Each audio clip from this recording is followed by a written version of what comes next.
Chapter 60. Zhang Jieyu. Even your death is not the end result. You've killed the chief patrol officer. You're an official. The Great Su dynasty has just been established, and it's time for us to be swift and decisive in establishing our authority.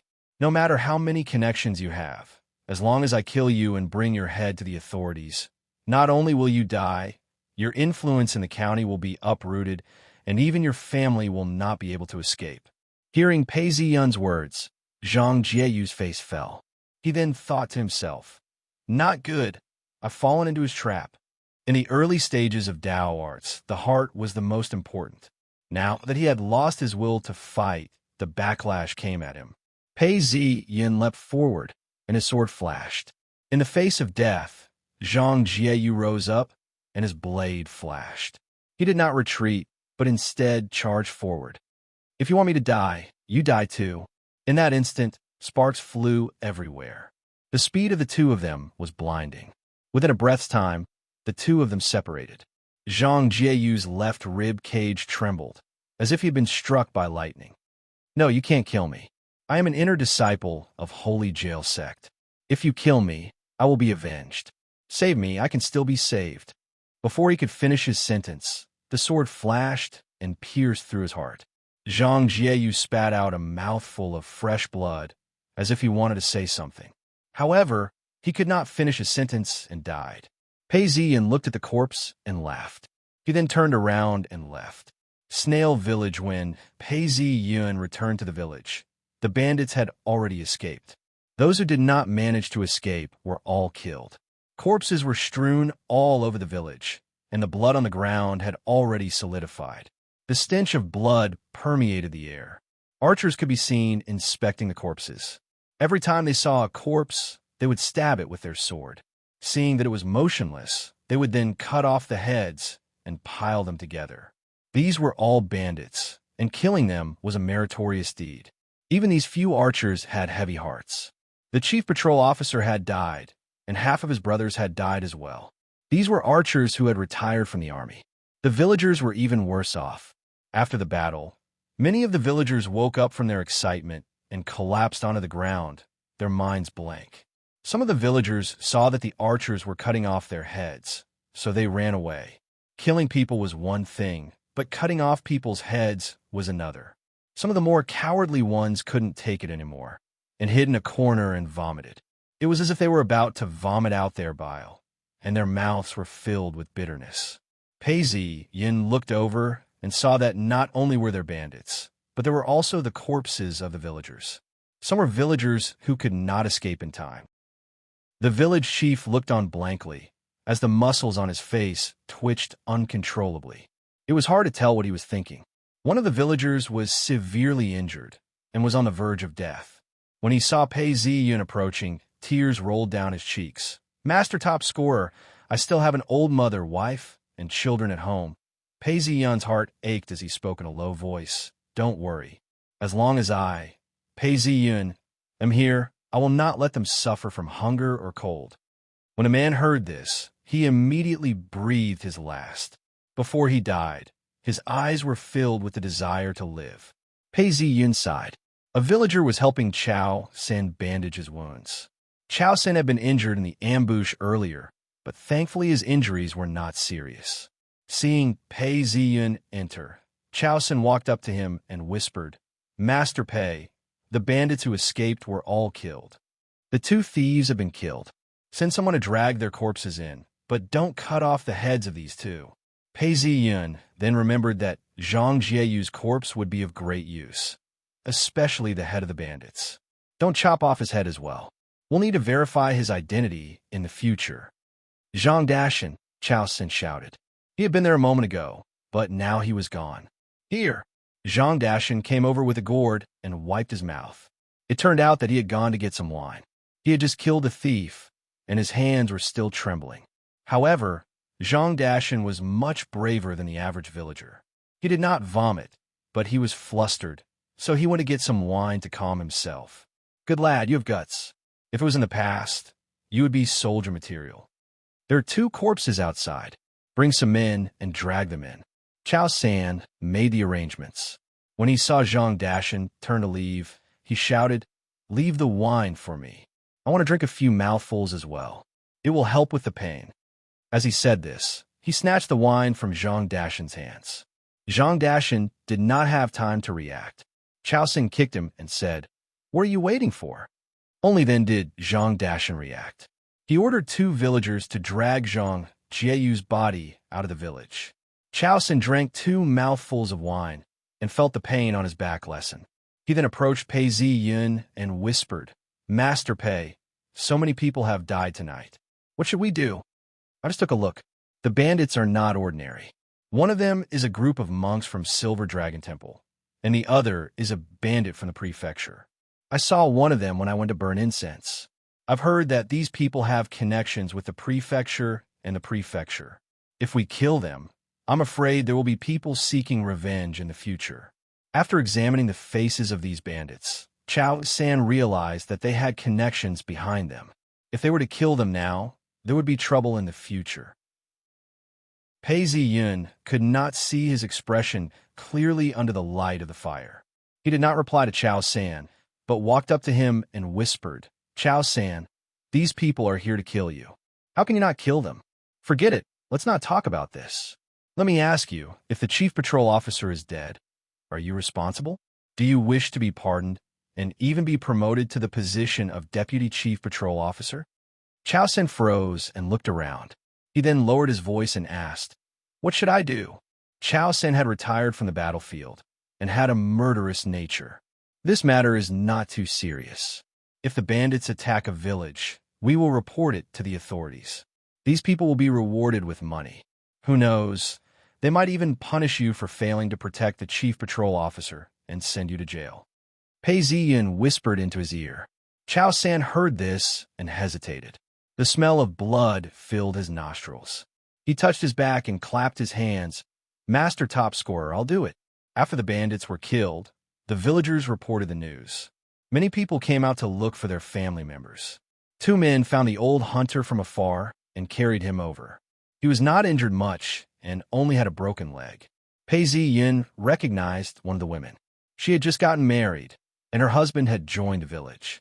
Looking for her husband, her legs gave way and she collapsed to the ground. She hugged her husband's body and cried. Chao San was silent. That man was brave and courageous when he killed the bandits. He did not expect the bandits to retaliate and kill him.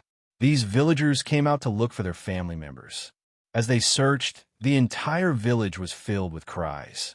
As he counted the news, the village chief's legs were trembling and his face was pale. Pei Ziyun then asked Zhang Dashan, "What's the situation like?" 17 bandits were killed, but 21 of us were killed. 1 was severely injured, and 5 were lightly injured.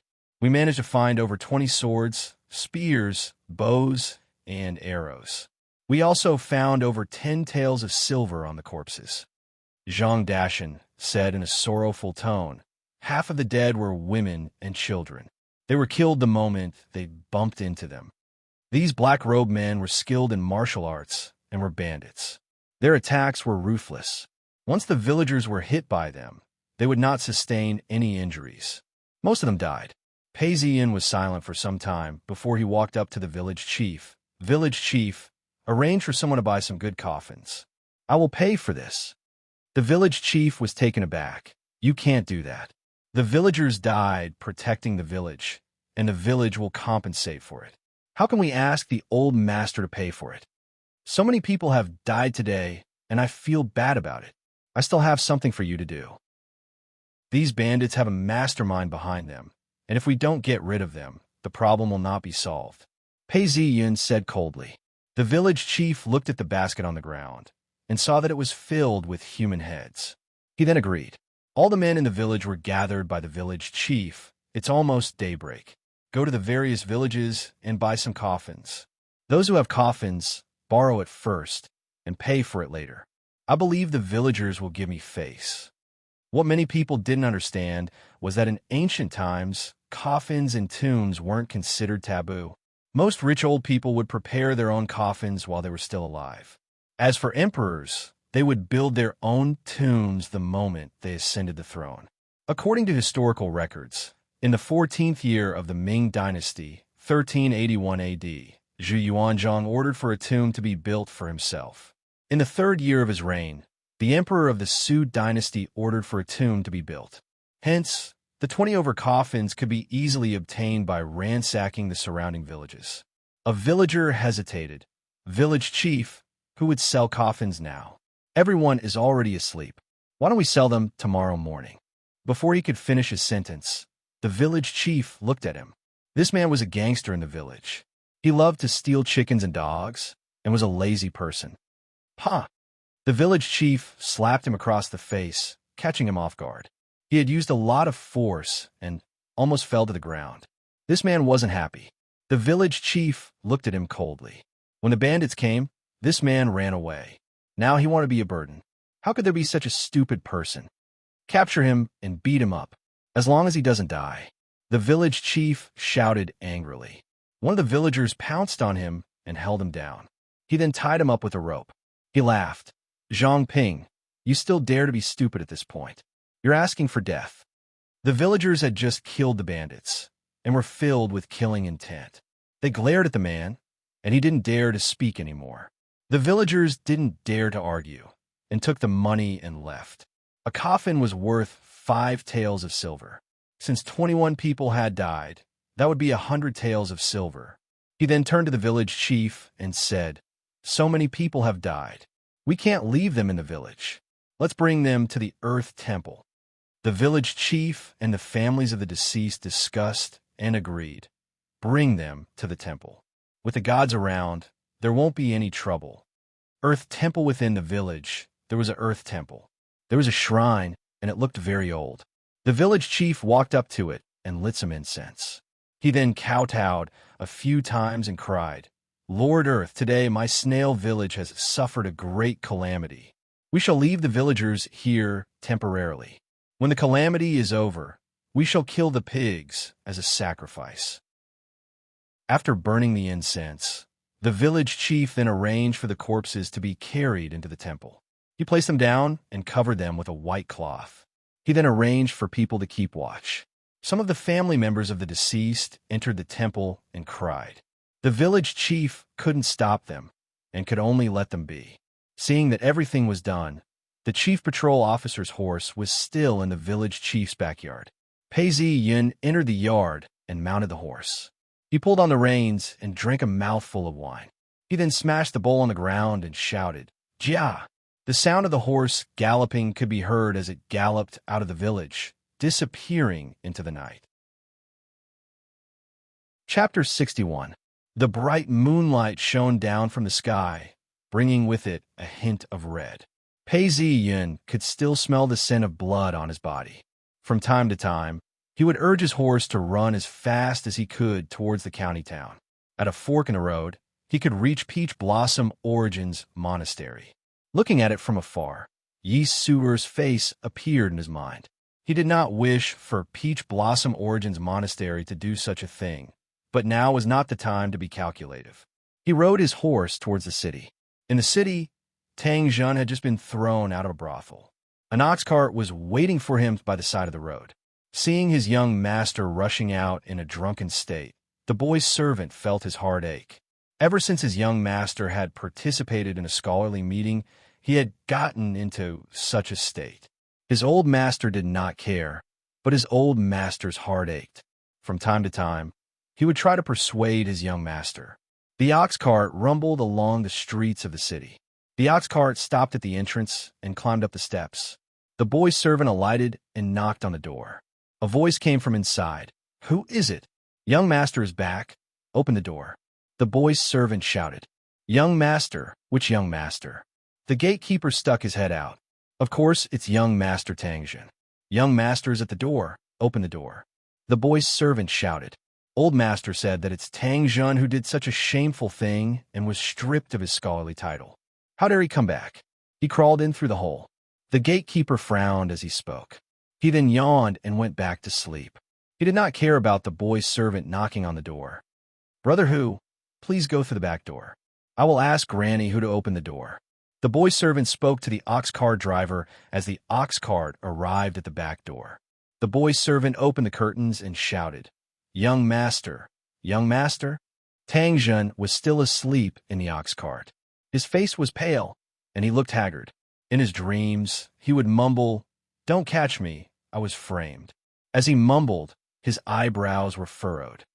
You can escape the wrongs of heaven, but you cannot escape the wrongs of yourself. The boy's servant was about 15 or 16 years old and had accompanied his young master to read many books. At this point, his voice was filled with sorrow, as though he was in a bad mood. Seeing his young master turn from a few months ago into this state, he almost cried. He lowered the curtains and knocked on the door. Granny who, opened the door. After a while, an old voice answered, "Coming, coming."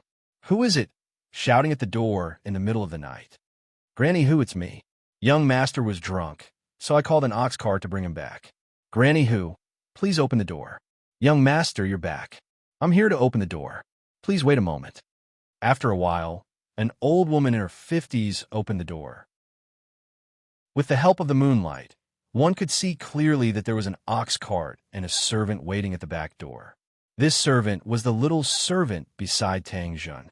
The old woman opened the door and asked, "Where is the young master? Quickly send young master back to his room." Old master lost his temper again when he didn't see young master tonight. This old woman was Granny Who. Yes, the master also told the gatekeeper not to come in. That's why I knocked on the back door. In fact, the little servant was angry in his heart. This was the master's angry words. How could the gatekeeper take it seriously? At this point, he raised his head and looked at the driver. "Brother Who, please help me carry young master. I'm still young and can't carry him by myself." The driver looked at the servant and sighed deeply. He then jumped down from the cart and helped the drunk Tang Jun into the courtyard. He then placed him on the bed to rest. That night, Pei Ziyin crossed the city walls and entered the city. The streets of the county were quiet.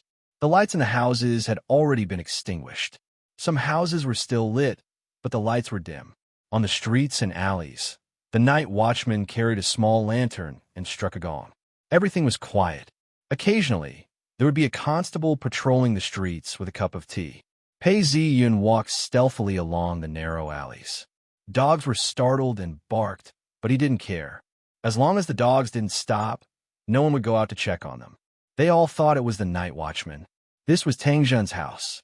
Strictly speaking, Tang Jun's ancestral home was in the countryside. However, he lived in the county. After the examinations, he had invited Pei Ziyun to his house for tea and knew where it was. The alleys in the county were paved with bluestone, or some were paved with pebbles the size of a fist. As he walked, his footsteps echoed in the alleys. With the moonlight, he didn't have to worry about not being able to see his way at night. Just as he was about to step out of the alley, he saw an ox cart galloping past. Pei Ziyun hid in the shadows and looked around. It was extremely quiet. Not far away, there was a single lantern which gave off a faint glow. This was strange. Why would there be an ox cart in the middle of the night? When the ox cart had passed, there were also bailiffs patrolling the area. Pei Ziyun then made his way to the backyard and climbed over the wall to enter the Zhang family's mansion. The yard was extremely quiet. Under the moonlight, he could see a rock garden. Pei Ziyun laughed silently as he walked along the corridor. All of a sudden, he saw a servant walking out from the kitchen. He was holding something in his hands and sighed. Young master has removed his scholarly title.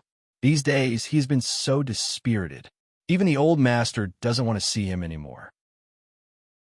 When Pei Ziyun heard this, he realized that this servant seemed to know where Tang Jun was. He then followed after him. Before long, he saw a room lit up and the servant entered. Pei Ziyun followed behind and poked a peephole through the window. What entered his eyes was the candlelight. He saw a drunk man spouting nonsense inside the room. When the servant entered, he saw a bowl of soup. He was shouting for Tang Jun to drink it, but Tang Jun was still talking nonsense. Just as the servant was about to feed him, Tang Jun turned around and smashed the bowl. A loud paw sound was heard as the soup spilled onto the servant's body, splattering all over him. The bowl fell to the ground. The servant sighed deeply and turned around to change his clothes. As soon as he turned around, he felt a blow on his neck and fainted. Pei Ziyin gently supported the servant and placed him by the side. He then turned around and paused. Someone's voice rang out from within the room. It was accompanied by a cough. "Brother Pei, did you come here with a sword tonight to kill me? It's true that I wanted to harm you. Damn it. If you want my life, Brother Pei, go ahead and take it. Don't implicate others. Anyway, even if I don't die by your hands, I won't live for long." Tang Jun sat up. His eyes had been drinking too much these past few days and had turned blue. His hair was a mess, as if he hadn't washed up in a long time. His white robes were dirty. He looked like a gentleman, calm and composed. He had lost his composure and was sitting upright, ready to be killed. Pei Ziyin looked at Tang Jun and asked, "You're a smart person. You've been so dispirited these past few days. You know that you don't have much time left, right?" Seeing that Tang Jun wasn't speaking, Pei Ziyin didn't mind. He picked up the teapot and poured himself a cup of tea. He didn't drink it, but just took a whiff. "You're wrong. If I wanted to kill you, I would have done so long ago. Tonight, I'm not here to talk nonsense with you. I just want to ask you one thing. Do you still want to be an imperial scholar?" Hearing these words, Tang Jun's eyes lit up for a moment before dimming again. He got up from his bed, no longer looking as drunk as before. He sat down at one side and poured himself a cup of tea. The tea was cold, coarse, and bitter. After drinking it, he frowned and laughed maniacally. After laughing for some time, he said, "Of course I want to. How can I not want to? These days, I've been thinking so much that I'm going crazy. But how do I turn this around? Under the watchful eyes of so many people, how can I change my mind? Now that I've committed such a crime, there's no turning back." Tang Jun's eyes were filled with despair. "Zhang Jie, you will not let me off. Perhaps before long, I'll fall into the water and die." Pei Ziyin placed his hand on the table and leaned towards Tang Jun. "Brother Tang, now you know how big of a crime you've committed.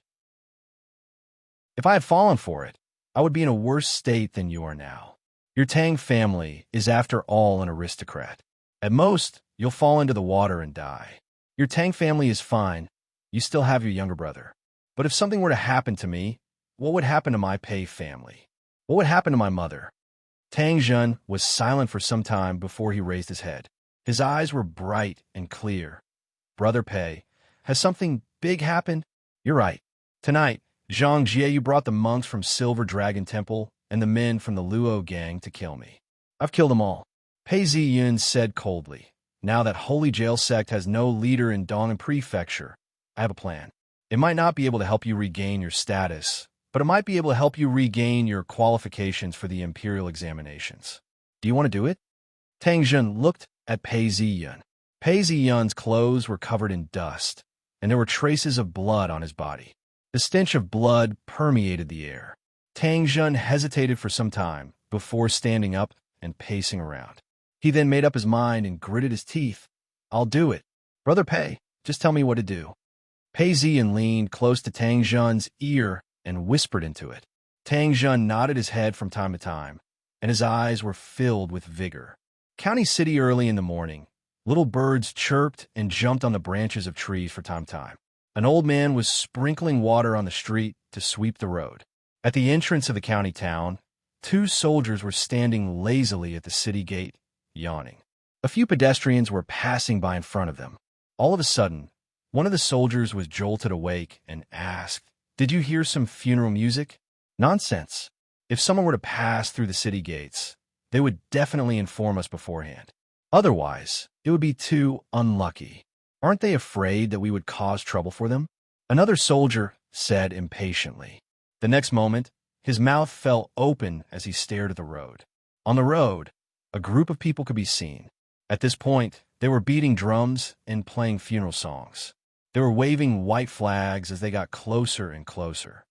"Who's so unlucky to enter the city instead of leaving the city?" The soldier who had spoken earlier was enraged.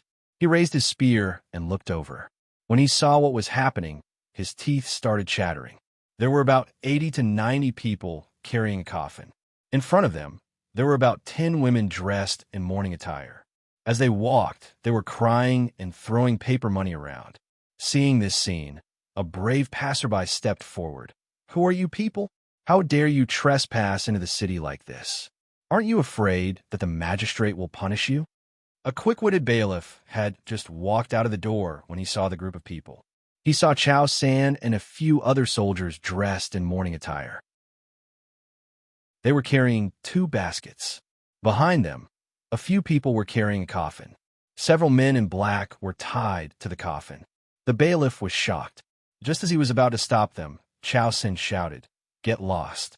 Don't you see that the chief patrol officer is in the coffin and Master Top Scorer is leading the way?"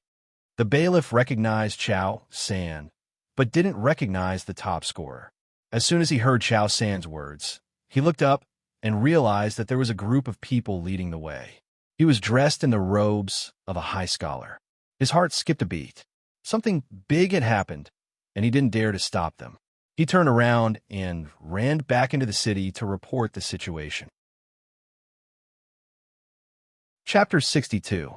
County Magistrate. The county magistrate's office was situated in the north and south of the county. It occupied a large area. There was a main entrance, a main hall, a second hall, a guest hall, and a third hall. Both sides of the hall were courtyards and an accounting room. At this point, the county magistrate had already woken up. The county magistrate's wife had already served breakfast. Just as they were about to eat, a bailiff scrambled towards the county magistrate's office. A constable blocked the bailiff's path and shouted, "What happened? Why are you in such a sorry state?" The bailiff pulled the constable over and whispered into his ear. The constable was taken aback. "What? This is a serious matter. Are you speaking the truth?" The bailiff replied, "Your Excellency, I am not mistaken. I am speaking the truth." When the constable heard this, his expression changed as well. He then turned around and ran into the county magistrate's office. "Your Excellency, something bad has happened." The constable ran into the county magistrate's office. The county magistrate had just taken a few bites of his breakfast when he was interrupted. He almost choked on his food as he glared at the constable. The constable lowered his head and reported, "Your Excellency, there were 100 people at the city gates. They were all wearing white robes and were dressed in mourning attire. They were carrying dozens of coffins to the entrance of the county." They said what? When the county magistrate heard the constable's words, he was taken aback. This was a major incident. Could it be that someone had gathered to cause trouble? He then asked, "Tell me, what is it?" They said that there were soldiers among them. They were also wearing white robes and were dressed in mourning attire. "What? Prepare an ox cart and send me to the county gates." The county magistrate was taken aback. Could it be that there was a rebellion? He then ordered his men to prepare the ox cart. Although there were many people at the gates, the soldiers guarding the gates were all former soldiers. They took a step forward and shouted, "Who are you? Why are you wearing white robes and carrying coffins to cause trouble in the county? Are you trying to rebel?" Pei Ziyan took a step forward and shouted, "I am a newly promoted high scholar, Pei Ziyan.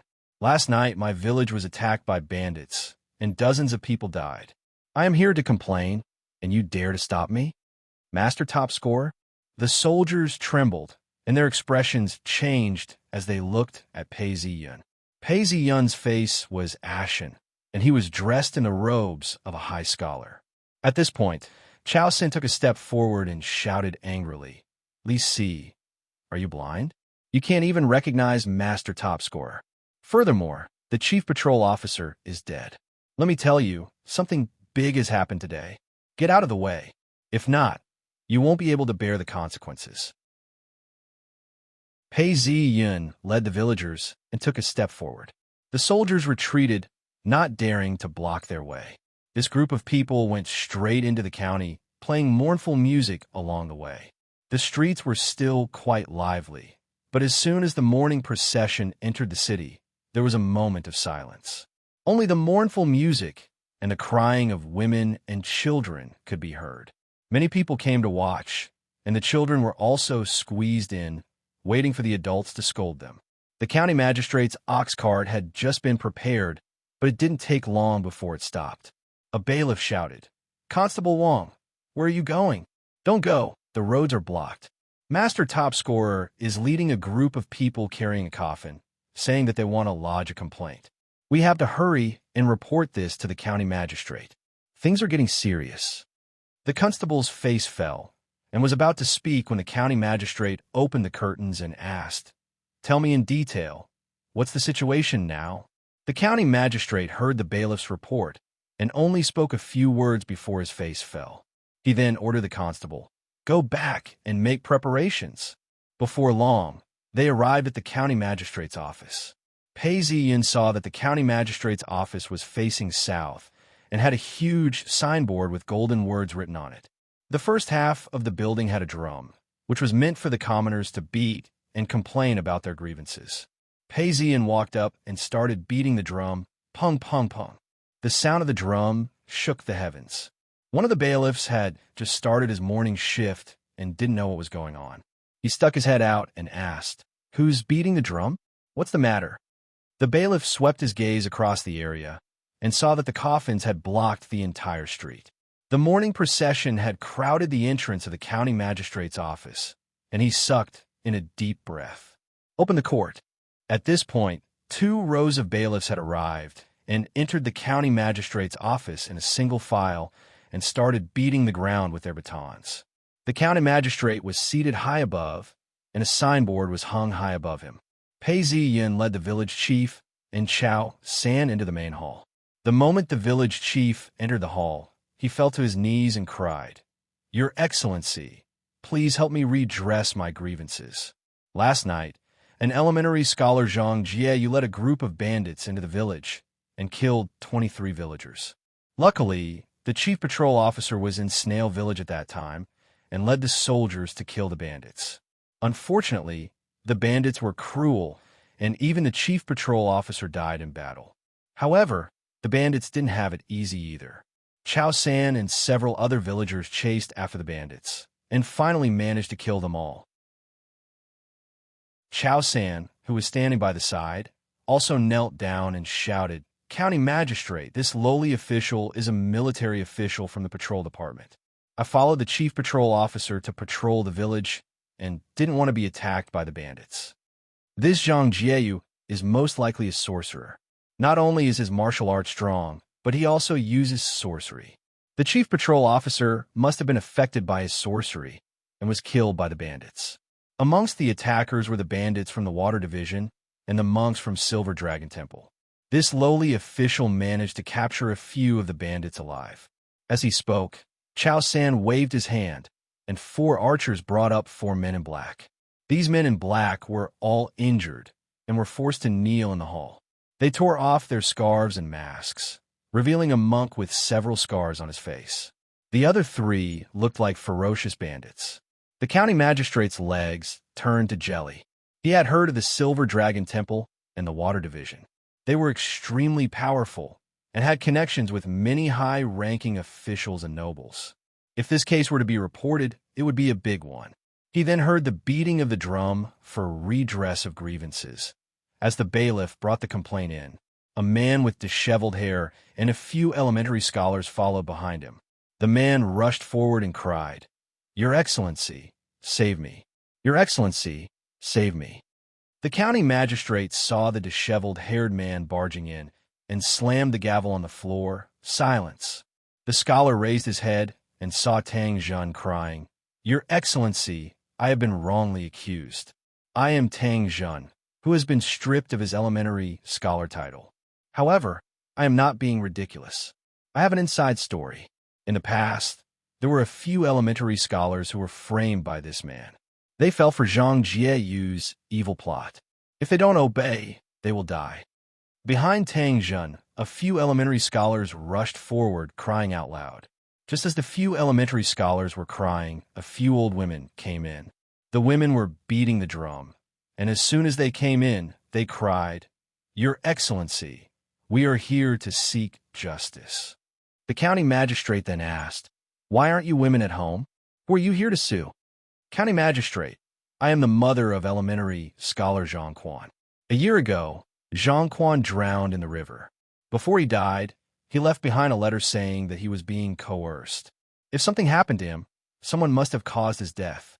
He asked us not to report this to the higher-ups immediately, but to report this to the higher-ups in the future." Seeing the evidence presented to him, the county magistrate was trembling in fear. This was a huge case. 23 coffins blocked the entrance of the county magistrate's office. The county magistrate and the registrar official were all present. When they heard the news, their faces turned ashen and drained of blood. The county magistrate sat high up in the main hall, with a plaque hanging high above him. At this point, he felt as though he was sitting on pins and needles. The county magistrate sighed and walked in. He then heard the county magistrate say softly, "Damn it, how dare this man? How dare he? He's threatening the officials. Does he not want to take the imperial examinations anymore?" The situation was very obvious. Pei Ziyun had joined forces with the officials, elementary scholars, and the victim's family. This was a huge crime in the bureaucracy. Wasn't he afraid that he wouldn't be able to pass the imperial examinations? County magistrate, he is a high scholar. His next step is to take the imperial examinations in the capital city. This is a huge matter for the local authorities, but not for the capital city. The registrar official then reminded him, "Besides, I've heard everything clearly. I'm afraid we can't suppress this matter any longer. Not to mention the fact that the bandits killed over 20 villagers. The chief patrol officer's corpse is still outside. What's more frightening is that this man has been working hard for some time now. Now the order for him to be promoted has been given. He is now a county magistrate.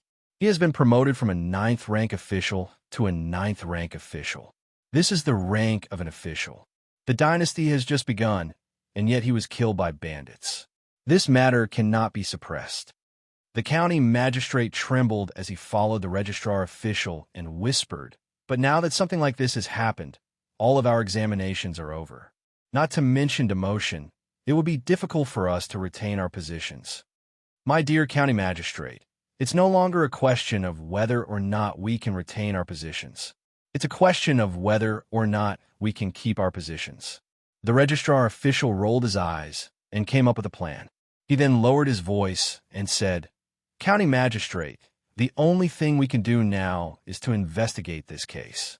We have to make it seem like the county magistrate ordered the chief patrol officer to investigate. Who would have thought that the bandits would make their move? We have to make it seem like the Black Wind bandits were involved. Your Excellency, you are the one who attacked the bandits and thought of ways to get rid of the scourge. If that's the case, who can say that your Excellency isn't in the right? We have lost a county patrol officer, and he died in the line of duty. The bandits are taking revenge on us." When the county magistrate heard the registrar official's words, he paused for a moment before laughing. It wasn't easy to handle a case lightly. If someone were to gossip about him, he had to handle the case more seriously. He had to dig deeper into the case and not let go of any suspicions. How many people would be able to stay clean? As long as he could hold on to them, with so many people dead and so many things happening, he might even be able to get a promotion. The registrar official retreated to one side. The county magistrate had a look of deep thought on his face as he thought about the conversation he had just had. He then continued to ask questions. He slammed the wooden block and asked for silence. He then said, "Silence. Report the case to me. I want to interrogate each and every one of them." The county magistrate asked questions, while the county magistrate took notes. Every statement was signed by the person involved.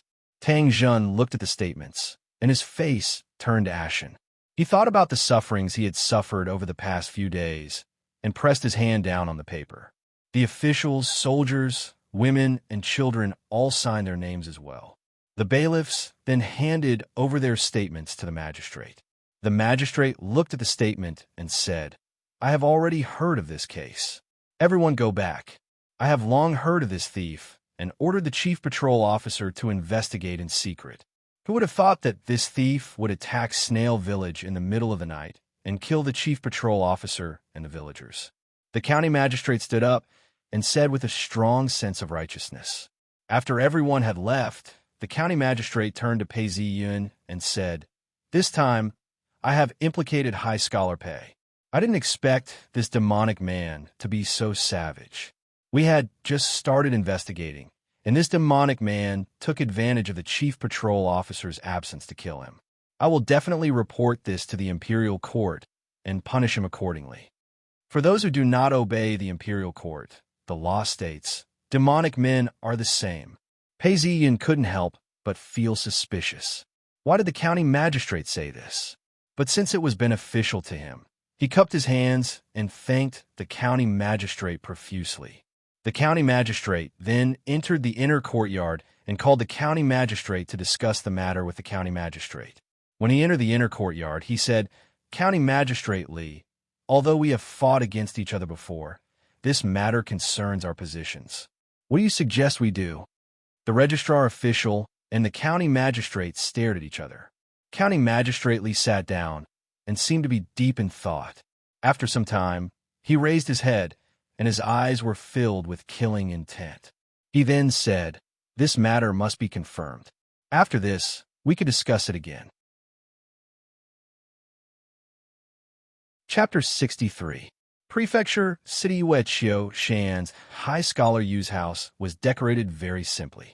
There were only a few paintings hanging around the room, and the atmosphere was very scholarly.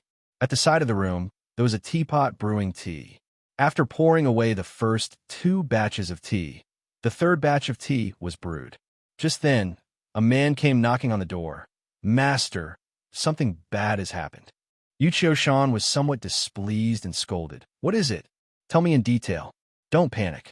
How many times have I instructed you not to disturb me when I'm drinking tea? Everything can wait until I'm done with my morning tea." "Master, Zhang Jieyu, young Master Zhang, sent people to Slow River County last night. This morning, a messenger pigeon arrived, saying that young Master Zhang did not return last night. I'm afraid something big has happened." The servant reported and explained the situation in a few sentences. Yu Qiushan maintained his composure. Although Zhang Jieyu was his own disciple and son-in-law, he was still young. He had not handed over the entire Taoist system of the prefecture, but only gradually. Yu Qiushan did not have much time left, but he could not afford to let go of his power. In Slow River County, he had planted spies. If anything big happened, they would report it to him. Since there was no news from them, nothing had happened. Yu Qiushan then placed the teacups in front of him. He then used the teapot to fill up all 3 of his teacups. The aroma of tea permeated the air. He then asked, "Do you know what you want to do?" Seeing that the servant did not dare to answer, Yu Qiushan then felt that something was wrong. He then shouted, "Tell me what happened." The servant then knelt down and said, "Master, it's not that I'm trying to hide it. I only heard that young Master Zhang heard that Pei Ziyun had killed Li Wenjing yesterday. He then brought his men from Silver Dragon Temple and Luo Gang to kill him." Yu Qiushan stood up and was furious. Zhang Jieyu is usually calm and steady. Who would have thought that he would do such a stupid thing today? He deserves to die. He deserves to die. At this point, he felt something warm in his robes. It was a communication talisman. He had a bad feeling about this. He then ordered the servant to leave and took out the talisman. Zhang Xian took out the talisman, and a human figure appeared. However, it was a little blurry, appearing and disappearing from time to time. This was a sign that someone had interfered with the talisman. Zhang Xian tapped it with his finger, and spiritual light entered the talisman. Only then did it stabilize. The background of the mirror was a room, and it seemed to be an inn. The person inside the mirror said, "Not good, senior uncle. Something big has happened." This morning in Snail Village, Pei Ziyun led the villagers to the county magistrate's office to lodge a complaint. It seems to have something to do with junior brother Zhang.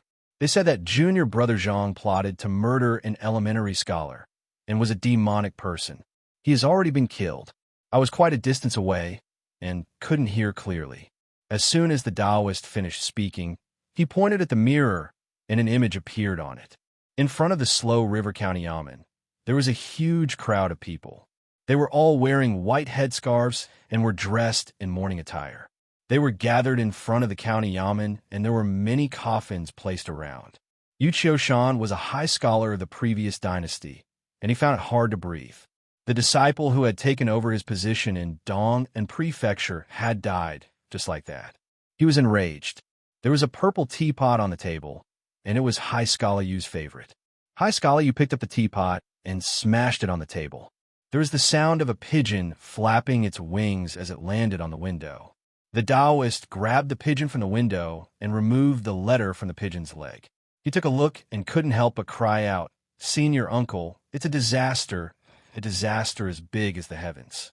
Zhang Jie, you led a group of people to attack Snail Village last night and killed 23 villagers.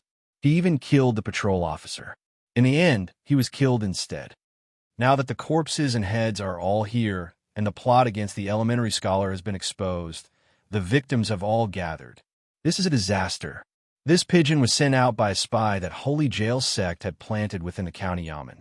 These spies did not need to do much work. All they had to do was spread the news within the county yamen, and they would be rewarded with silver." When Yu Qiushan heard this, his face turned ashen. Was this Zhang Jie crazy? Initially, he thought that he was a talent that could be nurtured and nurtured. Who would have thought that he would go against the grain and kill the chief patrol officer? This was an official position, and the repercussions would be disastrous. He had implicated the entire Holy Jail sect. "I understand. I will report this matter to the sect. You continue to lie low and do not cause any trouble." Yu Qiushan took a deep breath and instructed the Taoist. "Yes, senior uncle." The Taoist replied respectfully before he switched off the communication talisman. He was a little anxious, but after reporting the matter, he relaxed a little. Yu Qiushan paced back and forth in his room. This matter was a disaster. Zhang Jie had always been calm and magnanimous, but he did not expect to do something like this today. He had broken the rules and killed the chief patrol officer. If word got out, he would be in big trouble. This matter had to be reported to the sect leader. Yu Qiushan used the communication talisman to contact the sect leader. Suddenly, the talisman changed, and a real person appeared on the screen. This Taoist was Zhang Jieyu's uncle. He looked at Yu Qiushan and said, "Just now, the deacon of the Hall of Worship sent news that Zhang Jieyu has fallen. I would like to ask, senior brother, what exactly happened?" The Taoist's tone was cold. Zhang Jieyu had originally been entrusted to Yu Qiushan to teach him. Who would have thought that he would be killed by someone else? Naturally, he was unhappy. Yu Qiushan sighed. "Senior brother, something big has happened. Zhang Jieyu brought the Luo Gang and Silver Dragon Temple to assassinate the newly promoted top scorer Pei Ziyan. He didn't want to kill the chief patrol officer, but ended up getting himself killed as well. Someone even revealed that he had harmed an elementary scholar years ago. I was just about to report this to the sect leader when I didn't expect senior brother to receive this news." What? That unfilial son actually did such a stupid thing. The Taoist had originally come to reprimand his junior brother. After hearing Yu Qiushan's words, he understood the severity of the matter. His face turned pale, and he spoke to Yu Qiushan. "Junior brother, tell me everything in detail." Yu Qiushan told him everything that had happened. When the Taoist heard this, he was enraged. That damned unfilial son. That damned Pei Ziyan. This matter was too big for him to decide. He had to report it to the sect leader. It was just that if he were to say it himself, and if someone else were to say it, it would be a different matter altogether. "Junior brother, I will follow the sect leader to report this matter.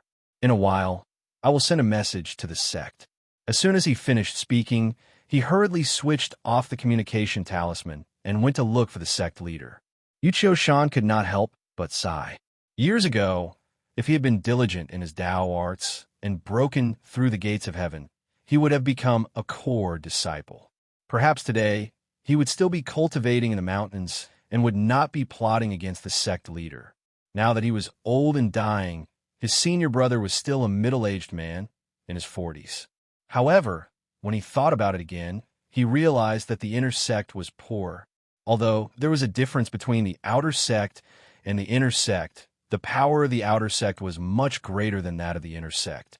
This was the difference between the officials of the capital and the county officials. The real difference was that after death, when the inner sect disciples broke through the gates of heaven, they would become ghost immortals. Even if Yu Qiushan enjoyed wealth and riches, he would still be immortal. After some time, the communication amulet lit up and the Taoist appeared. His face was ashen. Seeing his senior brother in such a state, Yu Qiushan's heart sank. "Zhang Jieyu, this unfilial disciple, The sect leader has decided to remove his name from the sect. Junior brother Yu immediately cut off all contact with Zhang Jieyu. Cut off all the connections he has with Zhang Jieyu. Do not implicate any of our other chess pieces. Do your best to preserve our strength. The Taoist paused for some time before continuing. Silver Dragon Temple and Luo Gang know of our whereabouts. All the disciples shall retreat. This matter was done by Zhang Jieyu alone. Our holy jail sect will not take the blame. We can only let the Zhang family, Silver Dragon Temple, and Luo Gang take the blame. Yu Qiushan's voice was trembling as he said, "This Silver Dragon Temple is not a big deal. But this Luo Gang is the stronghold of our holy jail sect. If we lose them, our strength will be greatly reduced." At this point in time, what's the point of being greatly reduced? If we do not cut off all contact with them, those bastards who have been reared by the imperial court will come looking for us. When that time comes, we will suffer more losses than this. This is the decree of the sect leader. The Taoist then said fiercely, "Luckily, although you have an engagement, it has not been announced. You are not married either. This matter will not affect you too much. This is not a small matter. You must handle it carefully and quickly." Yu Qiushan had no choice but to agree. He then called for his men. A Taoist and a warrior entered the room. Seeing Yu Qiushan's ashen face and seeing the broken teapot on the floor, they knew that something big had happened. Yu Qiushan immediately whispered to the two of them. The two of them were taken aback at first, but then nodded their heads. The Taoist then replied, "Senior uncle, don't worry. We have a record of this matter. Since we have a clear order, we will handle it quickly." Dong'an Prefecture, the streets were bustling, and people were walking to and fro. All of a sudden, a group of soldiers came running towards the magistrate's yamen. They were escorting a civil official and were running towards the magistrate's yamen. The surrounding commoners were so frightened that they scattered in all directions. A scholar was also frightened by the horses and was about to rush forward to argue with them when an old man held him back and said, "Do you want to die? Scholar, these people have an urgent document. If you obstruct them, you will be sent to jail." The old man pointed to the flag on the back of the soldiers as he spoke. The scholar was so frightened that he broke out in cold sweat. The Sui dynasty had only just been established, and the military was like a raging fire in the past. These soldiers had an urgent document, and if they obstructed them, they could be killed immediately. The scholar then thanked the old man profusely. Magistrate's yamen, the magistrate had just finished his meal and was sitting on a chair in the backyard, drinking tea. At this point, a bailiff sprinted over and shouted, "Master, bad news. Slow River County has just issued an order, and the newly appointed county lieutenant has been killed. It's even been reported to us." The magistrate's expression changed as he stood up and received the document. He took a look at it, and his face was filled with fear. After a while, he calmed down and walked a few steps before issuing an order. "Immediately order the warden's men to come over. Also, gather all the constables and bailiffs. There's something important to do today." As he walked, he put on his robes and arrived at the main hall. At this point, the constables had already arrived at the main hall. After some time, the men from the warden's men arrived as well. They bowed and said, "Magistrate, what's the urgent matter?" The magistrate then gave the order, "The two of you immediately take your men and seal off Silver Dragon Temple. Not a single person is to leave. If anyone resists, kill them without mercy." Chapter 64.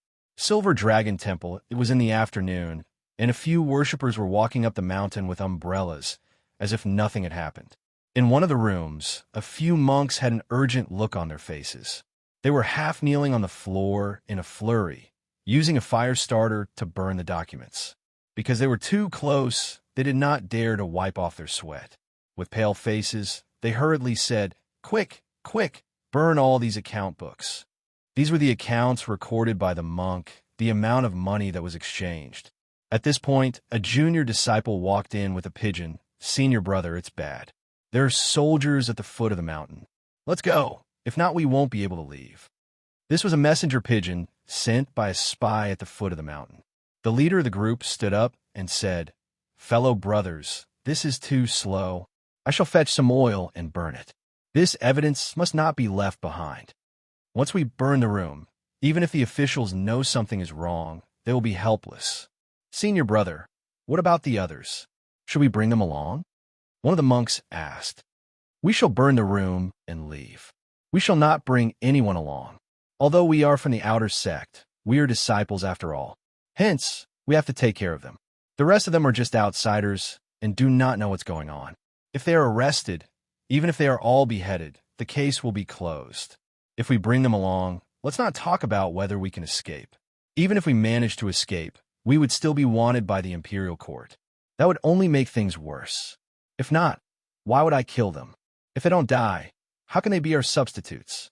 How can we escape?" The senior brother paused at the door before turning around and walking out. After some time, the senior brother poured oil on the bookshelves and table. He then threw the oil on them and said, "Leave."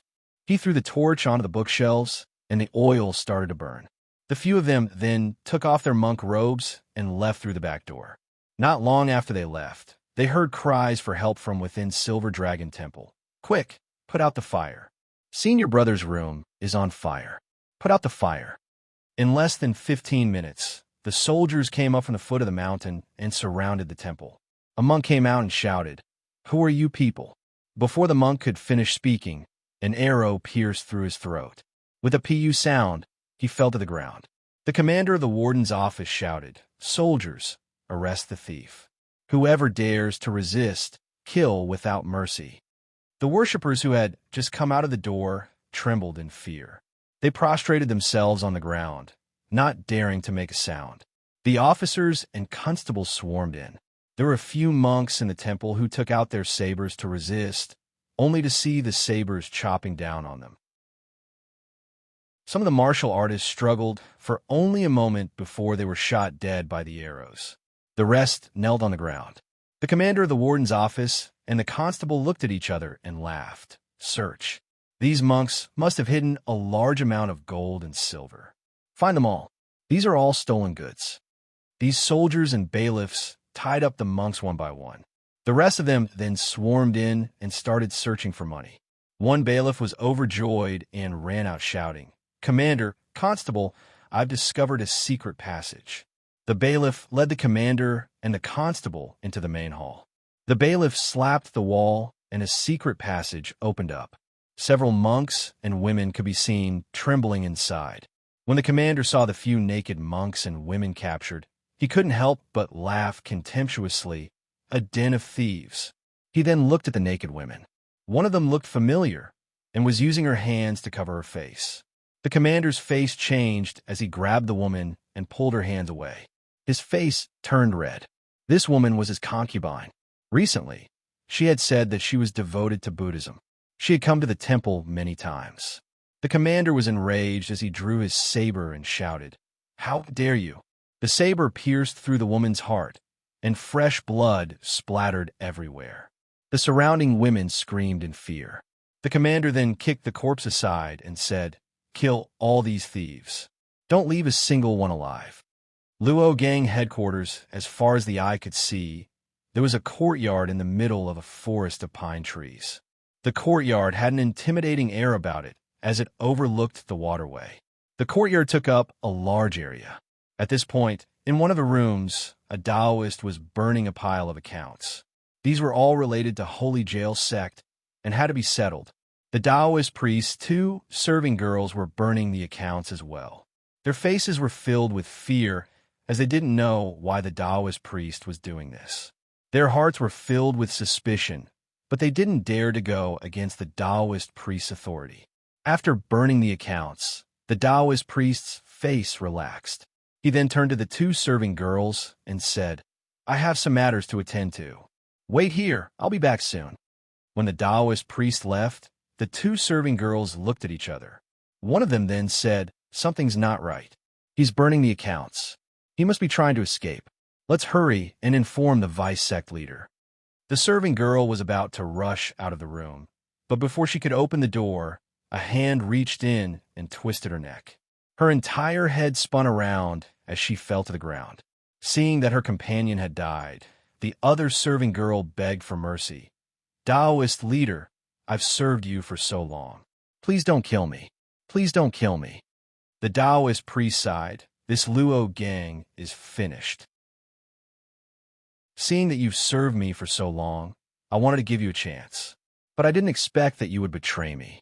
The serving girl begged for mercy, but before she could speak, the Taoist priest slapped her on the forehead.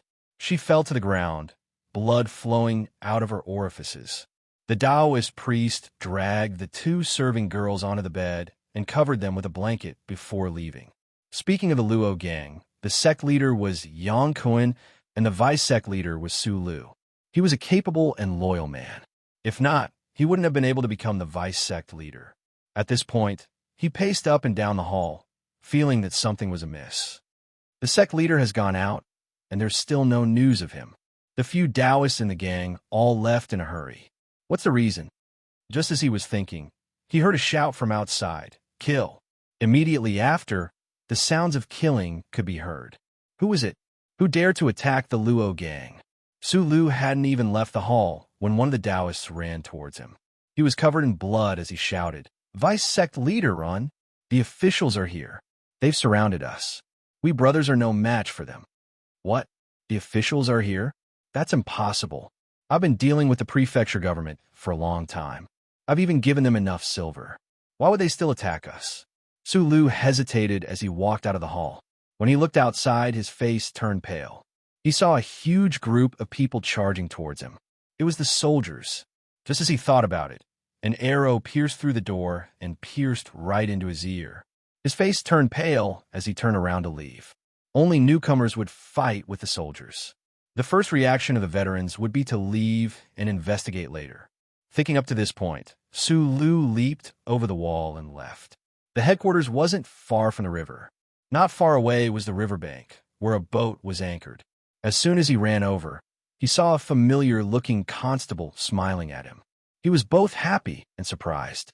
This constable had always been with him, and he didn't expect to meet him today. He then said, "Constable who?" Before he could finish speaking, several archers emerged from the cabin. The constable then shouted, "Release the arrows. Pu-pu-pu." More than 10 arrows were shot towards him. It turned out that there was an ambush in other directions. Su Lu's martial arts skills were extremely good. He roared out in anger and brandished his blade to block the arrows.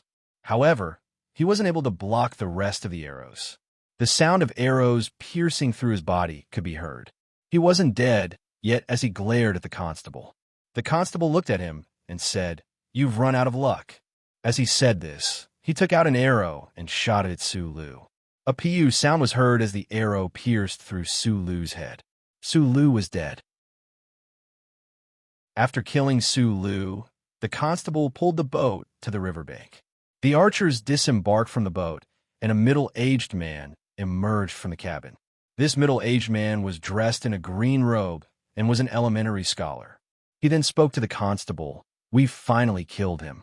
Although we've suffered a huge loss, we still have people in the river. When the time comes, we can just build another one. It's just that we don't know when we'll be able to build another one." The constable smiled. "We've suffered a huge loss. There's nothing we can do about it. This is the most appropriate way to deal with it. By cutting off all the factors that could affect our sect, the sect will not be affected. The sect will quickly close the case.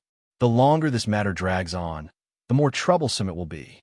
I didn't expect that just trying to recruit an elementary scholar into the sect would result in such a huge loss. Zhang Jie, you had also made a mistake." There's no need to say anything more about Zhang Jieyu. This man has reaped what he sowed. He's already dead. He killed an official and implicated the sect. His name has been erased from the sect. Furthermore, he's been punished by the Imperial Qi. In the future, he won't even be able to redeem himself. What a tragedy. There's no point in saying anything more. The constable laughed coldly. This Pei Ziyun must have Free Cloud's sect behind him. They're an old sect in Dong and Prefecture. When the time comes, we'll find them to settle the score. Prefecture City. Fu Mansion Mistress Cloud was pointing at the little girl when a talisman appeared. When she opened it, a Taoist appeared. This was a Taoist from Dong and Prefecture, and he was in charge of collecting information. When this Taoist appeared, he came to report. He had only said a few words when Mistress Cloud sucked in a breath of cold air. What? Such a huge matter has happened? This Pei Zi Yunju actually killed Zhang Jieyu, a disciple of Holy Jail sect who had been heavily nurtured by the sect? His methods are really fast. Mistress Cloud had long heard of Zhang Jieyu's death. Pei Ziyun was one of the people she had reported to the sect. When she heard the news, she was shocked. After digesting it, she took out a jade scepter and pointed it at the talisman. A buzzing sound could be heard as a bright light shone. When the Su dynasty unified in Prefecture, Free Cloud sect had contributed a lot to it. That was how they were able to obtain the authority to transmit messages. This jade scepter was one of the treasures used to transmit messages.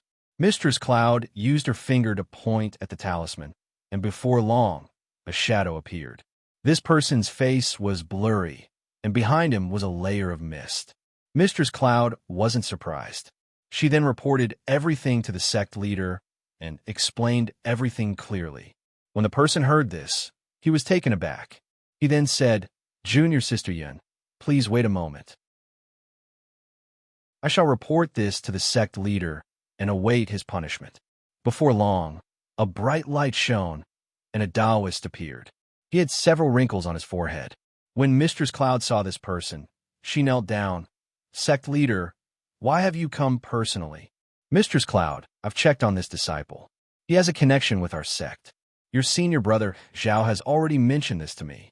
He said that he's already imparted the incantation to him, and we'll see what happens next." This incident was very sudden. Since this disciple has such a strong battle record, he must have already cultivated his spiritual wisdom and inner strength. There's no one around him who has a suitable identity. I order you to go with the flow and find out what's going on. Find out if he's cultivating our sect's Tao arts, and how many levels he's cultivated. "Yes, sect leader, I shall go immediately," Mistress Cloud replied as the light disappeared. Speaking of which, it was one thing for the new sects to enter, but the older sects were extremely wary of her. Even though they had obtained the authority to transmit messages, they were unwilling to use it. Seeing the light disappear, the little girl didn't even dare to make a sound. She then pulled on Mistress Cloud and said, "Aunt, I want to go too, I want to go too." Mistress Cloud was infuriated. She then poked the little girl's forehead. "You little rascal, sooner or later I'll die of anger because of you." Chapter 65. Dong in Prefecture, mansion in the main hall. Yu Qiushan was seated. However, it had only been a night, and his hair had turned completely white. The messenger carefully retreated. Zhang Jieyu was dead. Silver Dragon Temple and Luo Gang were destroyed. All of these were connected to his fate energy.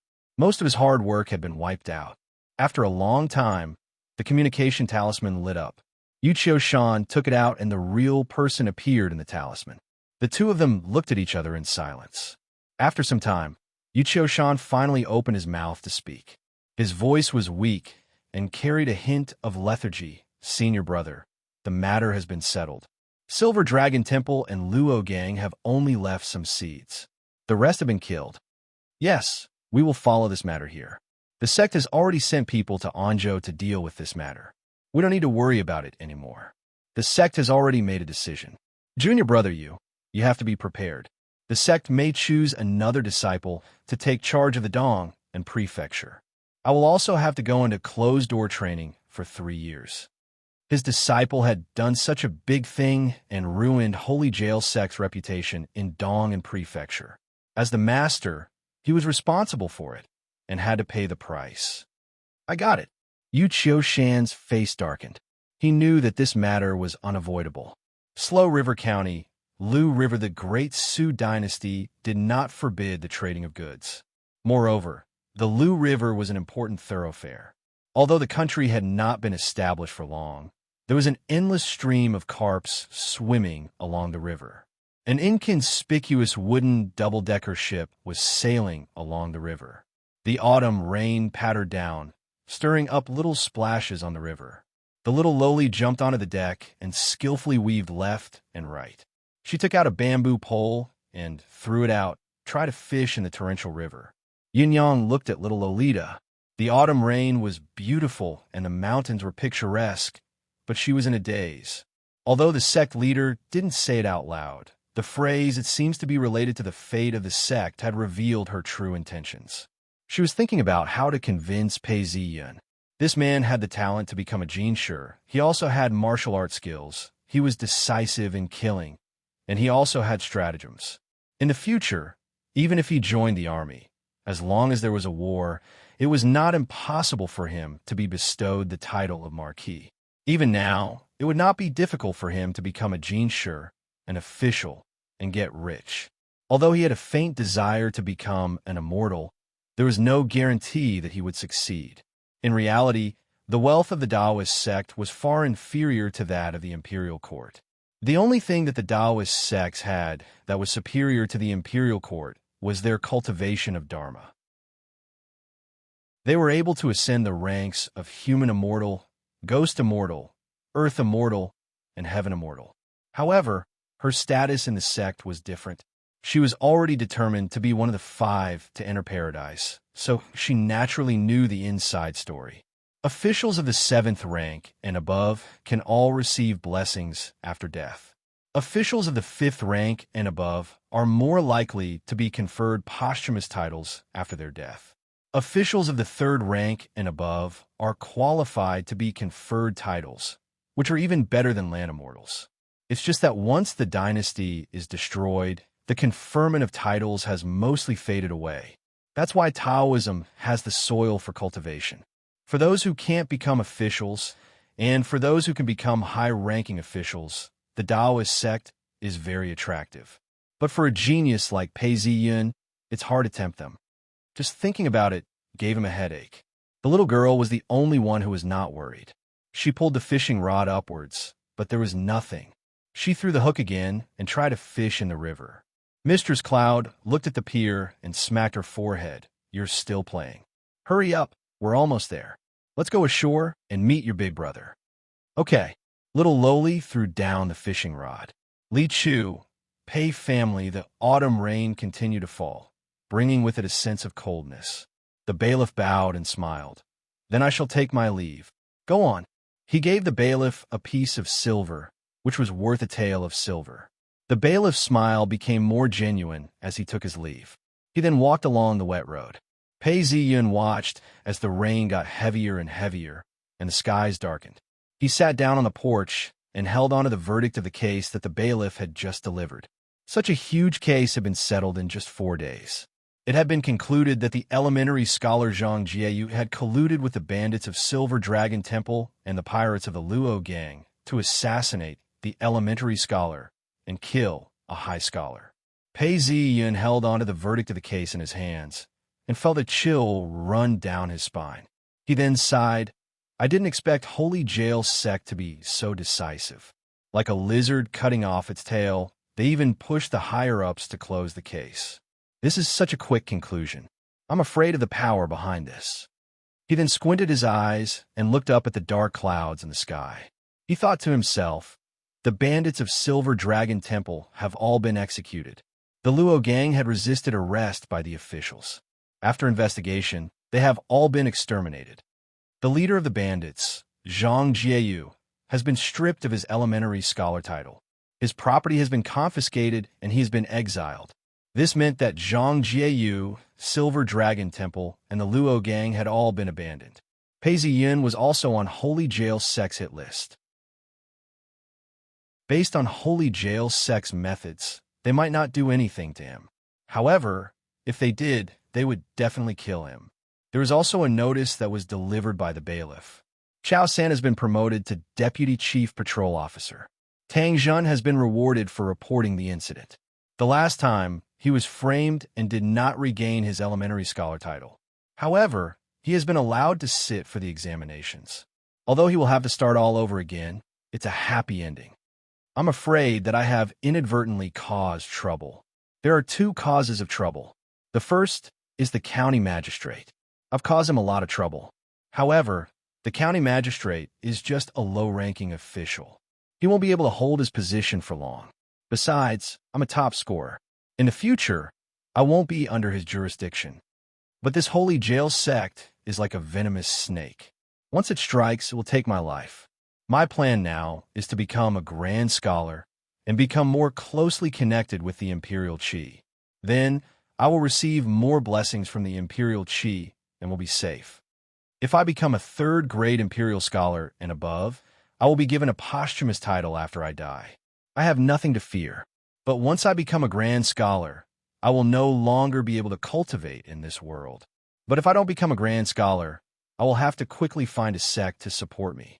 If not, once Holy Jail Sect finds an opportunity to attack me, I will be in deep trouble.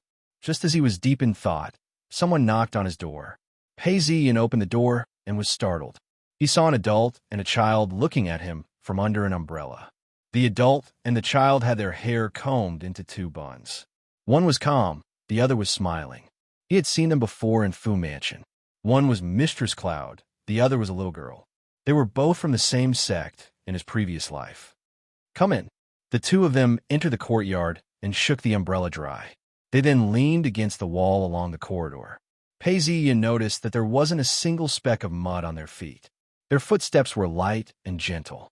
When they took a step, they would lower their heels slightly. The three of them did not speak as Pei Ziyan boiled some tea. Hearing the sound of water splashing, he removed the lid of the teapot and pinched some tea leaves. This is Han Sha Chun. It's not the best tea. Please have some. He scooped up some tea and poured a little into each cup. He then picked up the pot that had just been boiling and poured half a tael of boiling water into each cup. He listened to the tea leaves unfurl and carefully observed the color of the water in each cup. He added water bit by bit and sat down with a smile. Dew is the best tea to drink, followed by snow water and rainwater. However, autumn has arrived and I happen to collect some dew. Mistress Cloud looked at the tea. It was emerald in color, and the entire room was filled with the aroma of tea. She looked at it for some time before taking a sip.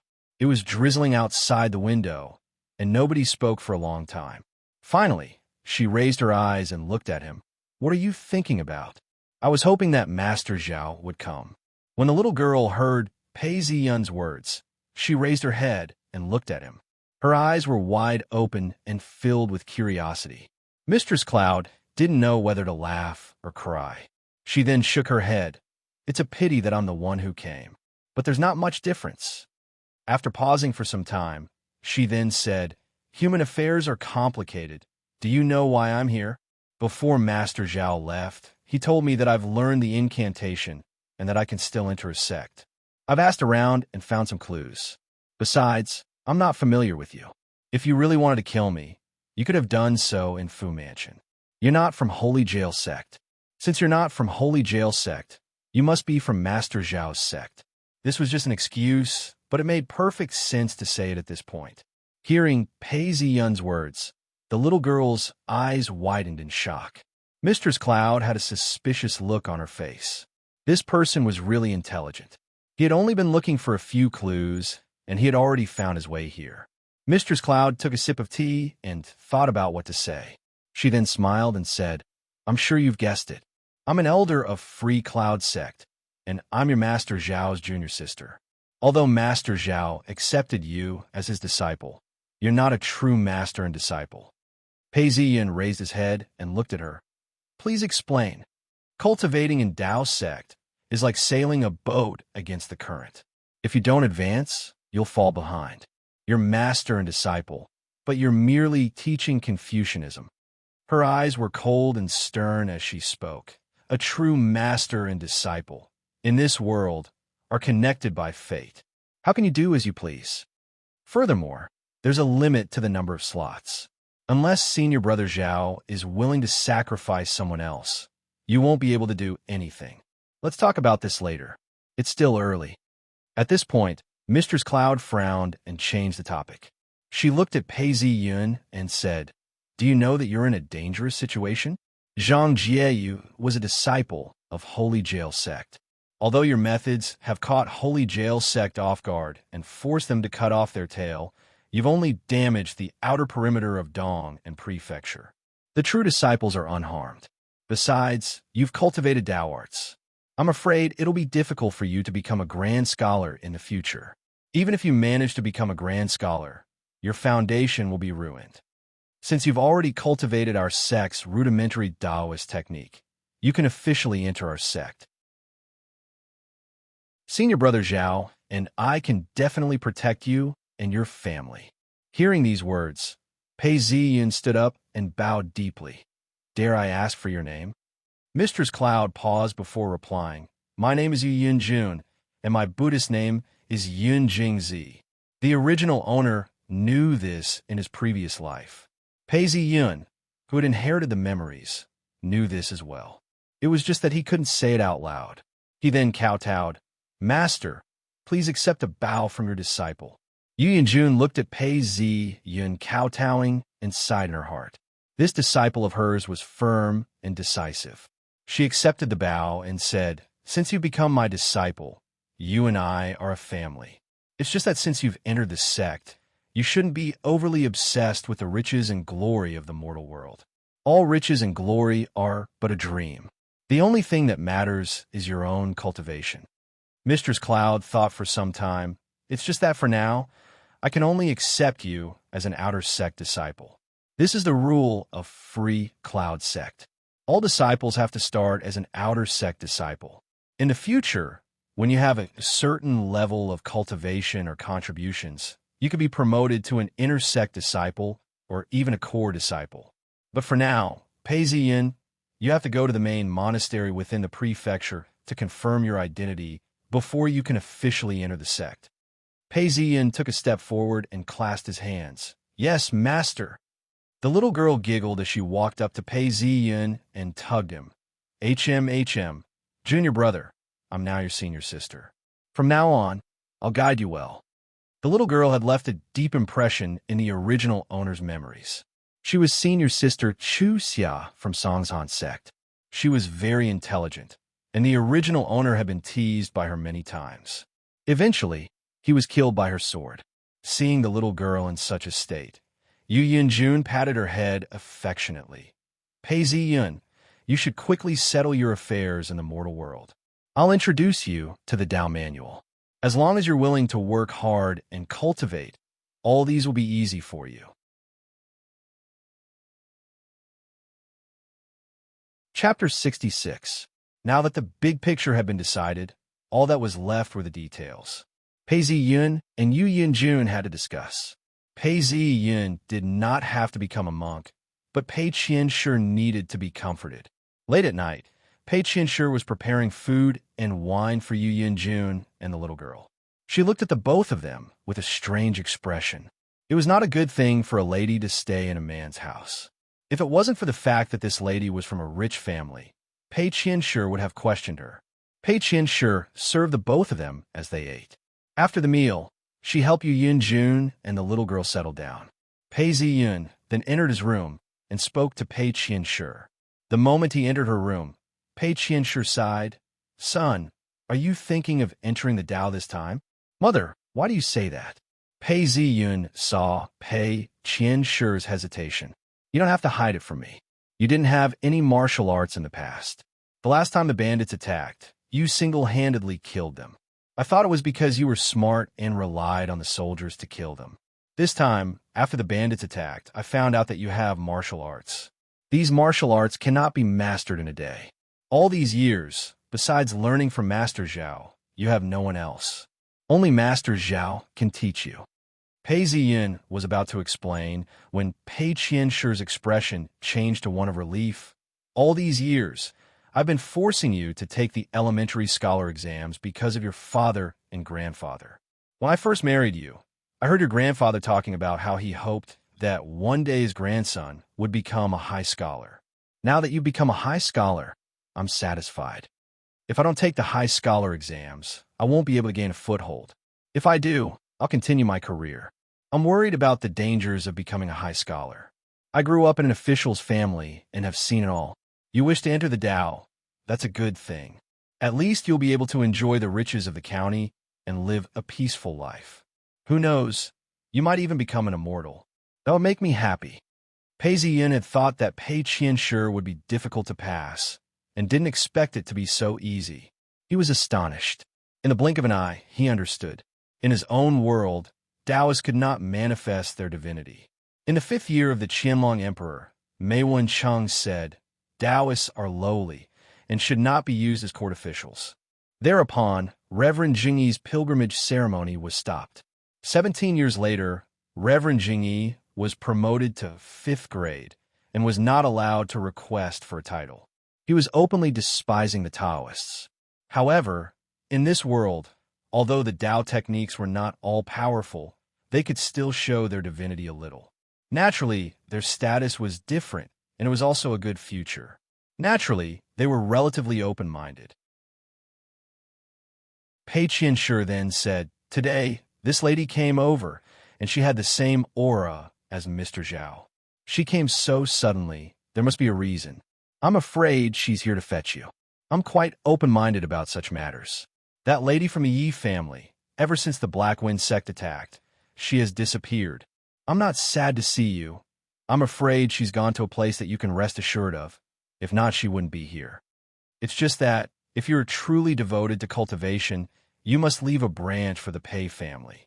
Pei Qianshi muttered. Hearing Pei Qianshi's words, Pei Ziyun's face fell.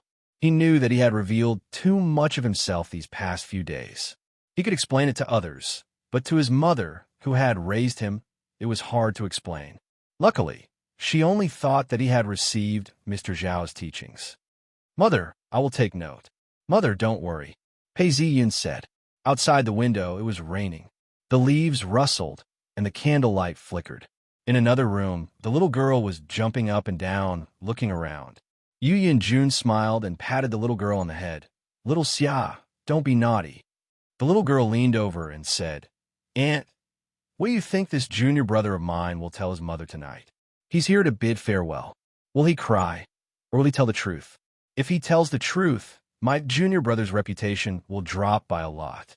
You rascal, it's not good if you don't tell the truth. You can't hide it forever. Besides, although cultivating isn't the best, it's a good way to have a bright future. How many scholars have retreated to the mountains and forests to cultivate? All right, go and rest. Don't miss tomorrow's journey. If you can't get up, I'll beat you. If this junior brother sees that you're still lazing around in bed, I'll see if you still have the dignity of a senior sister. HM, if you don't want to tell me, then don't. You keep threatening me, I'm going to sleep. The little girl then took off her robes and snuggled under the blankets, leaving her puffy head outside with her eyes wide open. Yu Yanjun then blew out the candle, and the entire room was plunged into darkness. Only the stars were visible.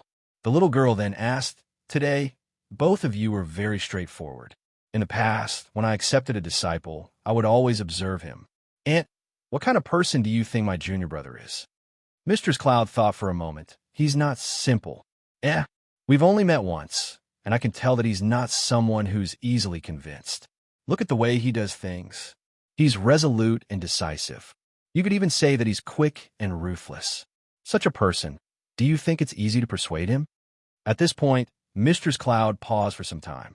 She then thought for a moment before continuing, His literary talent is outstanding, and he kills without hesitation. He doesn't lose out to Tao Master Xie of yesteryear. She then laughed, her eyes clear and distant. But you don't have to worry too much about it. Within the Tao sect, there aren't many people like him.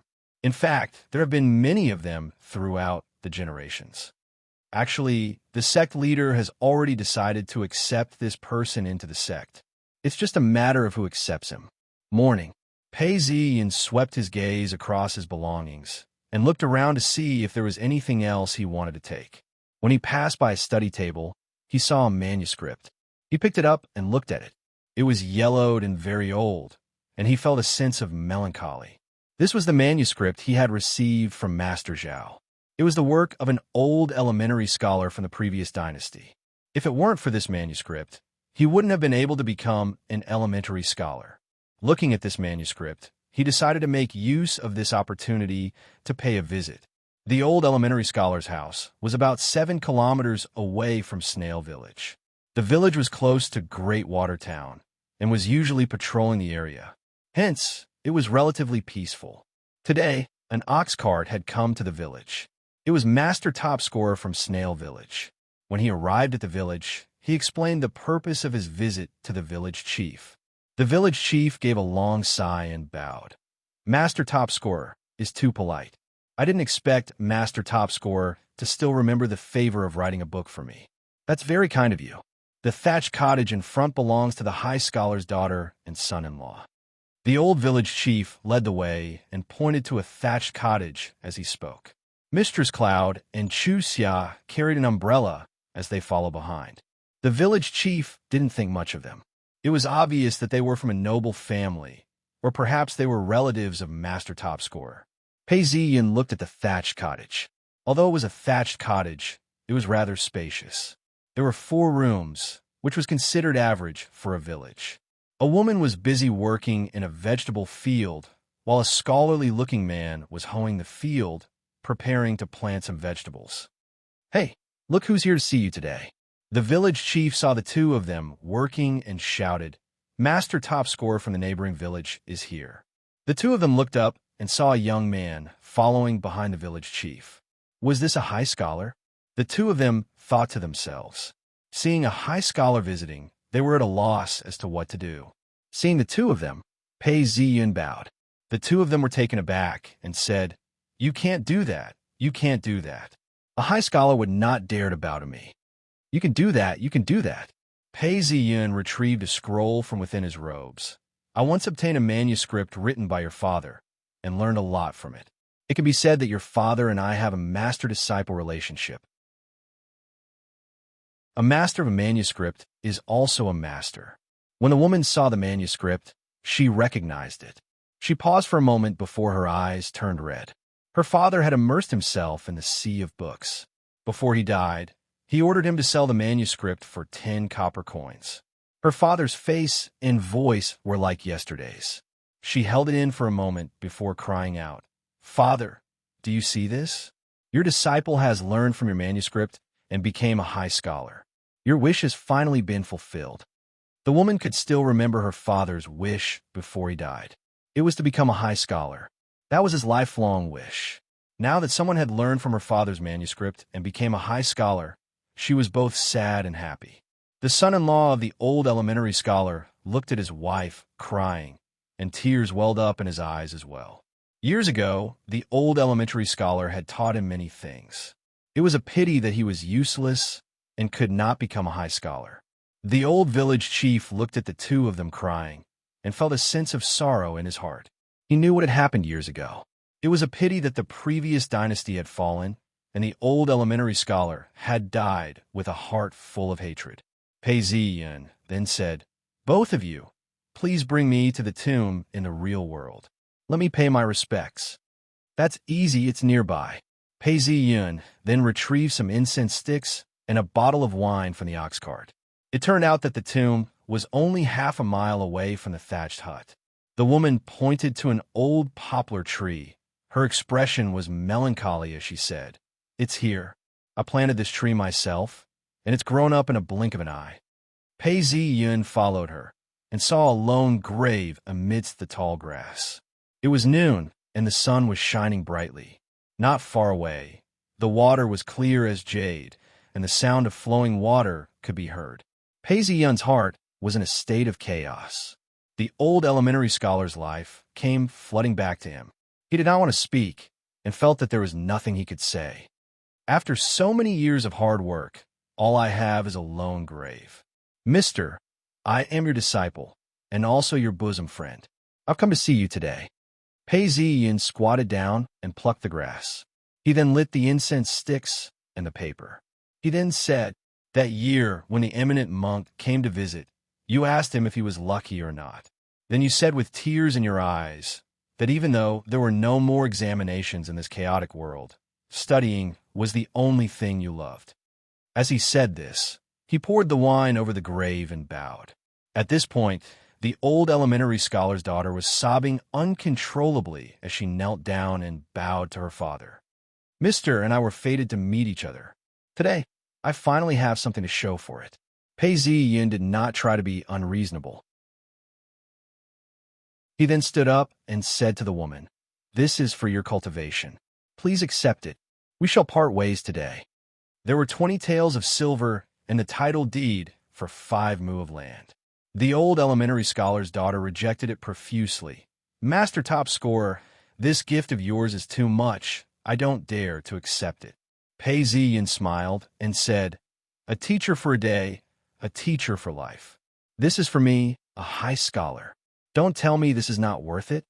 The both of them were at a loss for words. They looked at each other and saw the desire in their eyes. They knew that this was Master Top Scorer's way of helping them. After rejecting it for a while, they accepted it. Pei Ziyun heaved a sigh of relief. In reality, some people might think that this was a snobbish or vulgar gesture. However, Pei Ziyun had lived 2 lives and knew what this meant to a peasant family. If he accepted this gift, then it would be a happy ending. If he refused to accept it, then Pei Ziyun could only sigh. He then smiled and raised his hands before turning around and said, "Let's leave." Chapter 67. The little girl tugged at Yu Yinjun and said softly, "Aunt, you didn't make the wrong choice this time. I didn't expect my junior brother to be so kind. It seems like Holy Jail Sect is a bunch of bad guys. They forced my junior brother to kill so many people." Even before Pei Ziyin had officially joined the sect, the little girl was already protecting him like he was her junior brother. Yu Yinjun sighed and looked at Pei Ziyin. Over the past few days, he had been collecting information on Pei Ziyun. He was extremely talented. For the sake of his childhood sweetheart, he had killed 3 bandits in one night. After that, he became an elementary scholar. He had bribed the patrol officer to exterminate the Black Wind bandits. After that, he had passed the state examinations and returned to kill Li Wenjing. Today, he had killed Zhang Jieyu in the village. Even though Pei Ziyun was secretive and had no evidence, as long as there was a result, it would be easy to find out the truth. There was no way to hide it. To kill so decisively and treat those who owe him so well. Who knows if he's just putting on an act? Yu Yinjun pinched the little girl. "You're smart." Hee. The little girl retracted her neck. She had pinched it. "Master, shall we head straight to the prefecture then?" Pei Ziyun asked. "Let's go. There's a boat waiting for us." Yu Yinjun raised her hands and touched the dewy branches. She then said, "Last night at your house, it wasn't easy to scout. Let me see how many stages you've cultivated." "Master, please scout." Yu Yinjun glanced at him and nodded her head gently. She then placed her hand on Pei Ziyun's forehead and felt a glow of light. Her expression changed as she said, "You've already reached the 5th level. This is the inner strength of your body." Pei Ziyun's eyebrows twitched as his eyes revealed a look of happiness. He then asked, "I'd like to hear the details." Although he knew, he shouldn't know. Hence, he had to ask. Yu Yinjun raised her head and smiled. A cultivator's physique is the most important. The 1st and 2nd stages are health, and the 3rd and 4th stages are inner breathing. This is the mortal stage. Even martial artists can reach this stage. But the internal organs are different. The internal organs are very delicate, and it is very difficult to cleanse the marrow and bones. If there is a mistake, there will be hidden dangers. I was shocked when I saw you enter the internal organs and was afraid that there would be hidden dangers. But when I continued to examine, I found that there were no mistakes. How did you cultivate? What she meant was that although there was an oral formula, how could there be no mistakes in the specific operation of cultivation? If it weren't for the fact that he had a clean background and that he had been under Zhao Ning's watch for so many years, she wouldn't have believed it. She then heard Pei Ziyin reply, "Master, I don't know either. Let's just follow the chant." Yu Yinjun was speechless for a moment. Was this what it meant to be a genius? After a long time, he continued, "No matter what, inner strength is a threshold. It is the key to reaching human immortal. One could say that once this threshold is broken, human immortal is just accumulation." He then explained in detail, internal strengthening can strengthen the internal organs of the body and extend one's lifespan. Once the internal strengthening is complete, one will naturally enter the 7th or 8th stage and be able to develop great strength. At the 90th stage, one will be able to control this strength. It can be both hard and soft, with fire and water complementing each other. At that point, one will be able to live up to 120 years and become a human immortal. At the 10th stage, one will be able to open the gates of heaven and enter Tao. He will then become a Yin master and be known as a Tao master. Yu Yunjun then paused. Since you've already entered the internal strengthening stage, the first step is already half done. I've saved myself a lot of effort. As for opening the gates of heaven, let's talk about that in the future. Yes. The both of them then boarded the ox cart. Since they were walking side by side, they could still talk. Yu Yunjun then said, "Your cultivation is pure. When we reach the monastery, your senior uncle will be very happy to see you." Pei Ziyin smiled. He had experience from his previous life, and yet his cultivation wasn't pure. That was a joke. As soon as she finished speaking, the both of them quietened down. They could hear the wind and rain howling through the skies. Pei Ziyin felt a tinge of bitterness and happiness in his heart. This time, he had entered Free Cloud Sect 5 years earlier. Everything was different now. The both of them were speechless as the ox cart driver hurried on his way. Only the little girl kept asking questions here and there without stopping. From time to time, she would grab hold of Pei Ziyin and ask him questions. The little girl, senior sister Chu Xia, had experienced this in his previous life. Pei Ziyin could only smile bitterly and deal with her. The entire journey was a long one. When they reached the shore, they boarded a boat and headed straight for the prefecture city. Prefecture City, Green Cloud Monastery, was situated on the west side of Lake Mo and was directly opposite North Temple. Pei Ziyin and the rest rushed to the monastery. The sky had just turned bright, and the nearby houses were already lit up. Some of the fishing boats were already out. As they neared, they noticed that there were already Taoists chanting and doing their homework. Red vermilion mouth deity, expelling filth, righteous tongue deity, nourishing the spirit, cleansing the spirit, cleansing the spirit, cleansing the spirit, cleansing the spirit. As Pei Ziyin walked, he heard this familiar chant. Yu Yunjun then laughed.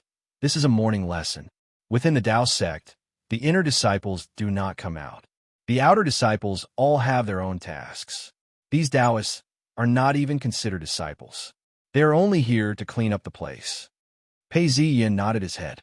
Indeed, the sound of a bell could be heard, carrying with it a deep and melancholic tone.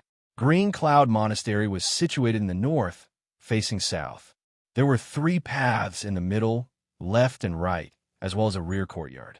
In front of the monastery were 200-year-old trees. It would take 2 people to wrap their arms around them. The treetops were over 10 meters tall and cast a huge shadow over the monastery. Many worshippers were entering and exiting the monastery. As he entered the monastery, he sighed. Although the original owner had seen it before, this was his first time. He could only see that the main hall was grand and majestic. It was surrounded by pine and cypress trees. On the left and right side of the hall were pavilions and pavilions.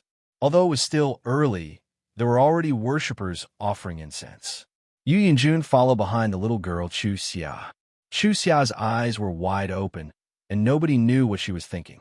As the 3 of them walked, Yu Yunjun introduced the monastery to Pei Ziyin. This monastery was built in the previous dynasty and has been around for over 300 years. Pei Ziyin, as a Taoist, one should not be obsessed with riches and riches. Do you know the purpose of this monastery? Pei Ziyin had stayed in Green Cloud Monastery before in his previous life, and thus knew the answer. At this point, he only said a part of it. Master, this monastery is the source of riches and companions. Only these 2 things can support Free Cloud Sect. Aunt, it's not like you don't know how intelligent my junior brother is. He became a top scorer at the age of 15 and has even grown taller. The little girl Chu Xia rolled her eyes at her aunt. That's right. Green Cloud Monastery is the exterior of Free Cloud Sect. The outer sect disciples all start their training here. It is also an important source of riches and riches. As a Taoist, although we should not be obsessed with riches and riches are essential. As she spoke, they reached the front hall. There were many statues standing around. Yu Yanjun was about to speak when the little girl Chu Xia interrupted. I know about this. Junior brother, let me tell you. The statues in the front hall are all immortal officials.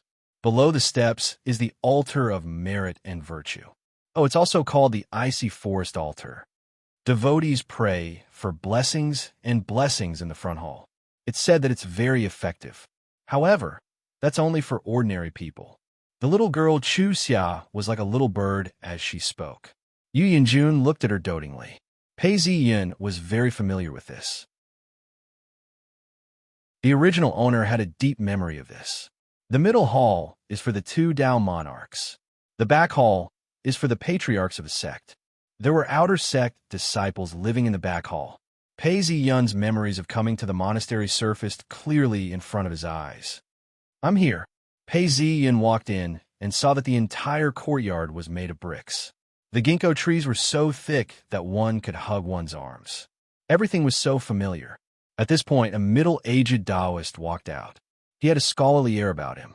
Pei Ziyun looked at him and saw that it was Zhao Ning. He hurriedly bowed. Student pays his respects to Mr. Good. Pei Ziyun. Back then, I asked my senior brother to leave a chant for you. You didn't disappoint me. Not only have you mastered it, you've also become an elementary scholar and a top scorer. You're indeed my student. Zhao Ning walked out and greeted Pei Ziyun. Yu Yanjun laughed. All right, senior brother Zhao, let's go in and talk.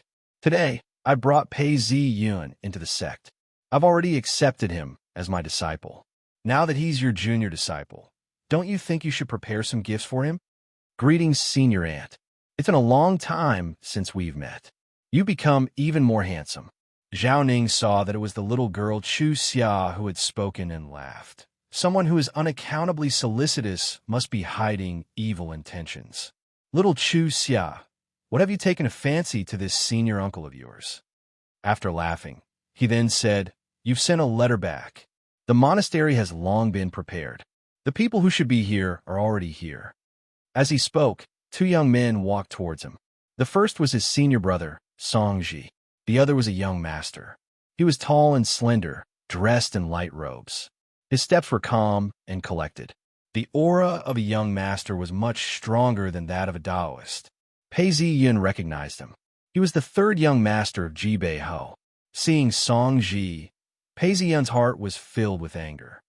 Greetings, senior uncle, senior aunt, and junior sister. Songji bowed respectfully. This is your senior brother, Songji, and senior brother Weiong. Zhao Ning introduced them.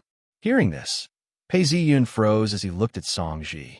Songji had introduced him as a senior brother. At this point, Songji was already the senior brother of the outer sect. Was he already the successor? Songji didn't know what Pei Ziyun was thinking. After exchanging greetings, he turned around and spoke to Zhao Ning. Senior Uncle Zhao, the preparations for the entrance ceremony are complete. All junior brother needs to do is take a bath, and we can proceed. Zhao Ning laughed. Since the preparations are complete, and you're the senior brother, bring the new junior brother to take a bath and change into his Taoist robes.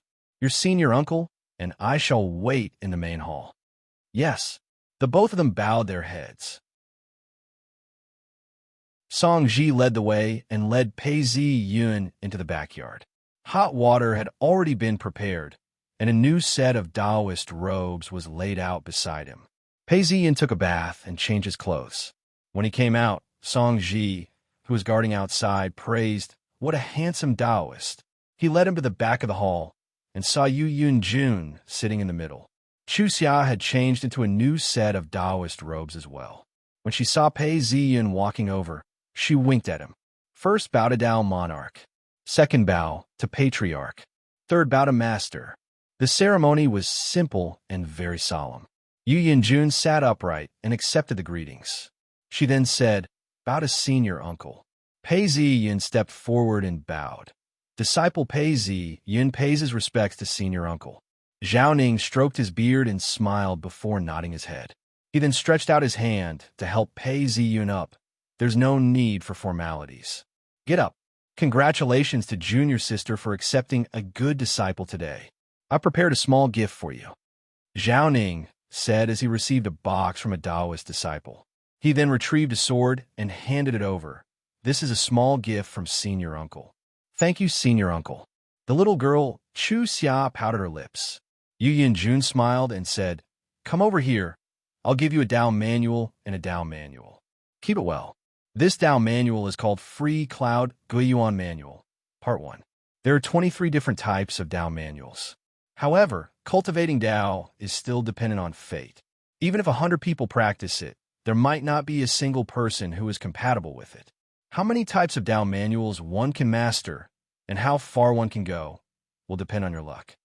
Thank you, Master. Pei Zi Yun received the manual and felt himself being knocked into. All of a sudden, a sparrow appeared in front of him. It had a white body and a red beak as it wailed and flew away. Pei Zi Yun didn't even have the time to be surprised when a white plum blossom appeared in front of him, emitting a faint glow. Now that I've completed this mission, I wonder how much I'll gain from it? Pei Zi Yun's eyes were filled with passion. After the ceremony, you're a disciple of our sect. I hope you'll continue to practice Tao and never slack off. Zhao Ning said. Pei Zi Yun replied, I'll remember Senior Uncle's teachings. Chapter 68. By the time the ceremony was over, it was almost noon. The food was not sumptuous, but it was clean and tidy. There were mushrooms and beans, sweet and sour cabbage and tofu. Pei Zi Yun ate a bowl of rice and mixed it with the vegetables. Seeing Yu Yin Jun and Zhao Ning stop eating, he placed his chopsticks down. You must be tired from your journey. Go back to your room and rest. Yu Yin Jun said considerately, causing everyone to smile. Everyone was the same. They were about to be imparted with Tao techniques. How could they not be impatient? Yes, this disciple shall take his leave, Pei Zi Yun said, as someone led him to his room. Or rather, this was the dormitory for the outer sect disciples. Although it was a dormitory, it was actually an elegantly decorated room. There was a clean and soft blanket on the wooden bed. There were no large bookshelves, but there was a short bookshelf. Pei Zi Yun leaned forward to take a look. The books on the bookshelf were all basic knowledge. There were Taoist temples and Taoist sections. These are for the outer sect disciples to learn about. Beside the window, there was a wooden table with a brush and inkstone. Pei Zi Yun sat on it and played with it. He then said softly, System. A white plum blossom appeared in front of his eyes and grew bigger. It then became a translucent information interface. It floated in front of his eyes, and words appeared before his eyes. Mission: counterattack the bandits, enter Free Cloud sect, completed, not retrieved, retrieve. The translucent plum blossom between his eyebrows moved. Boom! Pei Zi Yun's entire body trembled as a huge amount of knowledge was transmitted to him. When he awoke, he was surprised to see the sun shining brightly. It took me a few hours to absorb all the knowledge. Pei Zi Yun stood up and took 2 steps forward. He had a complicated look on his face. Original owner, you indeed have a plan. Initially, Pei Zi Yun had thought that he understood the original owner very well. But now he realized that the original owner's memories had been preserved. Before this, he only knew the gist of it. Now that he had completed the mission, he was given more details. So much knowledge. Paradise is where the chi of the earth gathers. But the chi of the earth is limited. How can we obtain more? Hence, the outer sect disciples built many Taoist temples. This is indeed beneficial. If we were to rely solely on paradise, after a few generations, we would be left with nothing. Pei Zi Yun understood. That's why the outer and inner sect disciples are separated. The outer sect disciples are meant to gather resources and provide resources for them to grow. The inner sect disciples are meant to cultivate their own Tao arts. They would then be able to open the gates of heaven and become Yin masters. But without paradise, it would be difficult to become an earth immortal. Since paradise has a limited capacity, the number of people who can become an earth immortal is limited as well. In our Free Cloud sect, there are only 5 earth immortals in a generation. But the outer sect and the inner sect are equally important. You could even say that in terms of contribution to the sect, the outer sect is more important.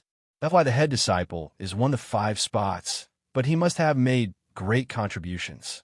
That's why Song Jitsai spent many years accumulating his outer sect skills. The eldest disciple of the outer sect is usually the first step to becoming the head disciple. But if it's just external techniques, he won't be able to become the sect leader's eldest senior brother. Not only do they have to cultivate Tao arts, they have to be pure as well. The reason for this is that Paradise has its own characteristics, and Free Cloud sect's techniques resonate with it. If one's cultivation is not pure, even if one's achievements are decent, they will not be able to become an earthen immortal. The original owner had cultivated other techniques before. Even though he had a golden finger, he was still excluded from the core of the sect. This was something that the original owner found out later on. Thankfully, the original owner did not cheat me and left me with only the foundational techniques that had nothing to do with it. Furthermore, the detailed memories that I've gained have made me even more proficient. Pei Ziyan looked at the techniques, and a line of words appeared. Free Cloud Sect Sword Technique, Advanced. Free Cloud Sect Technique, Level 5. Tao Arts, 31 types, Mastered. Beginner, Mastery, Advanced Master. In an instant, Pei Ziyan's cultivation had improved by quite a bit, and he felt extremely refreshed. The original owner had absorbed Tao aura many times in his previous life, and now he had inherited all of it. Although there were losses when he absorbed Tao aura, he still managed to shorten the time he needed to cultivate by at least 5 years. Pei Ziyan finished his dinner and went back to study. The night passed uneventfully. The next morning, Pei Ziyan walked out of his room and saw an empty space. This was where the outer sect disciples were practicing. Pei Ziyan looked around and saw many disciples dressed in Tao robes, practicing all sorts of techniques. Some were practicing fist techniques, some were kicking techniques, and some were sitting cross-legged, doing their morning exercises. The entire place was bustling with activity. Pei Ziyan looked for an empty space and held up his sword to feel it. Subconsciously, he channeled some inner qi into the blade of his sword. It was as thin as a strand of hair. He then raised his sword and thrust it forward. Qi! The sound of something slicing through the air could be heard. Indeed, Pei Ziyan felt that this sword was completely different from before. It was as if the inner qi, the angle, the speed, everything was smooth and smooth. It was as if he had been practicing sword techniques for over 10 years. Again, qi. This time, it was as smooth as before. After practicing for a while, Pei Ziyan thought to himself, now that I've gained experience, I've gained a whole new level of power. I wonder if this will be reflected in my practice? Just as he was about to speak, his eyes lit up. Pei Ziyan looked up and saw that the stats had changed. Free Cloud Sword Technique. Advanced 0. 1% completed. Since the last time, I've added a flower petal. Although it was transparent, it can even do this? Pei Ziyan thought to himself. Looks like the more I gain access to it, the more powerful it becomes. The original plum blossom. How many functions does it have? AI, this is a blur again. The original owner is hiding something from me again. Originally, he had no experience and did not know. Now that he had experience, he realized that it was indeed a blur. In my previous life, I opened the gates of heaven and entered Free Cloud Sect through Zhaoning. However, because my cultivation technique was not pure, I was never able to enter the core of the sect. This time, it's different. Pei Ziyan saw that no one was paying attention to him and stopped practicing. Yesterday, he had Song Ji's reminder. This morning, he had to serve tea to his master. If he had any questions, he could ask. This was his master's guidance. Free Cloud Sect had been established for a long time and was different from the rogue cultivators. It's getting late, let's go. Pei Ziyan walked to the back of the hall and saw Yu Yunjun seated. This time, she wasn't seated at the main seat, or rather, there was no one seated at the main seat. Zhao Ning and Song Ji were seated at the side. Song Ji was standing at one side, while the little girl Chu Xia was brewing tea. Serving tea was a part of the ceremony and was mainly about etiquette and guidance. Pei Ziyan walked up to receive the tea from Chu Xia. He poured the tea and served it to his master. Yu Yunjun received the teacup and smelled the aroma of the tea. She then used the lid of the teacup to fan the tea and blew on it before asking, "You've been taught the technique yesterday. How's it going? Do you have any questions? Is there anything you don't understand?" She smiled as she spoke. Hearing Yu Yunjun's words, Pei Ziyun thought for a moment. He had the memories of his past life, and also the plum blossom finger.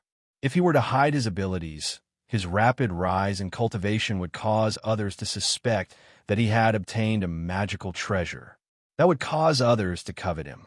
It would be better for him to show off his talents now and be safe. Besides, he had a clean background. His own sect was one of the strongest within the sect. There was no need for him to hide.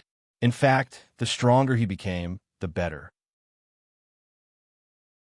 He was Yi Yunjun's only disciple, unlike Zhao Ning, who had already chosen Zhang Yun. Due to the limited number of slots, unless he abandoned Zhang Yun, he would always be a substitute. This was also the reason why he agreed to join Yu Yunjun in this life. He was different from the original owner. His relationship with Zhao Ning wasn't that deep. If Zhao Ning didn't even have a slot, why should he join her? At this point, he made up his mind and said, "Reporting to Master, I went back to study Tao arts last night. In a single night, I've mastered everything. There are no questions or questions. It's just that I'm not proficient in some of the more profound techniques." Yu Yunjun was just asking out of politeness. When she heard this, she paused. Even Zhao Ning, who was smiling, almost spat out the tea in his mouth. He looked at Pei Ziyun in disbelief. When he had first started learning Tao arts, he had spent more than a month. Now that Pei Ziyun said that he had mastered everything in a single night, he was suspicious of Pei Ziyun's words. Yu Yunjun thought for a moment. Perhaps he had already memorized everything. She smiled and said, "You said you've mastered everything. Why don't you recite the first chapter of the free Cloud Guiyuan manual?" Pei Ziyun was extremely confident. What he had accumulated in his past life was finally going to be put to use. He took a step forward and pondered for some time before reciting, "Tao arts, heaven and earth branches." Pei Ziyun recited it clearly and clearly. Yu Yunjun and Zhao Ning's faces fell as they looked at each other.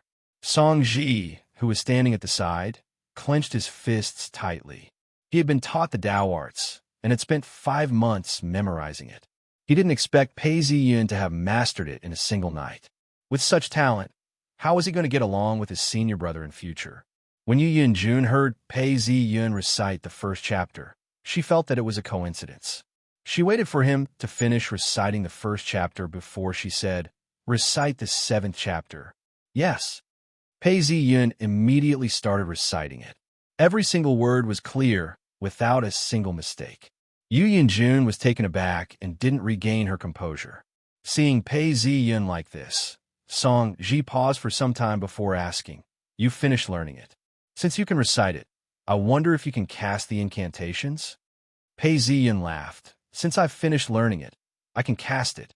Song Ji stretched out his hand and took out a dagger. He then cut his hand and said, "Since Junior Brother is so confident, please use the Sweet Dew technique." This Sweet Dew technique could heal minor injuries and was a commonly used technique in Taoist sections. Although this technique did not require much energy, it required a deep understanding of Taoist techniques. Pei Ziyun laughed and waved his hand at Song Ji. There was a flash of white light, and the wound started to heal. Song Ji was in disbelief as he touched the wound on his hand. Seeing that it had healed, his expression changed. "That's not possible. You've already mastered the Tao arts?" Mastering the Tao arts was akin to bringing the Tao arts into the sect. Although it didn't seem like a big deal, it was extremely serious. Once it was confirmed, there was no way he would be able to enter the core of the sect. Pei Ziyun looked at Song Ji.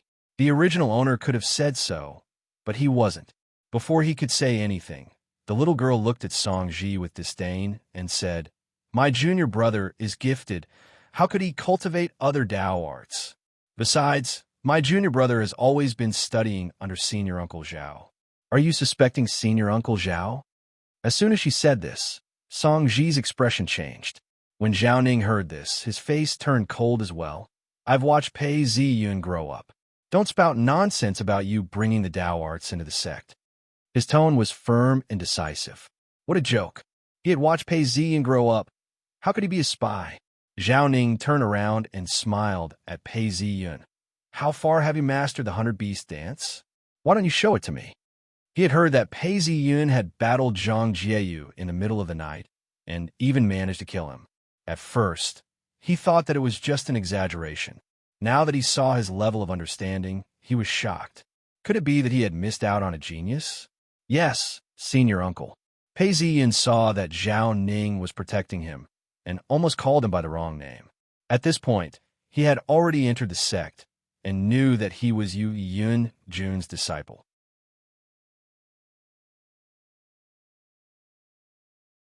Chapter 69. 100 Beast Frolics. Yu Yunjun and Zhao Ning's eyes lit up. They waited for Pei Ziyan's movements to become faster and faster. When it reached a certain point, they both stood on their tiptoes and looked at each other.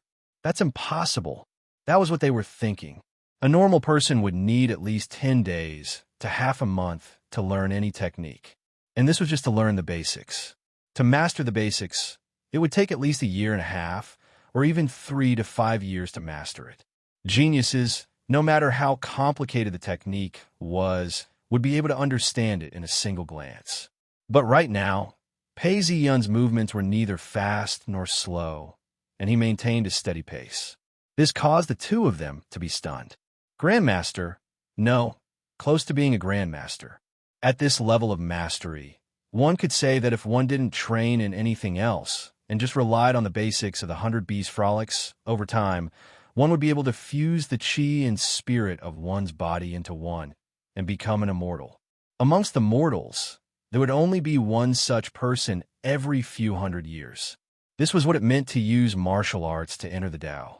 His inner strength is shallow, but his chi flows through his orifices and nourishes his essence. It can be said that his level of attainment is no less than yours or mine. It's just that whether or not he is enlightened or not, he has to put into practice. That's why it's so pure. The four of them were shocked. Yu Yunjun was overjoyed and couldn't help but smile. The little girl Chu Xia clapped her hands. With a junior brother like this, I can do whatever I want in the future.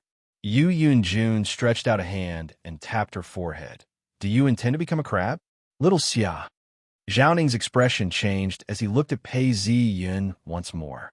His eyes gleamed brightly. At that moment, he realized that he had missed out on a cultivation genius after so many years of teaching. However, he was still able to smile. Your level of understanding is terrifying. If you work harder, you can enter the top 3 of the outer sect disciples. Clap, clap, clap. A youth walked in from the entrance of the main hall. Just now, the third young master of the Ho family, Wei Ong, had been watching from outside the main hall. As soon as he entered, he clapped his hands and smiled. Senior uncle, Wei Ong pays his respects. Wei Ong greeted his senior uncles before turning to face Pei Ziyan. Yesterday, when Brother Pei arrived, I could tell that you were a handsome man. Today, I can see that you live up to your reputation. Looks like this is a blessing for our Free Cloud sect. Who knows, under Brother Pei's leadership, our sect will flourish. He had no intention of hiding his instruction. If anyone wanted to listen, he wouldn't stop them. It was just that most of the outer sect disciples were in the middle of their cultivation, and there weren't many people around. Wei Ong had been standing at the door, listening to the instruction, and seeing Meng Hao's performance, and feeling very happy. He had come in. When Pei Ziyan heard the voice, he lifted his head and looked over. He had seen this person before. When he came to the main monastery yesterday, he saw this person with Song Ji. Now that he saw him again, he remembered. Ji Bei Ho, third young master Wei Ong. He had an oval face and thick eyebrows. His eyes were dark, and he wasn't wearing a Taoist robe. Instead, he was wearing a long robe. In the original owner's memory, this person was very low profile. It was just that at this moment, he seemed to be in high spirits. Song Ji laughed. Senior brother is the top scorer. From now on, he will be staying in the city and will be able to interact with you frequently. With 2 senior brothers in charge of the city, I'm sure the sect will flourish. As he finished, he turned to Yu Yunjun and Zhao Ning. Senior uncles, I have some matters to attend to. I shall take my leave now." He appeared to be very easygoing as he bowed and took his leave. Once he was out of the door, his face darkened. He was the leader of the core disciples and was the senior brother of Free Cloud sect. Who would have thought that such a demon like Pei Ziyun would appear? Seeing Song Ji leave, Pei Ziyun laughed coldly in his heart. Because the original owner had wasted too much time and had brought his skills into the sect, there was no way he could become a core disciple of the sect. Furthermore, it was too late. Song Ji had already become the honorary disciple. When Free Cloud sect was attacked by Black Altar sect, the original owner had exposed the Plum Blossom in order to defend against the attack. Song Ji then betrayed the original owner and allowed Free Cloud sect to become a vassal, while Pei Ziyun became the sect leader. Such a deep hatred would be difficult to resolve. According to the original owner's memories, Xie Chengdong had already risen to power within Black Altar sect. Over the past 10 years, Pei Ziyun didn't have much time left. If he didn't become a core disciple, he wouldn't be able to become an Earth Immortal. In order to survive, he would have to fight for opportunities to become one of the 5 core disciples, and even become the honorary disciple. Although he had the memories of his previous life, he didn't have the time to accumulate his powers. What was more urgent was that the position of the honorary disciple was almost set in stone. If he didn't fight for it, once it was set in stone, he wouldn't be able to fight for it. This Song Ji was the reincarnation of an elder and had a deep relationship with the current sect leader. Hence, he was able to mobilize the strength of the sect and was able to coordinate with the sect leader. All these years, he has achieved many merits. This Weiong is the 3rd son of Ji Bei Ho. Ji Bei Ho had followed the emperor on expeditions to the south and the north, and had achieved great merits. He was then conferred the title of Marquis. Although the world has been settled and has changed from martial arts to culture, his power is still very strong. With Weiong joining the sect, he has accomplished many great things. This is his family background. One has a family background, the other has a sect. It won't be easy for me to compete with them. However, according to the original owner's memories, I have to achieve this in a short period of time. If not, no matter how good my cultivation is, it would be hard for me to have a chance to do so. As he thought this, he noticed that Yu Yunjun and Zhao Ning's faces were cold. He then thought to himself, although Song Ji tried to hide it, how could the two of them not see it? Yu Yunjun then instructed, "Since you're already familiar with Dao arts, go and cultivate on your own." "Yes." Pei Ziyun bowed respectfully and left the room. Seeing that Pei Ziyun had left, Yu Yunjun pulled out her communication talisman and tapped it with her finger. The talisman glowed brightly, and an old man appeared on it. Yu Yunjun and Zhao Ning both bowed to him. The moment the old man appeared, he smiled and asked, "Yu Yunjun, Zhao Ning, what's the matter?" "Sect leader, my disciple, Pei Ziyun, has been imparted with Dao arts yesterday. Today, he has mastered it, and even mastered his own techniques. Hence, I would like to request for sect leader's recommendation to bring him into the inner sect." Yu Yunjun spoke. "There's such a matter?" The Free Cloud sect leader paused in shock and fell deep into thought. "Yes, sect leader. I can vouch for junior sister Yu. I saw it with my own eyes." Zhao Ning stepped forward and spoke. "So there's such a matter? Looks like this disciple is fated with Free Cloud sect. He's a person who is close to the Tao." The Free Cloud sect leader laughed as he spoke. "Sect leader, do you think we should bring him into the inner sect to become a core disciple?" Yu Yunjun asked. The Free Cloud sect leader thought for some time before sighing. "To elders, this isn't appropriate. The inner sect depends on one's cultivation level. A core disciple not only depends on one's cultivation level, but also one's contributions. To enter the inner sect, no matter how talented Pei Ziyun is, the rule is that he has to break through the gates of heaven and become Ain Master. To become a core disciple, one has to choose from within the inner sect based on his talent, Dao roots, luck, and merits. Although this disciple is talented, he has only joined the sect for a short period of time. He hasn't done much, and his cultivation level hasn't reached the required level. This is a violation of the rules. Furthermore, if he's talented, it's only a matter of time before he reaches the requirements to become an inner sect disciple. There's no need to break the rules. You two elders should take good care of him, and at the same time nurture the relationship between the sect and the sect. Yu Yinjun and Zhao Ning looked at each other. Actually, it was natural for Yu Yinjun to recommend a disciple to become a core disciple. Besides, this disciple was indeed outstanding. However, the sect leader wasn't willing to do so. It wasn't that he would never be willing to do so. It was because he didn't want to give Song Ji too much pressure. The core disciple had the right to fight for the throne. Although he was no longer the sect leader's teacher after reincarnating, the sect leader still couldn't let go. Thinking about this, the both of them sighed and replied, yes. Pei Ziyun and Wei Ong obeyed their orders and left the main hall. The little girl Chu Xia followed beside them, tugging on Pei Ziyun's sleeves as they left. The three of them spoke at the same time. The little girl Chu Xia was giving Wei Ong a headache. Wei Ong was patient and accompanied her the entire way. Halfway through, Wei Ong smiled and suggested, Senior sister, junior brother, why don't you come to my home mansion? It's not far away, and you could be a good host. Sure. The little girl, Chu Xia, replied. Many thanks, Brother Wei. It's just that I've just started cultivating and need to stabilize my cultivation. I hope Brother Wei can understand. When Pei Ziyun heard this, he clasped his hands and said, Thank you, Brother Wei. He finally remembered why Wei Ong was in such high spirits now, but was silent in the future.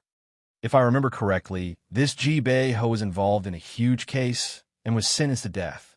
Although he was protected by his sect and was able to escape his punishment, he lost his family background and was now in dire straits. This kind of family, it's best not to get close to them, especially not to visit them. Since little junior brother isn't going, I won't go either. Junior brother, I'll go to your house again next time. The little girl then dragged Pei Ziyun along to play. This was the first time the little girl had come to the outer sect monastery and was very interested. She then dragged Pei Ziyun along to have a look. Pei Ziyun couldn't resist and was dragged away. Wei Ong smiled as he walked out of the monastery and boarded the ox cart towards home mansion. Home mansion wasn't too far away and was only an hour away. He saw a row of soldiers standing there like nails. Wei Ong didn't pay much attention to them as he walked in. He walked along the corridor, past a pond, and saw an unfamiliar warrior. This warrior had a dark red face. Although he was short, he looked like he was made of steel and had a fierce aura about him. Even so, it wasn't strange for there to be so many elites in the mansion. It was just that he didn't look like he was from the dynasty. He thought for some time, a warrior from Fusang? Wei Ong frowned. Just as he was thinking about it, he saw another person walk out from the study. This person was around 40 years old and had a pale face. Wei Ong paused and bowed, Mr. Shun. This person was Shun Ji, and his title was merely that of a scribe in home mansion. Ji Bei Ho was a person of authority, and even the civil and military officials didn't dare to lift their heads when they saw him. This person was dressed in white and was able to talk about important matters. Master Ho regarded him highly, and even Wei Ong, as a young master, had to address him as Mr. So it's third young master. Shenji looked at Wei Ong and sighed. Wei Ong was extremely talented and had shown signs of intelligence from a young age. Master Ho had hoped that Wei Ong would be able to help out in the future. However, he didn't expect Wei Ong to be unwilling to participate in such matters. Master Ho then advised him, Young master, you are talented. You should participate in the affairs of the mansion. Before he could finish speaking, Wei Ong interrupted him. Mister, you don't have to say anything more. My eldest brother is a nobleman, and my second brother is an official. Having both of them in the family is enough. I have no ambitions, and just want to live a carefree life. As soon as he finished speaking, he waved his hands and left. Seeing him leave, Shun Ji could only sigh. This was an important matter that involved the succession of the family. Even if it was him, he had to stop here. Besides, he couldn't say that Wei Ong was wrong.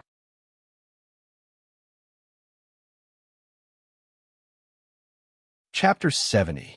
Green Cloud Monastery, the autumn rain continued to fall, but the number of devotees continued to pour in, braving the rain with umbrellas. Pei Ziyin let out a deep breath and slowly retreated from his meditative state. He felt extremely refreshed, and his entire body felt comfortable. It was obvious that his cultivation had improved. However, he did not show much joy on his face. He thought to himself, "Every day I train, I accumulate spiritual energy, I train my powers, but this process is actually changing my internal organs. According to this world, it's a gradual process. According to my worldview, this is a natural process. If I were to accelerate it, it would only bring disaster. Even if there were miraculous pills, could it be possible that it would cause my cells to divide and change my entire body? If that's the case, wouldn't it be because of cancer?" Pei Ziyin sipped his tea as he pondered. At this point, someone knocked on his door. Pei Ziyin stood up and opened the door. Indeed, it was the little girl, Chu Xia. These days, every time he finished his training, the little girl would come and harass him. She would use her status as a senior sister to drag Pei Ziyin out to play on streets. She said that she wanted to experience the world, but in reality, she wanted to buy some kites, figurines, and candies.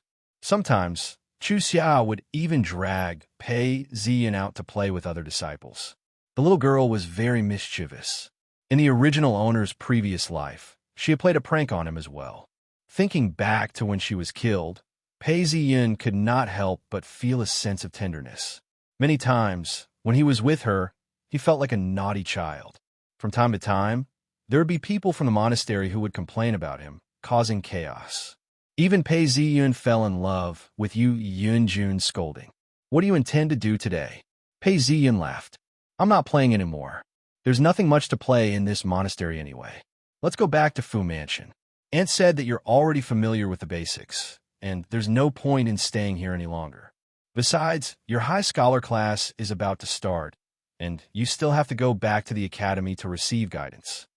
This time, Chu Xia was not mischievous and spoke in a serious tone. "Oh, I understand." Pei Ziyin nodded his head. This time, he had come to Green Cloud Monastery to familiarize himself with the Outer Sect disciples and the rules of Free Cloud Sect. His performance had been astonishing. Hence, he could leave. Prefecture Mansion, Fu Mansion. When Yu Yunjun, Pei Ziyin, and the little girl returned to Fu Mansion, High Scholar Fu had already prepared a banquet to welcome them back. Originally, it was fine, but now that Pei Ziyin had become his junior brother, he had to take good care of him. During the banquet, Pei Ziyin and High Scholar Fu talked about literature and poetry. Both of them were high scholars, and their talents were not bad. Hence, their conversations were filled with a sense of appreciation for each other. After listening to High Scholar Fu's story, Pei Ziyin found out that High Scholar Fu did not intend to enter Free Cloud Sect. It was just that he had not been able to pass for a long time. Furthermore, he was related to Yu Yunjun by marriage, and was able to enter Free Cloud Sect. A few days later, early in the morning, Pei Ziyin had just woken up when a butler came to invite him. He followed the butler to the main hall and saw that breakfast had already been prepared. High Scholar Fu, Yu Yunjun, and the little girl Chu Xia were already there. Pei Ziyin had just followed the butler in the main hall when he heard the little girl Chu Xia shouting, "Little junior brother, come quickly. We've been waiting for you to eat." As he said this, he jumped off the stool and dragged Pei Ziyin to sit down. High Scholar Fu was experienced and smiled. "Actually, there's a class on etiquette within the county. However, you passed the exams too quickly. Hence, you're studying at the academy. This class isn't a big deal, but I still have to go. I have to learn all sorts of etiquette. In future, when I have to deal with officials, I will need to learn it. Let's not talk about other things. Just look at the sky. The common people call themselves the Jade Emperor, and the scholars call themselves the Emperor's Sky. This difference of one word has a huge difference. Although you've entered a Taoist sect, you still have to learn these things. This is the official ceremony of the imperial court, and is not something that can be compared to." Pei Ziyin nodded his head repeatedly. After finishing his breakfast, Pei Ziyin followed High Scholar Fu and prepared to leave. The little girl Chu Xia chased after him and shouted, "Junior brother, come back early." In the afternoon, Let's go and fly a kite by the river." As they exited the main gate, the butler had already arranged for an ox cart to be sent to the academy. When they reached the academy, there were 2 guards standing guard. After entering the academy, High Scholar Fu led Pei Zi-yun to his class. Seeing that there were many high scholars present, they did not recognize Pei Zi-yun. Hence, they asked High Scholar Fu, "Who is this? Why is he so young?" Someone whispered, "This is this year's top scorer." When everyone heard this, understood, so this is a 15-year-old top scorer. Everyone looked over and clasped their hands towards Pei Zi-yun. Pei Zi-yun returned the gesture and smiled. At this point, someone shouted, "Enter the classroom for high scholars." Everyone's laughter stopped as they revealed serious looks on their faces. An official dressed in an official's robe walked in. Behind him were 2 scholars, carrying a huge stack of books. The official entered the classroom and shouted, "Silence." The noise in the classroom became much quieter. At this point, the official began to call out names. After the names were checked, the official said, "Everyone, I've checked your records. Out of the 67 high scholars, 60% of you are from humble backgrounds. Confucius said that those who excel in their studies will become officials. All of you started out as children, then as elementary scholars. From elementary scholars, you became high scholars. In the future, you might even become a grand scholar. All of you relied on the 4 books and 5 classics. For you to be here today, it could be said that you have excelled in your studies. But can any of you become officials? As for this, I don't think so." Hearing this, none of the high scholars spoke. The entire classroom was extremely quiet. The official then revealed his white teeth. "Maybe you all feel angry, but let me give you an example. A certain high scholar had studied for over 20 years and had quite a reputation in the county. I met him once, and he was talking to me about the lotus goddess's benevolence. I know that many people in the countryside worship the lotus goddess, but how many of them know that this is a depravity? Furthermore, this depravity is used to incite chaos among the people. You scholars are different from the common people. Not only do you study properly, you also have to be honest. When you come across such a situation, not only do you want to tear down the temple, you even want to urge the officials to arrest you. This is etiquette. As for that high scholar, I don't know who took the title, but I can say that if he doesn't even know the difference between a depravity and a depravity, how can he possibly become a grand scholar?" The official started lecturing them, and seeing that everyone was silent, he then laughed. "Etiquette, first of all, is to determine the status of the people, and then set the standard. The difference between depravity and depravity is a very important part of it. Secondly, there is the difference between the officials and the commoners. Everyone knows that those who are below the rank of duke cannot afford to build their own houses with multiple arches. Commoners can build their own houses with no more than 3 to 5 rooms. These are all etiquette. In reality, the others might be drowsy, but Pei Zi-yun was listening very intently. In this world, the emperor, the ministers, the gods, the officials, and the commoners all had their own set of etiquette. These etiquettes represented the social hierarchy, the distribution of resources, and the distribution of resources. It could be said that this was the essence of etiquette. However, for the first class, he didn't talk much. When they were about to leave, Chun Jin Chun and Yu Guangmao saw that High Scholar Fu was greeting them as well. High Scholar Fu smiled. "We are all high scholars. There's no need to be so polite." Before Chun Jin Chun and Yu Guangmao became a high scholar, they lived in High Scholar Fu's house. He took care of them and even gave them pointers. The 4 of them chatted as they left and boarded the ox cart before parting ways. Fu Mansion as they alighted from the ox cart. High Scholar Fu laughed. "This etiquette lesson is boring. But as a high scholar, you have to learn etiquette. If not, in the future, you'll be in big trouble. Thank you for your guidance. Actually, I don't think it's boring."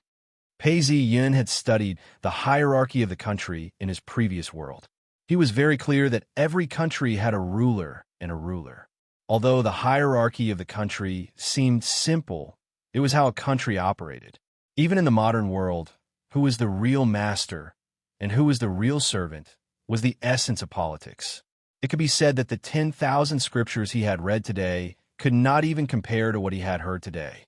But now that he was a Tao cultivator, he could slowly study this.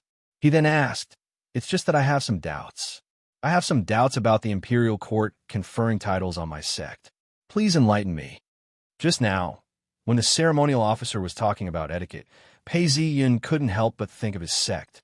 High Scholar Fu pondered for some time as he tried to sort out his memories. He then said, "The imperial court is divided into 4 categories: depravity, bestowment, nobility, and official ceremony. Depravity is suppressed and banned. Bestowment is legal and is allowed to exist. However, it is not incorporated into the system of the country. Taoism is based on this system. Bestowment of nobility is a form of grace given by the country. However, it may not be incorporated into the official ceremony. If it isn't, then it's a one-time grace. Official ceremony refers to the annual offering of sacrifices by the country and the sharing of imperial qi. More specifically, those who do not have a title of nobility will be bestowed with a temple. Those who have already been bestowed with a title of nobility will be bestowed with a title of nobility. The first male will be bestowed with the title of Earl, Marquis, and then King. The goddess will bestow the title of Madam, and then Concubine. In our Taoism, the corresponding titles are Enlightened Masters, and then True Sovereigns." Pei Ziyan nodded his head to indicate that he understood. Taoism conferred titles to Enlightened Masters and True Sovereigns. However, True Sovereigns and True Sovereigns were different. According to the original owner's memories, regardless of whether it was the gods or Taoism, they all yearned for the imperial court to bestow titles upon them. Outer sect disciples have the most merits. Bestowing titles to the sect is the most important. Writing books and building monasteries are the second most important. Patrolling the counties and slaying demons is the third most important. The last one would be to practice medicine and save lives. Only by practicing medicine and curing diseases, the backlash is the least and the least feared by the imperial court. However, in order to accumulate merits, I can't do it slowly. Thinking about it this way, Pei Ziyun analyzed the merits of a sect. Although sects did not pursue fame and fortune, they pursued strength and power. Hence, they needed wealth, companions, techniques, and land. Only then would they be rewarded. There are many ordinary disciples who practice medicine and cure diseases. Patrolling the counties and slaying demons are also common. These are all done by people who have reached the pinnacle. At Wei Yang's level, he would be able to use his power and influence to protect his sect. He could even build monasteries and expand his wealth. That's why he could save thousands of lives. If I wanted to catch up, I would have to do something big. My sect was conferred the title of Enlightened Master by the imperial court.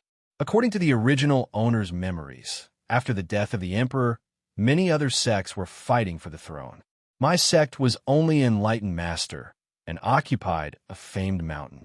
If I could think of a way to confer the title of True Sovereign on my sect, that would be a huge merit. In the future, I would have the upper hand. If I can do this, then no matter what Song Ji and Wei Yong do, they would not be able to match up to me. Although I might not be able to become the honorary disciple of the sect, I would at least be able to use my external techniques. As soon as he thought of this, he felt a sharp pain in between his eyebrows. A transparent plum blossom appeared before his eyes. A small white plum blossom then appeared before his eyes. It grew bigger and bigger. A line of red words appeared on the information interface. Mission: create merits and become one of the top 3 outer sect disciples. Pei Ziyan looked at it and understood.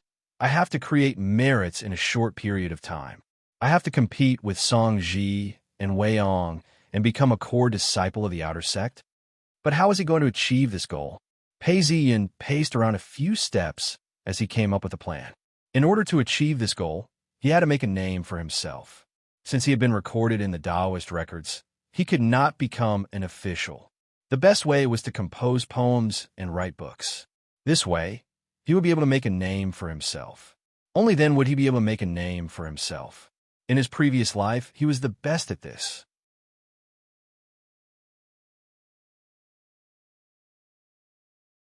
Chapter 71. Early winter.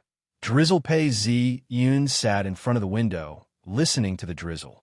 In the blink of an eye, the struggling youth in Snail Village had become a top scorer, and had even entered the sect. Isua, where are you now? Pei Zi Yun looked out of the window and sighed. Pei Zi Yun had gone to the academic courtyard a few times, and realized that apart from the first day, there were not many people there. Most of them thought that this was just a common topic. However, Pei Zi Yun listened with great interest. In ancient times, etiquette was very straightforward. Ruler and subject, father and son, superior and inferior, were clearly separated. Furthermore, they had to follow these rules and line up to receive the fruits. In modern times, it is still ruler and subject, father and son, superior and inferior, and still line up to receive the fruits. The only difference is that the obvious rules have become hidden rules. But this is progress. You can't say that there is no progress, but it can't be said that the essence has changed. In short, it's still meat, just that it looks better. Pei Zi Yun felt that he had benefited greatly from this. Although he was living in Fu Mansion now, he would wake up every morning 6:45 a.m., wash up, eat breakfast, and read the scriptures. After lunch, he would read the scriptures and cultivate for an hour. It wasn't that he didn't want to cultivate. It was just that he had to rely on his body's metabolism. At night, he would read the scriptures. Unknowingly, half a month had passed. It was now the 11th month. On the second day of the academic courtyard, Chun Jin Chun and Yu Guang Mao came to visit. They invited Pei Zi Yun to go out and play. Pei Zi Yun did not reject them and agreed. The little girl, Chu Xia, had wanted to go out and play as well, but was scolded by High Scholar Fu. Although this world was more open, it was not Pei Zi Yun's original world. The little girl, Chu Xia, was scolded by High Scholar Fu and pursed her lips. Her eyes were filled with tears as she entered the courtyard and hid in her room. When Pei Zi Yun returned, the little girl snorted coldly and ignored him, as if it was her junior brother's fault for causing her to be scolded. These few days, without Chu Xia, Pei Zi Yun stayed in his room, deep in thought. In order to achieve great things, one must have some influence. This world loves poetry. Every time they have free time, they love to use poetry to make friends. Luckily, in my previous life, I failed in the stock market and spent my time at home writing poetry to kill time. Who knew that I would be able to use my poetry in this life? With power comes respect. In this world, the Taoist sects are powerful. Therefore, they have the right to line up and share the fruits. If I perform meritorious deeds for the imperial court, I will be rewarded. This might be my chance. Pei Zi Yun opened the window and the wind blew in. For a moment, he felt a sense of contentment. Compared to the days when he had been reincarnated, these days were much more relaxing. It was rare for him to be able to relax. However, he had to seize the initiative. Time waits for no man, and he had to figure out where to strike. At this point, a servant knocked on the door and said, "Master Pei, it's the third young master of the home mansion. He has invited you to a banquet in the afternoon." When Pei Zi Yun opened the door, a servant handed him a gold-plated invitation. Pei Zi Yun opened it and smiled. "I shall attend the banquet tomorrow." The next day, the ox cart from home mansion arrived in front of the mansion. Pei Zi Yun and High Scholar Fu boarded the ox cart separately. As soon as they boarded the ox cart, Pei Zi Yun realized that there were 2 seats inside the ox cart. There was also a table and a serving maid. She took out a silver bottle and poured a cup of warm wine. Pei Zi Yun felt his entire body relax and thought to himself that this home mansion was indeed a comfortable place to live. The entire journey was peaceful and uneventful. When he reached the entrance, someone approached him and said, "You must be top scorer Pei. Young master is waiting for you." Hearing this person speak, Pei Zi Yun looked around and noticed that High Scholar Fu's ox cart had been stuck in a traffic jam and had yet to arrive. Pei Zi Yun then said, "Lead the way." This person led Pei Zi Yun inside. This wasn't home mansion, but was considered a side courtyard. However, the area was still huge. There were vines, trees, and roses in the garden. After walking for a while, there were a few tea trees scattered around, and they were fenced up with bamboo fences. The courtyard was very quiet. The person who led Pei Ziyun to the door knocked gently. Young master, top score Pei is here. Brother Pei, please enter. Wei Ang's voice rang out from within the room. Pei Ziyun pushed the door open and saw Wei Ang brewing tea. He was fanning himself with a small fan, and his entire focus was on brewing tea. Pei Ziyun looked around the room and noticed that the room was very simple. Most of the furniture was made out of bamboo. There was a bamboo table, a bamboo chair, and a bamboo bed. On the wall, there were several paintings of mountains and rivers and some poems. Pei Ziyun looked around the room and noticed that Wei Ang had already brewed the tea. He picked up the teapot and poured the tea into the cups on the table. Seeing that Pei Ziyun was still standing, he said, "Junior brother Pei, please take a seat. Please have some tea and have a taste of my tea-making skills." Wei Ang stretched out a hand and pushed the teacup towards Pei Ziyun. Pei Ziyun walked forward and pulled out the bamboo chair to sit down. He then took a sip of the tea and noticed that it was sweet and fragrant. In his previous life, it was the same on Earth. It was nostalgic and tasty. Senior brother is really good at making tea. If I could drink a cup every day, I could live for another 10 years. Pei Ziyun laughed as he spoke. Haha, brother Pei is too kind. My tea-making skills are not that good. In the future, I shall bring you to meet a tea master. It's just that drinking tea here is rather boring. I shall bring brother Pei to home mansion to have a look. Wei Ang laughed as he stood up and led Pei Ziyun out. Not long after they left the courtyard, the two of them saw a Japanese warrior hurrying by. Pei Ziyun had read the local records and knew that there were Japanese in this world as well. The pirates were a huge threat to an prefecture. Seeing a Japanese warrior appear in home mansion, he was curious and asked, "Senior brother Wei, why is there a Japanese warrior in your mansion?" Wei Ang laughed. "There is no need to be suspicious. This is a Japanese warrior that my father took in during the chaos of war. When the world was in chaos, this warrior had nowhere else to go. Hence, he sought refuge in the mansion. My father was magnanimous and did not force him to change his attire.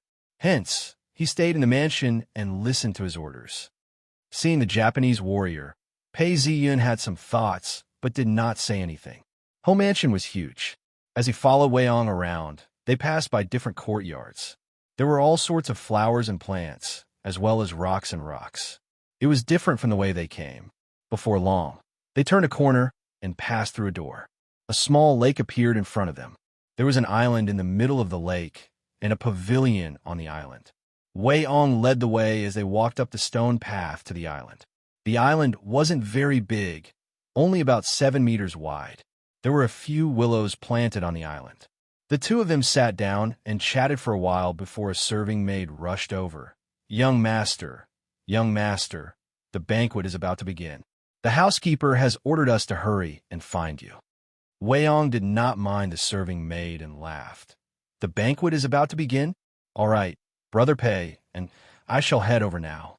Wei Ang smiled as he stood up and turned to Pei Ziyun. "Brother Pei, I'd want to bring you around home mansion. It looks like we can only do it next time. That's a small matter. Let's go to the banquet." Pei Ziyun laughed. "Young master, top scorer, hurry up. Mr. Shun and the housekeeper are getting anxious. That's why they asked me to find you." The serving maid spoke hurriedly. After about 15 minutes, the three of them arrived at the banquet venue. The housekeeper who was waiting outside welcomed them. "Ai, third young master, the banquet is about to begin, and you disappeared. You promised Master Ho that you would host the banquet today. Mr. Shun has been waiting for you for a long time." Wei Ang listened to the housekeeper's words and replied, "It's all right. I'm just in the mood to show Brother Pei around the backyard. Let's go in and start the banquet." As Wei Ang finished speaking, he walked into the room. "This way, top scorer Pei, it's inside." The housekeeper led Pei Ziyun into the main hall. Inside the hall, there were many banquets. Many scholars and high scholars had smiles on their faces as they chatted with each other. As soon as Wei Ang entered the main hall, Shunji welcomed him and whispered, "Third young master, we've been waiting for you. Later on, you shall open the banquet. Don't get nervous. It's just a banquet. What's there to be afraid of?" Wei Ang replied softly. Wei-Yong walked up to the host's seat and spoke loudly. Everyone, I've always loved literature. Hence, I've asked my father to host this banquet and invited everyone to come. Let's all discuss poetry together. Wouldn't that be great? Of course, literature can't do without wine. Come, let's have a toast. Following Wei-Yang's words, everyone began to move. This banquet was an essential part of the high scholar's journey. Many nobles would invite high scholars to host banquets. These high scholars were the future of the dynasty, and it would be easier for them to establish a good relationship with each other. Just as Wei-Yong was speaking, Pei Ziyan noticed that High Scholar Fu was there as well. Qin Jinshun and Yu Guangmao were there as well. There were still empty seats, and they invited Pei Ziyan to take a seat. High Scholar Fu asked softly, "Where did you go just now?" "When I entered the banquet, I realized that you weren't there. I thought that your carriage was delayed on the way here." Hearing High Scholar Fu's words, Pei Ziyan lowered his voice. "Just now, Brother Wei invited me for a cup of tea, and I was delayed." Qin Jinshun and Yu Guangmao bowed as well. "Brother Pei, how do you do?" Pei Ziyan returned the greeting. The four of them were familiar with each other. At this point, a female singer walked in and started singing. High Scholar Fu lowered his voice and introduced everyone to Pei Ziyan. He pointed to an old man. "This is Jiang Zhong, a high scholar from the previous dynasty. He studied at home and is quite famous." And that middle-aged man who raised his cup, don't think that he's just an elementary scholar. He's famous throughout the entire prefecture and is a famous scholar. High Scholar Fu was very familiar with these scholars and introduced them to Pei Ziyan one by one. Pei Ziyan's horizons were broadened. Wei-Yong started the banquet, and everyone was talking about literature and Tao, drinking wine. It was a joyous occasion. Occasionally, people from other tables would bring wine over and compete in poetry. The loser would have to drink wine, and the atmosphere became lively. When Wei-Yong saw that everyone was drinking wine, he was the host. At this point, he felt an itch in his heart. He lowered his voice and said, "Mr. Shun, why don't you host the banquet, and I'll go down and drink wine with the others? It's too boring to sit here and listen to the rules." At Wei-Yang's table, nobody came up to drink wine with the third young master of Ho Mansion. Nobody came up to compete in poetry either. It was indeed boring. "Young master, since you promised Master Ho, why don't you just sit here peacefully?" This third young master of Ho Mansion was acting so carefree and gave Shenji a headache. Wei-Yong rolled his eyes and thought of an idea. He then leaned close to Shenji's ear and whispered a few words. When Shenji heard this, his eyes lit up and said, "Since young master has such an idea, we shall do as young master says."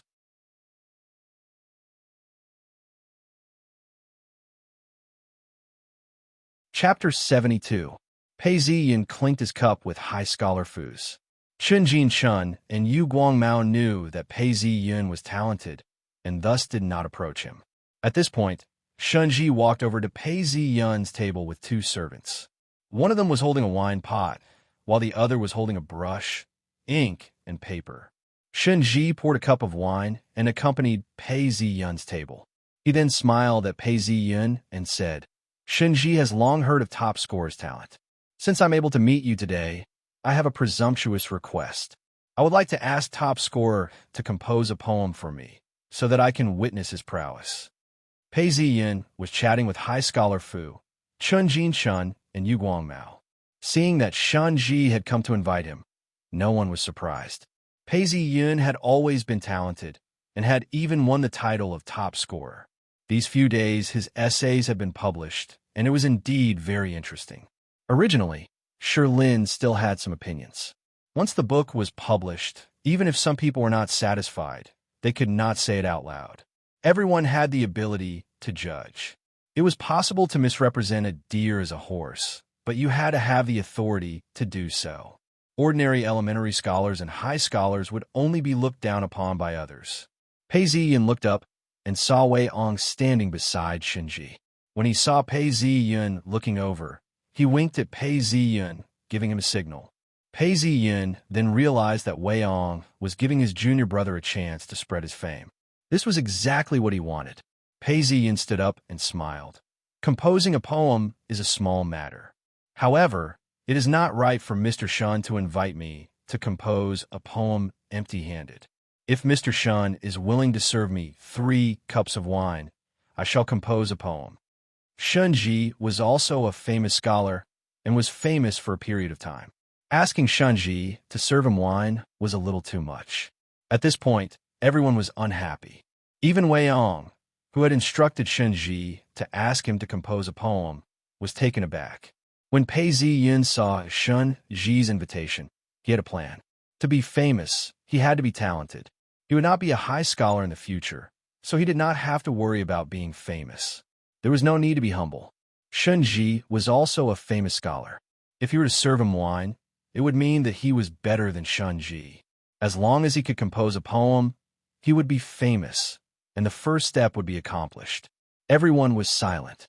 Those who were close to him, such as High Scholar Fu, Qinjin Shun, and Yuguang Mao, were worried. If he were to compose a poem, it would mean that he was famous. If he were to compose a poem, it would mean that he was famous.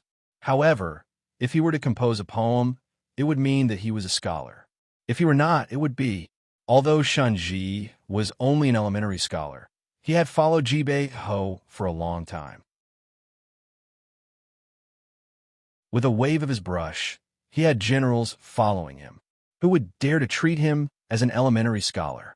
Scholar Xin Yun Shun Wu Yin Tian Scholar, and Scholar Yu Wu Shun Yun Jin Lian Scholar. Yin Shun Shun Yun Xian Yang Yang Chun Wang, not Lian Scholar. Yun Yang Yang Yun Yun Yun Yang. A servant then brought the wine over.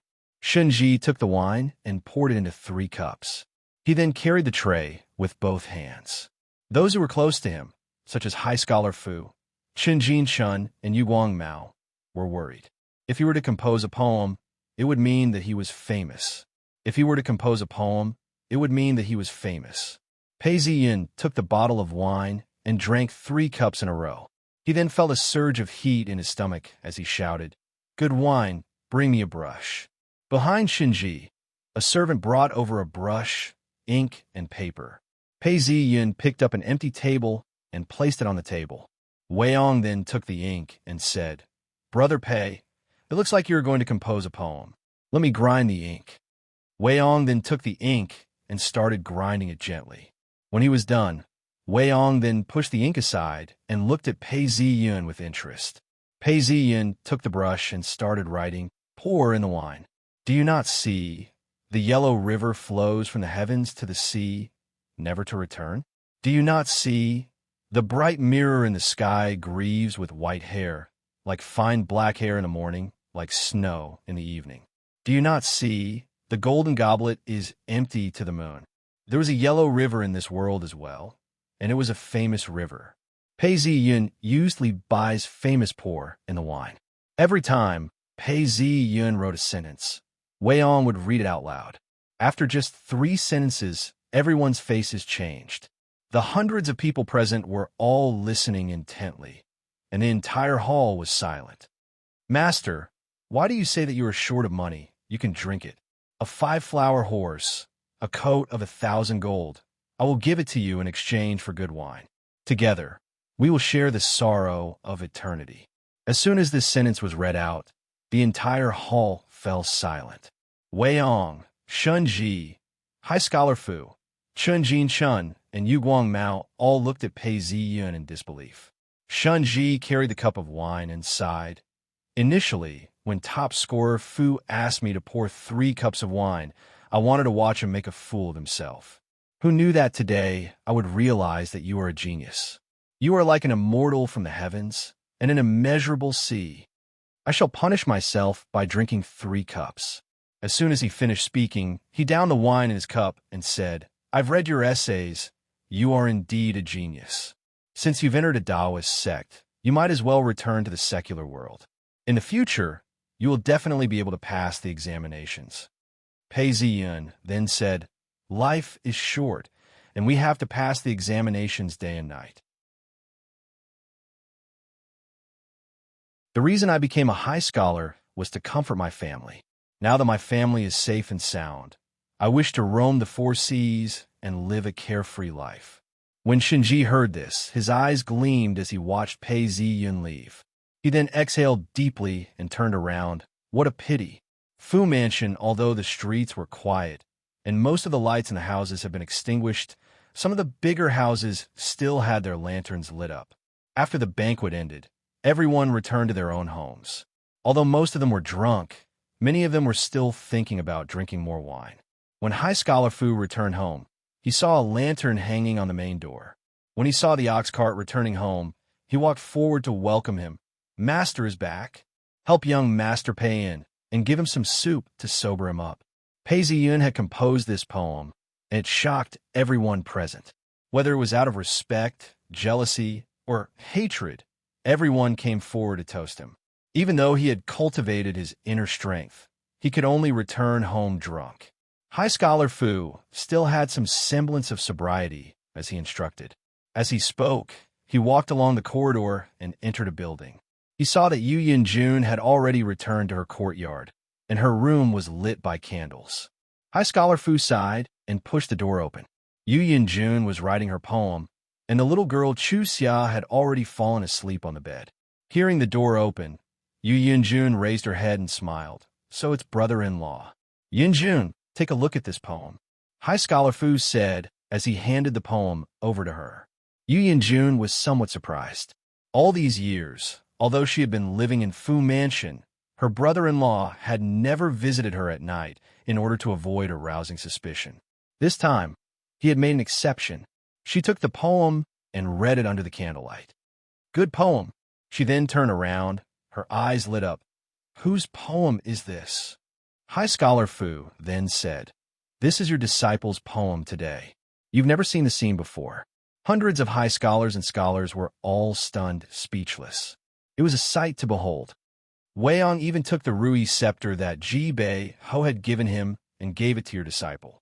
This was an exception, but nobody objected to it. Even Shun Ji didn't object. As he spoke, High Scholar Fu exhaled deeply. This disciple's talent is not inferior to that person's. No wonder you were moved to accept him as your disciple. Hearing High Scholar Fu's words, Yu Yun-jun's hands trembled. That person, there was a hidden meaning behind these words, and she understood. At that point, a young man appeared in front of her eyes. It was clear and blurry at the same time. These two were childhood sweethearts, and were even engaged to each other, but they were not fated to be together. Yu Yin-jun seemed to be smiling, yet not smiling. She looked like she was crying, yet not crying. She then carefully read the poem. She was about to drink, and her cup never stopped. She sang a song with High Scholar Fu. As she read the poem, she couldn't help but shed tears. AI, the same talent, the same youth. High Scholar Fu looked at the lantern light and said softly. Yu Yin-jun was speechless. Originally, she was only in charge of observing and looking for potential disciples. She would then be introduced to the sect by the sect elders. However, in the end, she had accepted Pei Ziyun as her disciple. Looking at this disciple, it's like seeing him in the past. He doesn't look like him, but his talent and expression are very similar. So this is how I feel? Home mansion deep into the night. The candlelight flickered. A Japanese samurai knelt down in front of Shunji. Shunji was no longer as agitated as before. He was busy writing a letter and sealing it. Shunji then handed the letter over to the Japanese samurai and said, Go back to the previous location and pass this letter to the person in charge. Tell them to follow the instructions on the letter. The lights in the room weren't very bright. The candlelight flickered, causing the room to be dark and gloomy. Hi, Mr. Shun, don't worry. Hearing this reply from the Japanese samurai, his expression was unreadable. He then kowtowed once before turning around and pushing the door open. Outside the door, there were also 3 Fusang samurai following behind. The Ho Fu had opened a back door, and there were already 4 horses waiting outside the door. The Fusang samurai led the other 3 samurai to mount the horses and galloped quickly, disappearing into the night. The night breeze was blowing, bringing with it the smell of the sea. The waves slapped against the shore, and a small boat was anchored by the shore. Several Japanese samurai were standing on the boat, with a Japanese samurai leading them. Several ronins stood beside him, wielding swords and looking around cautiously. At this point, the sound of horses galloping could be heard. The few ronins drew their swords and approached the boat. Under the light of the torch, a Japanese samurai led the other 3 men on horseback. Seeing this Japanese samurai, the samurai on the boat gestured for him to keep his swords and disembark from the boat. Seeing this person, the Japanese samurai didn't speak much.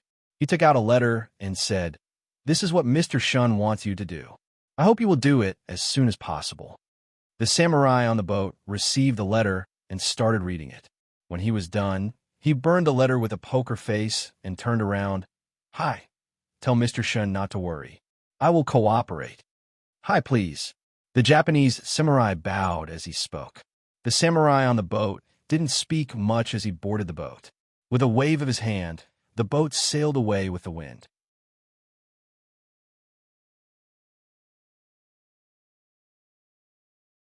Chapter 73. Pei Ziyan looked at the gifts and took a sip of tea. He then asked, "Someone sent gifts again?" The butler was dark and plump and was extremely respectful towards Pei Ziyan. He then replied carefully, "Yes, there's also an invitation." As he spoke, he handed it over to Pei Ziyan. Pei Ziyan took a look and placed it down. "Let's spread the news. Tell them that I'm preparing to study and take the Grand Scholars exams." Since he had become a Taoist, he would not be able to take the Grand Scholars exams. However, most people did not know about it. These days, the entire prefecture was talking about the emergence of a talented scholar in a prefecture. Pei Ziyan had written a poem at a banquet. All the scholars were copying this poem and savoring it. In the words of a famous scholar, Zhang, this poem had the aura of an immortal. It had not been written in 100 years. Pei Ziyan rejected all the invitations, saying that he had caught a cold. To spread one's name, one needed to be expensive and rare. If one's name was as rare as a cabbage, then it would be worthless. Hence, he tried his best to reject the invitations and attend expensive banquets. Every few months, he would write a poem. This was known as hunger marketing back on Earth. The first step is complete. Now it's time to move on to the next step. The books in Fu Mansion were not bad. It was just that if he wanted to become famous, he needed to write a book as well. Thinking back to his previous life's memories, he was secretly relieved. Thinking back, all the knowledge he had read before would appear in his mind. This should be the effect of the plum blossom. Speaking of which, the original owner's memories were as clear as a file. As he searched through his memories, other than the poems, there were also the notes he had read. Who would have thought that in my previous life, after failing in the stock market, I would lick my wounds and seek consolation from old books? Instead, I would obtain many valuable treasures. For example, the great scholar's notes. This is the culmination of all the research of the future generations. It's not that the more the better. In fact, I only need a few masterpieces. Pei Ziyan was studying diligently upstairs. He spread out a piece of paper and ground the ink. He then picked up a brush and dipped it into the ink. He then started writing on the paper. Based on his memories of the great scholar's notes, he wrote very quickly. In a single day, he was able to write more than 3,000 words. When he was done writing, he threw the brush into the brush washer. When he took it out, he saw that it was already a thick stack. The great university notes have been written down from memory, but there must be some differences from this world.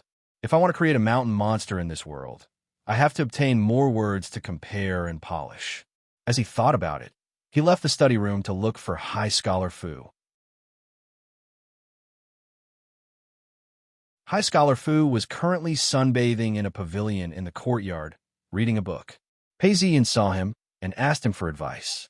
High Scholar Fu listened to Pei Ziyan and pondered for some time before replying. "What you mean is that you're looking for more books on profound words to read." Pei Ziyan replied, "Yes, Uncle Fu. These days, I've been thinking about university and have some ideas. I want to read more books and write some essays. The collection of books in the academic institution is the best. It has been through many dynasties. You're a high scholar now. You can go there." High Scholar Fu said. Pei Ziyan bade farewell and returned to his room to bind the books together. After thinking for some time, he wrapped some oiled paper and made his way to the academic institution. He saw that there were people taking out books from the shelves and placing them in front of the table to read. Pei Ziyun skimmed through the books and found that the books were not bad. The only problem was that there weren't enough essays. He then entered the library to look for more books and only came out after 2 hours. He made a list of the books and placed them on the table. He held onto a few books in his hands. These books were all about the great university notes. Pei Ziyun took out a few essays that he had already copied and compared them to the academic institution's collection. This world's sages have gone through hundreds and thousands of years of evolution and have formed their own structure. Although copying the great university notes is still the structure of a grandmaster in this world, it still has to be refined according to this world. But if it's just me, how long would it take to read all these thousands of books? Of course, I won't be unreasonable, but the books in this library are all copied and not the original. I won't be able to learn from them. Thinking up to this point, Pei Ziyun sighed. According to the original owner's memories, the third immortal cultivator in this world would appear within the next 10 years. He didn't have much time left. Brother Pei, so you're here too? Pei Ziyun sighed when he heard a voice. He looked up and saw Wei Ong walking in with a folding fan in his hands. Young Master Wei, you're here to borrow books too? Outside, the disciples of Free Cloud sect addressed him as Wei Ong. That's right. Ever since the literary banquet, I've read your bringing in the wine. I felt that reading other poems is boring. Hence, I came to the academic institution to borrow a few books. I didn't expect you to be here too. Pei Ziyun laughed. That's right. I'm here to look for books. I've already finished reading them. Young Master Wei, since it's a coincidence, let's go in together. I'll return the books while you look for the books. Sure. Wei Ong didn't waste any more time as he followed Pei Ziyun inside. After an hour, Wei Ong found the books and followed Pei Ziyun out. The weather had changed so suddenly that Wei Ong grumbled. This weather. If I knew this would happen, I would have taken a carriage. Let's hurry. If it rains and we get wet, that would be bad. As he spoke, he left the house. The two of them had only walked for a short while when they found an ox cart. Pei Ziyun and Wei Ong had no choice but to seek shelter from the rain. There weren't any other places to seek shelter from the rain. The two of them kept the books within their robes and ran for a while. A small shrine appeared in front of them, and they hid inside. The two of them looked around and noticed many people were hiding in front of the shrine. In the middle of the shrine, there were 2 or 3 scholars who were hiding as well. One of the scholars cursed. This weather is really unlucky. It was such a good day earlier, and now it's raining so heavily. AI, this little rain is nothing. Have you heard? A few counties along the eastern coast have been attacked by pirates. Even Fumin County has been destroyed. The county magistrate has died for his country. The main reason is because of the disaster there. Many people have responded to the pirates and killed many people. Many women have also been kidnapped. When Wei Ong heard this, his expression turned ugly. The scholar was still speaking. The pirates won't attack the prefecture, right? I've heard that there are demons amongst the pirates. That's why they can attack everywhere and plunder the coastal areas. Let's not talk about this. Let's go and pray to the gods and pray for their blessings. Exterminating the pirates is up to the imperial court. Another scholar spoke as he walked into the shrine. If that's the case, I have to pray to the gods and pray for their blessings. Let's go. Since there's no need to hide from the rain, I shall follow you guys. Hearing these words, Pei Ziyun was somewhat surprised. Now that the dynasty was established, pirates dared to invade? According to the original owner's memories, he was still studying in the village. He didn't know much about the news and didn't pay much attention to it. Now that he heard this news, he realized that there were pirates and demons in this world. Pei Ziyun thought to himself, could it be that there were Japanese yin-yang masters in this world? As Pei Ziyun thought about this, he felt Wei Ong patting him on the shoulder. He turned around and saw Wei Ong sighing. The common people are suffering. Let's go and pray to the gods and pray for the victims of the pirates. Pray to the gods. Pei Ziyun almost wanted to retort. This was a political matter What did it have to do with the gods? However, as soon as the words came out of his mouth, he understood. There were gods and spirits in this world, and things were different. The two of them entered the shrine and saw a lady praying for blessings. This shrine was dedicated to a goddess. The shrine wasn't big, but the moment they entered, they noticed that the interior of the shrine was made out of 5-colored clay. The path in the middle was made out of stone, and there was an iron cauldron at the entrance of the shrine.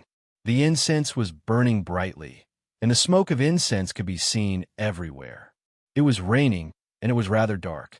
Everyone could see that there were curtains hanging down, and a goddess was being worshipped.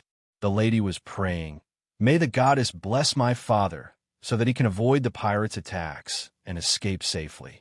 If my wish is fulfilled, I will pray for the goddess to bless my father." Her words were sorrowful, and everyone who had just entered the shrine was filled with sorrow. Pei Ziyin thought back to the time when the pirates had been around for 100 years. It was as though he had lived 2 lives. Back in that world, the pirates were ingrained in him, and had caused many families to be destroyed. Seeing this scene, he felt a sense of sorrow in his heart. He then asked, "Who is this goddess? You're asking if she's being worshipped?" Weiyang laughed. "She's on the same street in the city, so it's definitely legal. This is Lady Luo. She had a title in the previous dynasty. So that's how it is." Pei Ziyin knew that the title given by the previous dynasty would only be acknowledged by the new dynasty. He then took the incense and walked forward. There was a table by the side of the shrine with a notice pasted on it. There was a pen and paper on the table, as well as a merit box. The attendant was a middle-aged man dressed in gray robes. He stood up and said, "Sir, please wait a moment." Everyone within the shrine looked at the attendant curiously. The attendant looked around and saw that everyone was bewildered. He then asked Pei Ziyin to move to the side and whispered, "The Empress has said that young master is welcome to offer incense. It's just that young master is carrying a treasure and has 3 colors of qi. The Empress doesn't dare to accept it." Pei Ziyin was puzzled.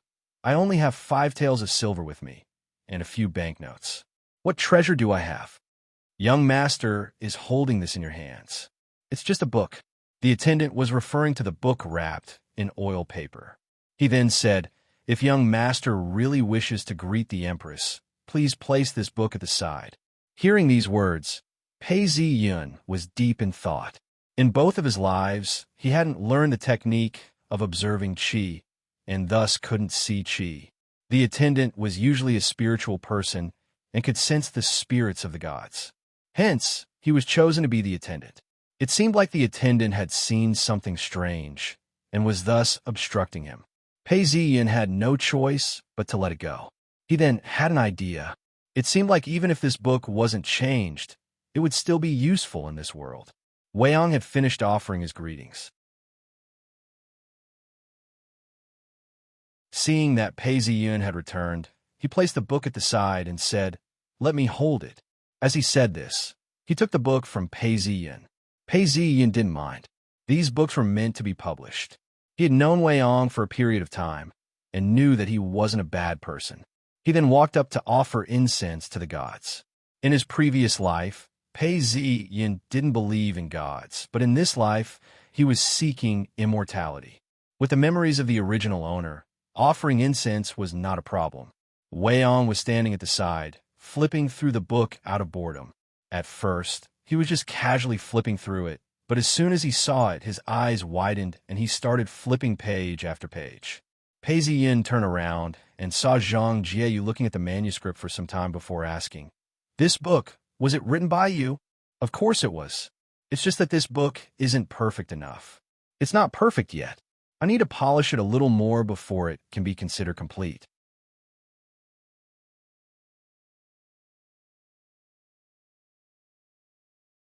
Chapter 74. Weiyang sucked in a breath of cold air. It said that the more one studied, the more one knew how to read. He paused for some time before saying, "Brother Pei, you want to write a book? Do you need my help? I don't ask for much. I just want you to give me a copy after you finish writing and let me read it first."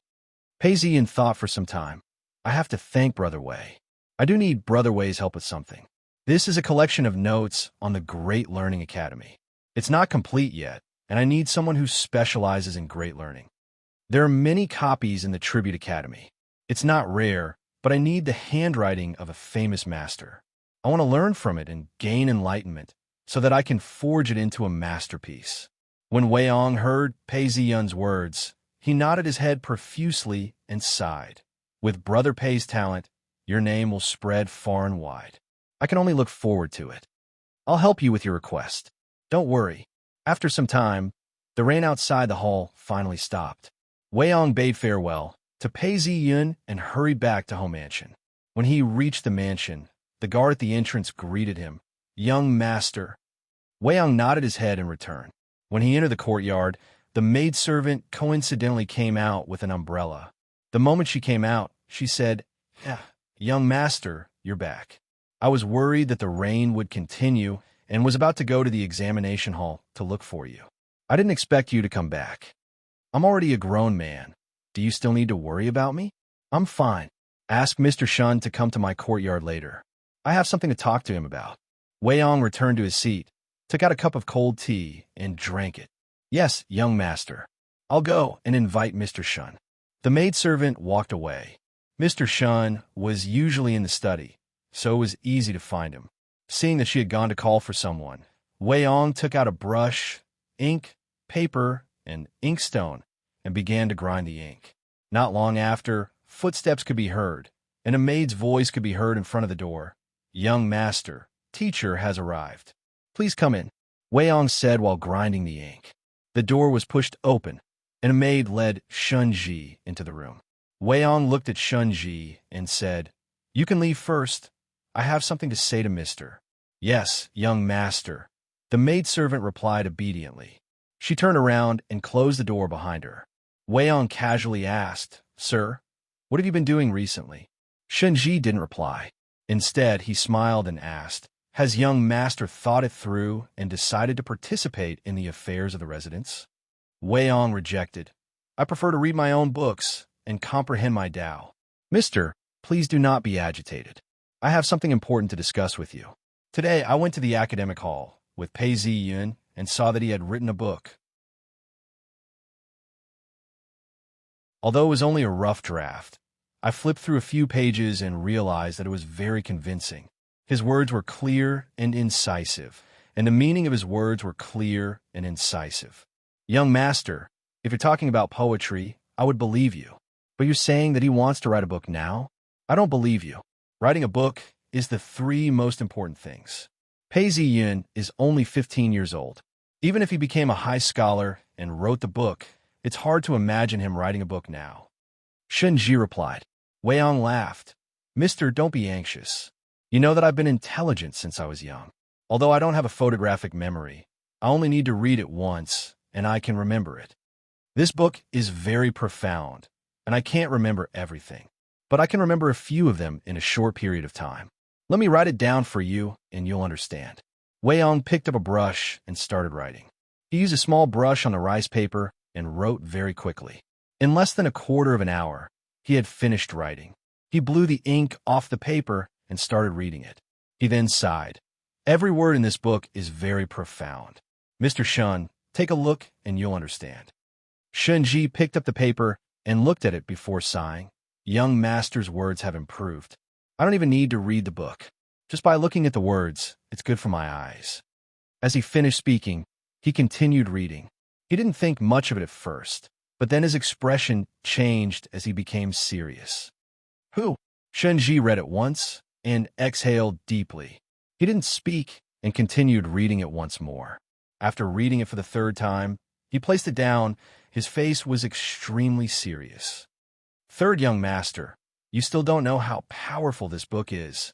Although this book isn't complete yet, it's already very impressive. If it's completed, all the scholars in the future will definitely learn from him. It looks like I've underestimated the heroes of this world. Pei Ziyun is truly a genius. I hope that young master can get closer to this person. Shun-ji clasped his hands and said, Mr. Shun, I think so too. It's just that Brother Pei has asked me to help him find a famous scholar to study the original book. I don't usually do much and thus can't do much. Hence, I hope that Mr. can help me. Wei Ong then stated his request. I was wondering why young master would come looking for me. So this is the reason. I will not disappoint young master. Shunji retracted his smile as he spoke with a serious look in his eyes. Shunji walked out of the door and lost his smile. He then called someone over and gave some instructions before rushing to a room. This room only had 3 rooms and was situated on the west side of Ho Mansion. There were huge cabinets everywhere, and each cabinets were filled with scrolls, each labeled with different labels. Shinji opened one of the cabinets and took out a scroll labeled with Pei Ziyun's name. After some time, a guard knocked on the door. It was Shunji who had sent someone to invite the biggest bookseller in the entire prefecture. When the bookseller entered, his face was pale. He then knelt down and bowed. "Your Excellency, I wonder why you've invited me here?" Shunji stretched out his hand and fanned himself. "Don't be afraid. My young master is looking for the original copy of a famous scholar's book. I've thought about it for a long time and realized that only you would be able to find it. Hence, I've sent someone to invite you here. If you do this well, you will be rewarded handsomely." The bookseller raised his head and saw Shunji's smile, which was filled with elegance. Shunji waved his hands, and a servant came forward with some silver. Shunji then pointed to the 10 silver ingots and said, "Ho Mansion is very fair in its rewards and punishments. This is 100 silver ingots. Take it as a deposit. If you find the book and young master is satisfied, you will not be left out." The bookseller looked at the 10 silver ingots, and his face lit up. Looks like Ho Mansion wasn't looking for him for anything bad and wanted to do business with him. He was checking accounts with someone in the shop when he was summoned by the guards. He thought that he had offended Ho Mansion and was trembling in fear. He didn't know that Ho Mansion was here to find the book, and thus said, "Many thanks, Your Excellency. I will definitely find it for you." Shunji nodded his head and was extremely satisfied with the bookseller's reaction. "Send it to Ho Mansion as soon as you find it." "Yes, Your Excellency." The bookseller acknowledged. Seeing Shunji wave his hands, he then retreated. Ho Mansion's main gate was filled with carriages and horses. The guards quickly stopped in front of the gate and dispersed the crowd. Only then did Jibei Ho come down under the protection of the guards. A man had just led the bookseller out when he heard the commotion outside. He knew that Master Ho had returned and pulled the bookseller away. However, before he could do so, the guards came in and knelt down with the bookseller. The guard said that Master Ho had arrived. The bookseller raised his head and saw a middle-aged man dressed in official robes, walking under the protection of the guards. As he walked past the bookseller, one of the guards glanced at him. The bookseller felt a chill down his spine and lowered his head. After some time, the guards left. The servant then stood up and fanned himself. "Get up. Master Ho has already gone over. Let me send you out." The bookseller wiped off the cold sweat on his forehead. Just as he was about to leave, he saw a group of deputy generals approaching. Their faces were solemn, and their armor clanged. The bookseller looked at them and didn't dare to breathe. He then followed the servants out. When Master Ho returned to his mansion, he ran straight to the meeting hall. When he entered the hall, Master Ho sat down on the main seat. His face was ashen as he spoke to the guards. "Invite Mr. Shan in." "Yes." The guard bowed and left. Before long, more than 10 deputy generals entered the hall. When they saw Master Ho, they knelt down on one knee. "Greetings, Marshal." Their armor clanged loudly. "Rise." Master Ho looked around with a trace of coldness. When he saw that the deputy generals were standing on his left and right side respectfully, his expression relaxed a little. This was the Master Ho's mansion, not a military camp. After a while, a maid came in with tea and served it to Master Ho and the deputy generals. The hall was silent, and no one spoke. One of the maids raised her head and saw that Master Ho's face was ashen and that the deputy generals had a murderous aura. The maid couldn't help but tremble and didn't dare to look at them directly. She had heard that in the past, when serving Master Ho, a maid would break a teacup and be dragged out to be beaten to death. Thinking of this, her body trembled. The tea was placed on the table. Master Ho waved his hand, and the maids retreated. Other than Master Ho's personal guards, the rest of the guards retreated to guard the surroundings. A bearded deputy general took a step forward. Marquis, today's incident is clearly the martial manner suppressing our faction and stripping us of our military power. Ever since the imperial court sent a governor, these people have forgotten Marquis's kindness and turned against Marquis. I am truly uncomfortable. Another deputy general stepped forward and laughed coldly. Master Ho, this cannot be tolerated. We have to think of a way to retaliate. If not, Master Ho's military power will be stripped away. When that happens, who knows what will happen? These people spoke with killing intent. Ji Ho was originally in charge of a prefecture, but now that he had handed over his power, Ji Ho's faction was slowly being neglected. A strategist who was highly regarded by Master Ho stepped forward. Master Ho, the world has been pacified, and the situation has been set in stone. Now it's not just us. There are other marquises who are handing over their power. We cannot resist them. If we go with the flow and hand over our power, we can still maintain our wealth in the future. A deputy general stepped forward and scolded him. Bastard, what do you think you're doing to Master Ho? The hall was divided into two groups. One group couldn't tolerate this, and the other group wanted to hand over their power to ensure their safety. Master Ho's expression wasn't good. Hearing his subordinates arguing, he was enraged. All of you, step down. No one is allowed to argue. Everyone's expressions changed, and none of them dared to speak. After some time, someone stepped forward. Master Ho, the pirates have been rampant recently, and the lands of Home Mansion have been affected. The hall was filled with discussion, and everyone frowned. After an hour, the meeting was over, and the generals left one by one. A guard stepped forward to report to Master Ho. Master Ho smiled. Let Mr. Shun come over. The hall was empty, and the guard turned to the main hall. Mr. Shun was drinking tea and reading a book. He then walked up. Mr. Shun, Master Ho has finished his meeting and invites you over. Shinji placed his teacup down. I shall go now. As soon as he finished speaking, he entered the hall. When Master Ho saw Shunji enter, he said, Shinji, what happened today, AI? Shunji then whispered, why is Master Ho so angry? The world has been set in stone. Although these people were personally groomed by Master Ho, it's normal for them to have some ulterior motives. Master Ho paused for some time before asking, how did things go?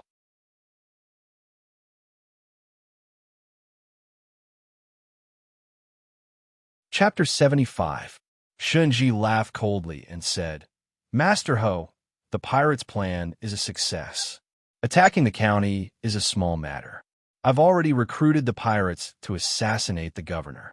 When the time comes, the pirates will attack and destroy the entire county. When that happens, Master Ho can write a letter asking for forgiveness. Now that the power is in the hands of the governor, the higher-ups are clear on this as well. We're just showing our loyalty. Besides, the generals are arrogant. If it were someone else, it would take time to subdue them. Even if the imperial court sent someone, they would have to rely on Master Ho. Ji Ho took a few steps around the hall. Since we've already sent someone, can we just kill the governor? Shinji leaned forward and replied in a low voice, No. He paused before continuing. Master Ho, this is all within reason. No matter how strong the pirates are, they can only take over our county. That's why we've chosen them. Assassinating the governor is to show that the governor is useless. That's why the imperial court would consider choosing you to take charge of Ing Prefecture. However, we can't let the assassination succeed. If the assassination succeeds, it would shake the imperial court. The imperial court would investigate the matter thoroughly, and no one would benefit from it. Master Ho, this isn't a time of chaos. If you had the heart and power, you could have killed the governor. What you're doing now is seeking death. Master Ho, the founding emperor is a wise and powerful man. However, it's been 7 years since he ascended to the throne. I've heard that his health isn't very good. As long as Master Ho controls the military, if the emperor dies and the crown prince ascends to the throne, the crown prince will be weak, and it would be difficult for him to eliminate the feudal lords. Master Ho can then control the military for a long time. If there's chaos, Master Ho can take another step forward. But now we can't act rashly. In order to prevent this from happening, I think we should send people to the scene. If the pirates have the guts and the ability to act, we can kill them.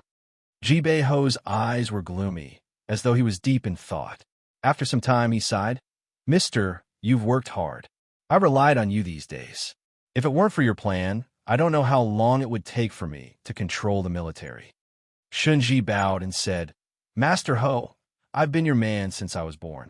Even if I die, I'll still be your ghost. What's his hard work worth? Jibei Ho laughed and didn't speak further. After some time, he seemed to have thought of something. Oh, right. I heard that third brother instructed you to prepare some books? Yes, Pei Ziyun. This year's top scorer is indeed a genius. Jibei Ho nodded his head.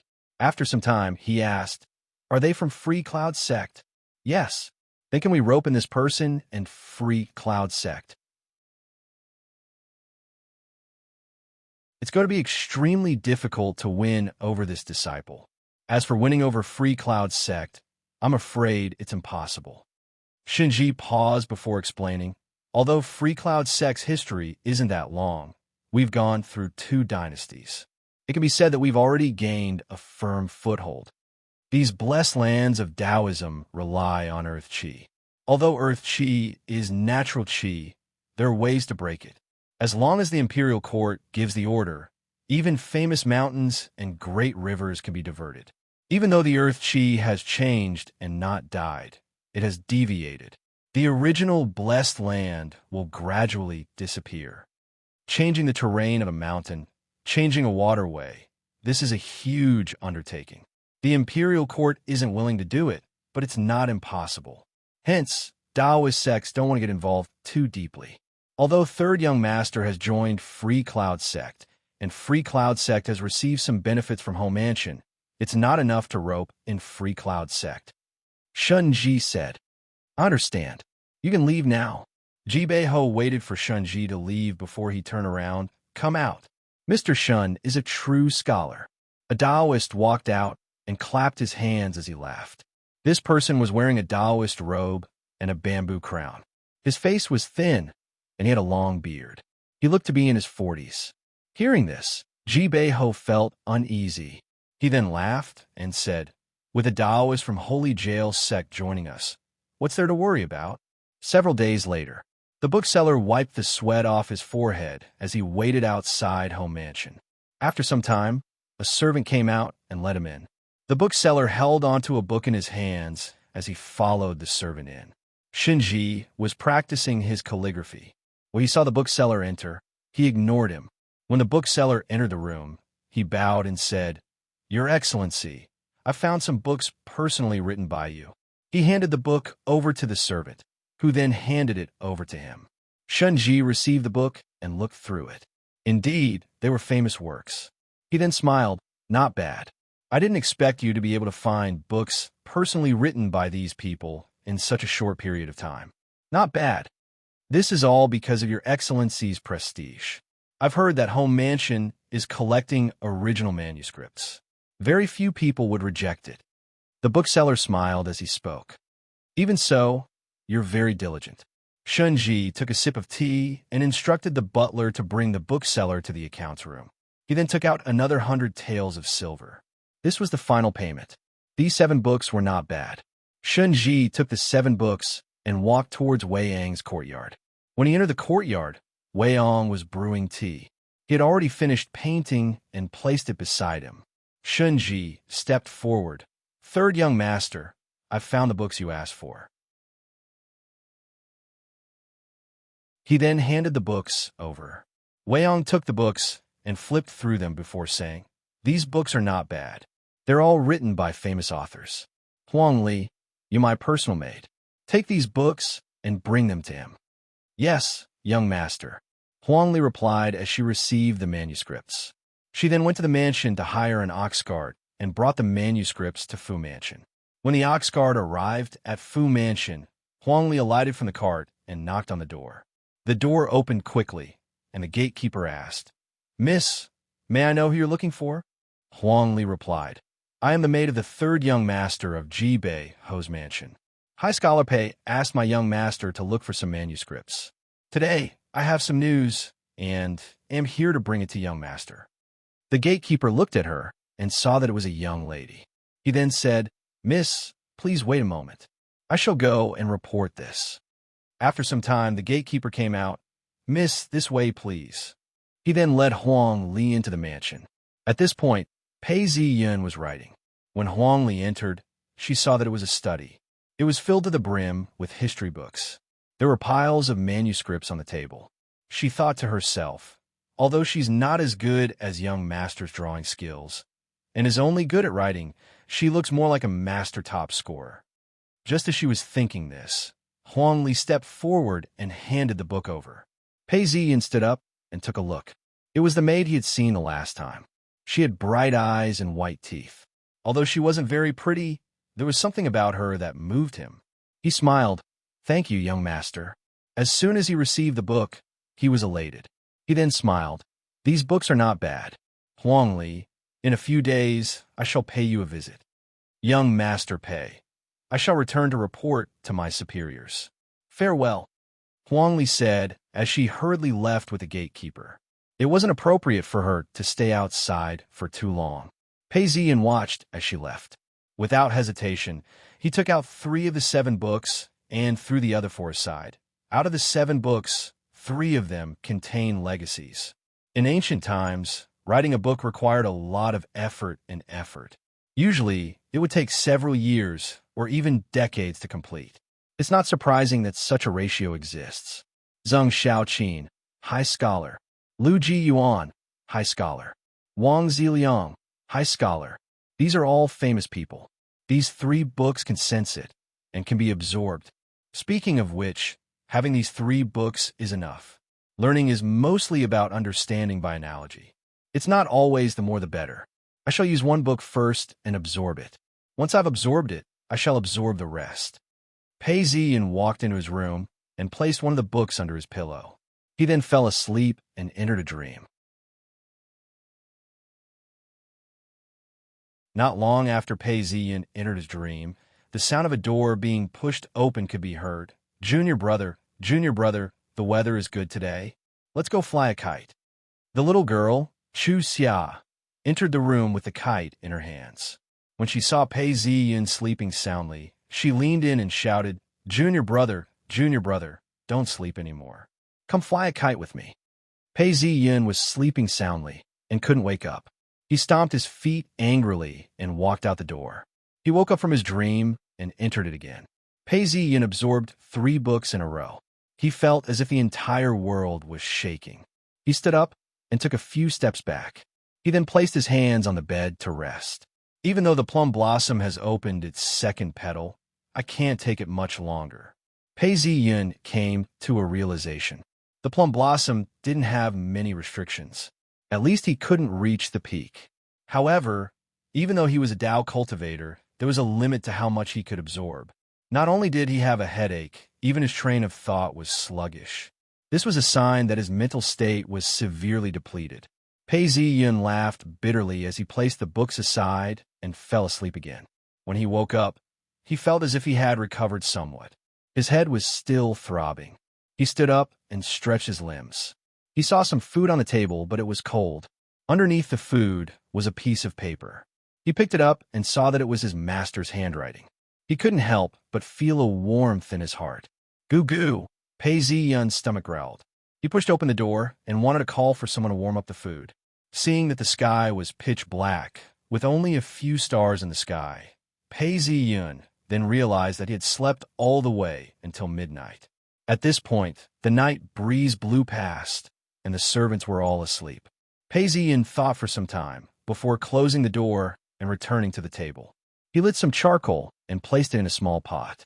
Before long, the pot was boiling and the food was heated up.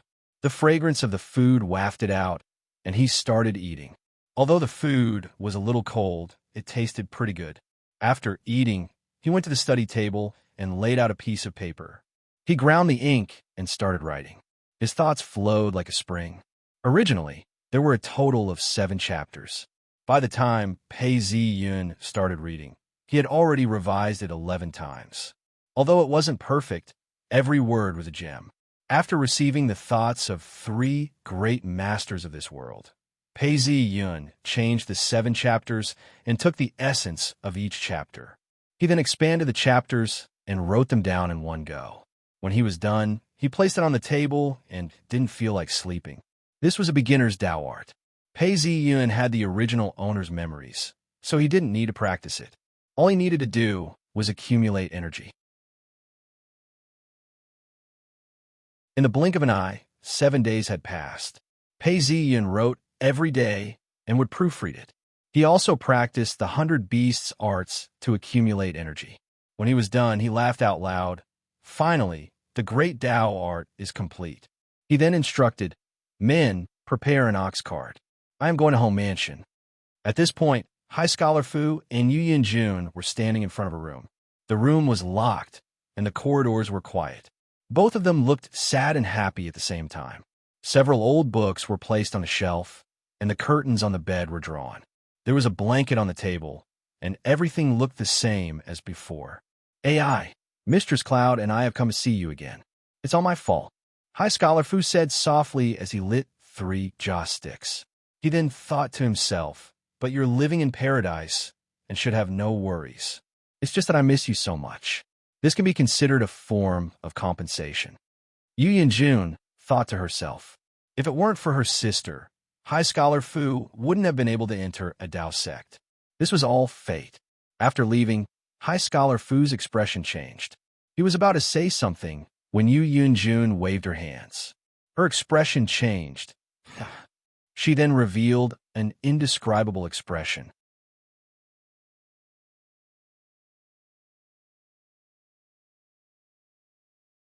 Chapter 76.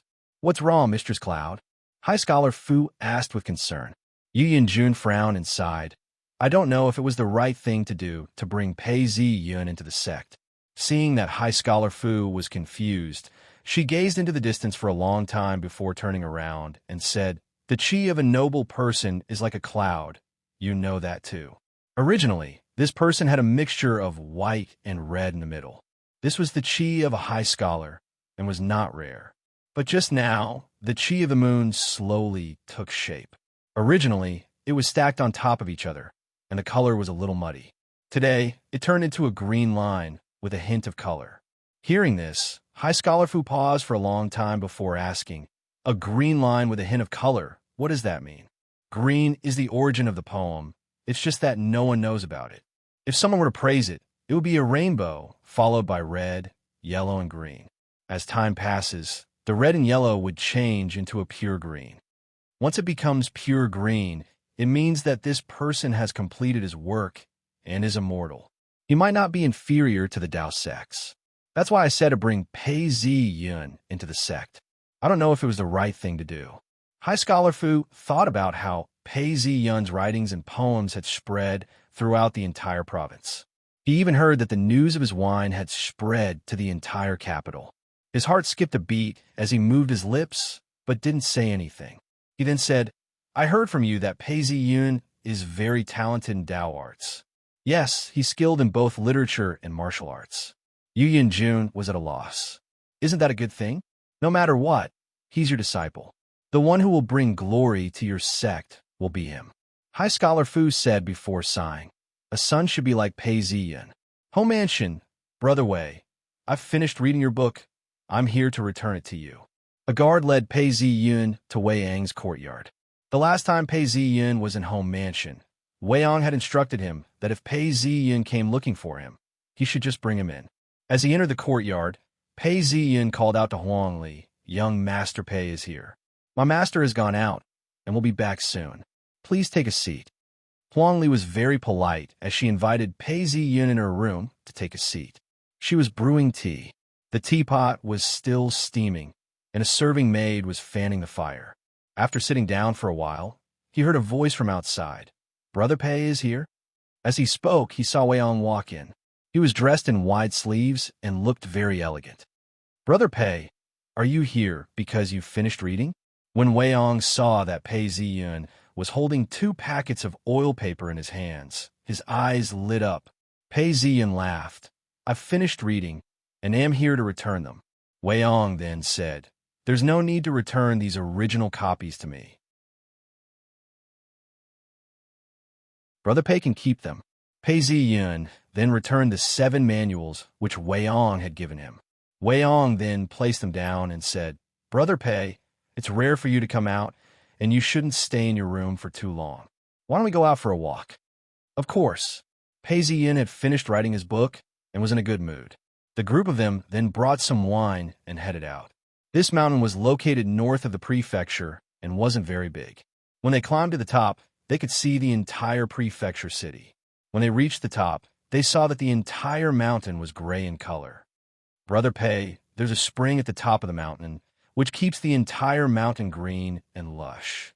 The path is secluded and the forest is lush. It's very impressive. Many scholars built a pavilion here to look out into the distance. From here, you can see the sea of clouds as the sun rises. Further up is the Soup Gong Temple." Pei Ziyun walked up the steps and arrived at the pavilion. He looked around and saw that although it was winter, there were still many pine trees around the mountain. The sound of the wind rustling the pine trees could be heard. As he walked up, he saw a temple. The temple wasn't very big, and there were only a few incense sticks. He looked up and saw a plaque in front of the temple. On it were the words Soup Gong Temple written in gold. This Soup Gong was extremely popular for a period of time. During the previous dynasty, Soup Gong accompanied the emperor and was attacked. He protected the emperor as he broke out of the encirclement. He blocked the arrows that flew like locusts and protected the emperor until he died in battle. After the emperor escaped from a great calamity, he built a temple in this city.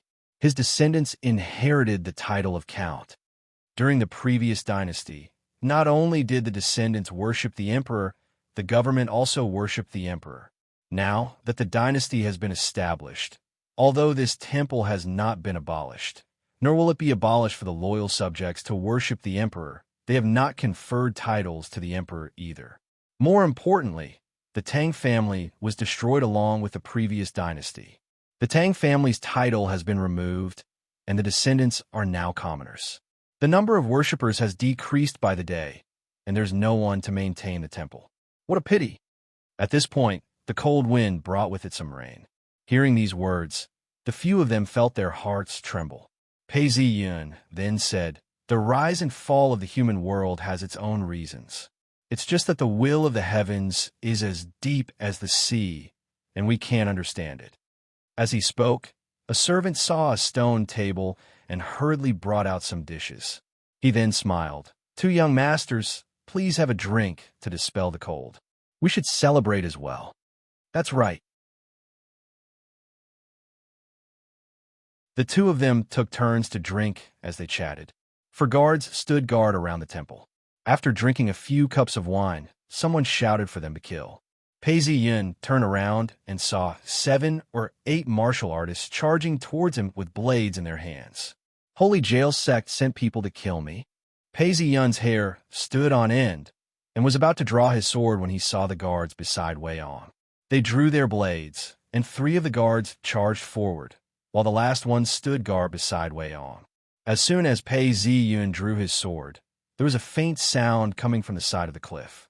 Pei Ziyun had just drawn his sword when he saw a martial artist charging towards Wei On. He shouted, "Ji Bei Ho is a traitor. You shall pay for the lives of the people of Fu County." Before this person could reach him, Wei Yang's bodyguard stepped forward to protect him. His face turned cold as he slashed his blade towards the martial artist. This bodyguard's martial arts skills were extremely high, and the martial artist tried to defend himself. Within a few moves, he was slashed across the abdomen and was bleeding profusely. The martial artist retreated to the side of the cliff, gasping for breath. His original plan was to have a few people attack him, and yet it didn't work. His eyes were bloodshot as he shouted, "Traitors, you are accomplices to the pirates." As he gasped for breath, his face became paler and paler as he spat out a mouthful of blood. The bodyguard swung his blade, and the martial artist's shoulder was sliced off. He fell to the ground, spitting out blood. His eyes were filled with unwillingness, and his mouth was still moving, as if he was mumbling names. Ah Mao. Ah Jean, I'm coming. Kill. The guards' martial arts were very strong. In just a short while, they had killed all the attackers. Only one of the guards was slightly injured. They captured one alive and was escorted by two other guards. Weiyang stepped forward and asked, "Who are you? Why did you attack me?" "Hey, your Jibei home mansion colluded with the pirates. All of you deserve to die. I only hate that my martial arts skills aren't good enough and allowed me to be captured by you. You can kill me if you want. I, Chenan, am not a good man anymore. 18 years later, I will become a good man again. I will kill Jibei Ho and his entire family and avenge the people of Fu County." When Pei Ziyun heard this, he couldn't help but feel a chill run down his spine. Could it be that there was more to this than meets the eye? Wei Ong had a puzzled look on his face as he scolded, "My Jibei home mansion has always been protected by the imperial court ever since Master Ho was born. We have protected in prefecture and wiped out all the pirates. How can we collude with the pirates? Don't slander us." Chun Nan, who was kneeling on the ground, laughed coldly and was about to speak. "Don't you know?" But before he could finish his sentence, the bodyguard beside Wei Ong stepped forward and waved his blade. At that point, the martial artist's neck was sliced off. Blood splattered everywhere as the bodyguard scolded, "Damn you! How dare you slander Ji Bei home mansion? Kill you." The bodyguard then turned around. "Young master, these bandits might have other accomplices. It's not a good time to play today. Let's leave quickly and report this to the mansion." This man was the leader of the guards and knew how to handle an attack. Wei Ong was feeling uneasy as the bodyguard stood guard around Wei Ong and Pei Ziyun, glaring at them like a tiger watching its prey. He then slowly retreated. Chun Nan's blood was all over the ground. When Pei Ziyun passed by, he noticed that there was a piece of paper on his body. He then waved his hand and pointed at Chun Nan. The bodyguard looked around and didn't make a move. Now that something like this had happened, it was impossible for them to play. The bodyguard escorted Wei Ong to the foot of the mountain. When they returned to the mansion, the bodyguard went to report the assassination attempt. Before long, someone rode a horse out of the mansion and headed towards the yamen. This was a case of an assassination attempt on the third son of Home Mansion. This was not a small matter. Even the governor would have to deal with it. Before long, Shunji arrived. Seeing that Wei Ong was unharmed, he heaved a sigh of relief and stepped forward. "Young master, it's a good thing you're all right. Don't go out for the next few days. Wait for the guards and the yamen to investigate the matter and wipe out the remaining assassins before you go out." Wei Ang's expression didn't look too good. He stood up and clasped his hands. "We shall do as Mr. says." Shunji then said, "Top scorer Pei. After today's incident, Home Mansion will definitely investigate the matter. I will send some guards to escort Top Scorer Pei back. I hope Master Top Scorer will understand." Pei Ziyun agreed. Before long, the guards escorted Pei Ziyun back to Fu Mansion on an ox cart. On the ox cart, Pei Ziyun looked around and saw that there was no one around. He then retrieved a piece of paper and looked at it carefully. It was a note of gratitude from the pirates. It was written in Chinese and mixed in Japanese. It was clear that the pirates were thanking Jibei Home Mansion. But how did these people get their hands on it? Pei Ziyun hesitated. Combined with the fact that they had tried to assassinate the martial artist, it seemed like these people were from Fu County. He didn't know where they got their hands on this piece of paper, but they saw Wei Ong and decided to attack him. This letter could have been forged, or it could have been framed. Pei Ziyun squinted his eyes and thought back to the Fu Sang warriors he had met in Home Mansion. He remembered that in his previous life, the governor had attempted to assassinate them. Then, the imperial court ordered Master Ho to kill them. Soon, the pirates were wiped out. Up until the time of the original owner's death, there was no news of them rising again. Although Jibei Ho had done such a great deed, he was sentenced to death a few years later. His crime was disrespectful. Looking at it now, Pei Ziyun felt a little better. Based on the current situation, The dynasty has been established. The military power of the generals has been reduced, and the military power has been changed. The governor has the backing of the imperial court and has been suppressing Master Ho. Master Ho is not satisfied. Looking at the results, it seems like he didn't collude with the pirates. Instead, he was supporting the pirates. In the end, the pirates were wiped out. Although Weiyong didn't die in a previous life, he kept a low profile. Pei Ziyin could guess why. He then sighed. Weiyong, do you know about this or not? It's fine if you don't know. But if you do, although we have a good relationship, it would be difficult for it to continue. Pei Ziyin sighed. Any normal person would not be able to forget the massacre of the pirates. According to my memories, the assassination attempt on the governor happened a few days later. Although it didn't succeed, the governor did not know about it. I can use this opportunity to save the governor and gain a good relationship with him. However, I would definitely offend Jibei Ho. If I let Jibei Ho continue to support the pirates, in the next few years, the pirates would definitely invade in prefecture. When that time comes, the people will be plunged into misery and suffering. Pei Ziyin made up his mind. Just then, he heard High Scholar Fu shouting, Ziyin, are you there? Uncle Fu, I'm here. After alighting from the ox guard, High Scholar Fu looked around and relaxed. He then said the entire city was under martial law. It was said that the third son of Jibei Ho was assassinated. I heard that you went as well. I was worried and came to see if you were all right. Thank you, Uncle Fu, for your concern. Today, the third son and I went to the mountains to play. There was indeed an assassination attempt. I'm fine. Before I could do anything, the guards had already killed all the assassins. Oh yes, have there been any invitations for the governor's banquet? The situation within the prefecture is unclear, and I would like to go take a look. Pei Ziyin asked. High Scholar Fu was surprised at first, before regaining his composure. He then said, You've been studying at home these past few days, and I thought you'd forgotten. Of course there will be invitations. You can go when the time comes. You and I are scholars, and should prioritize the governor.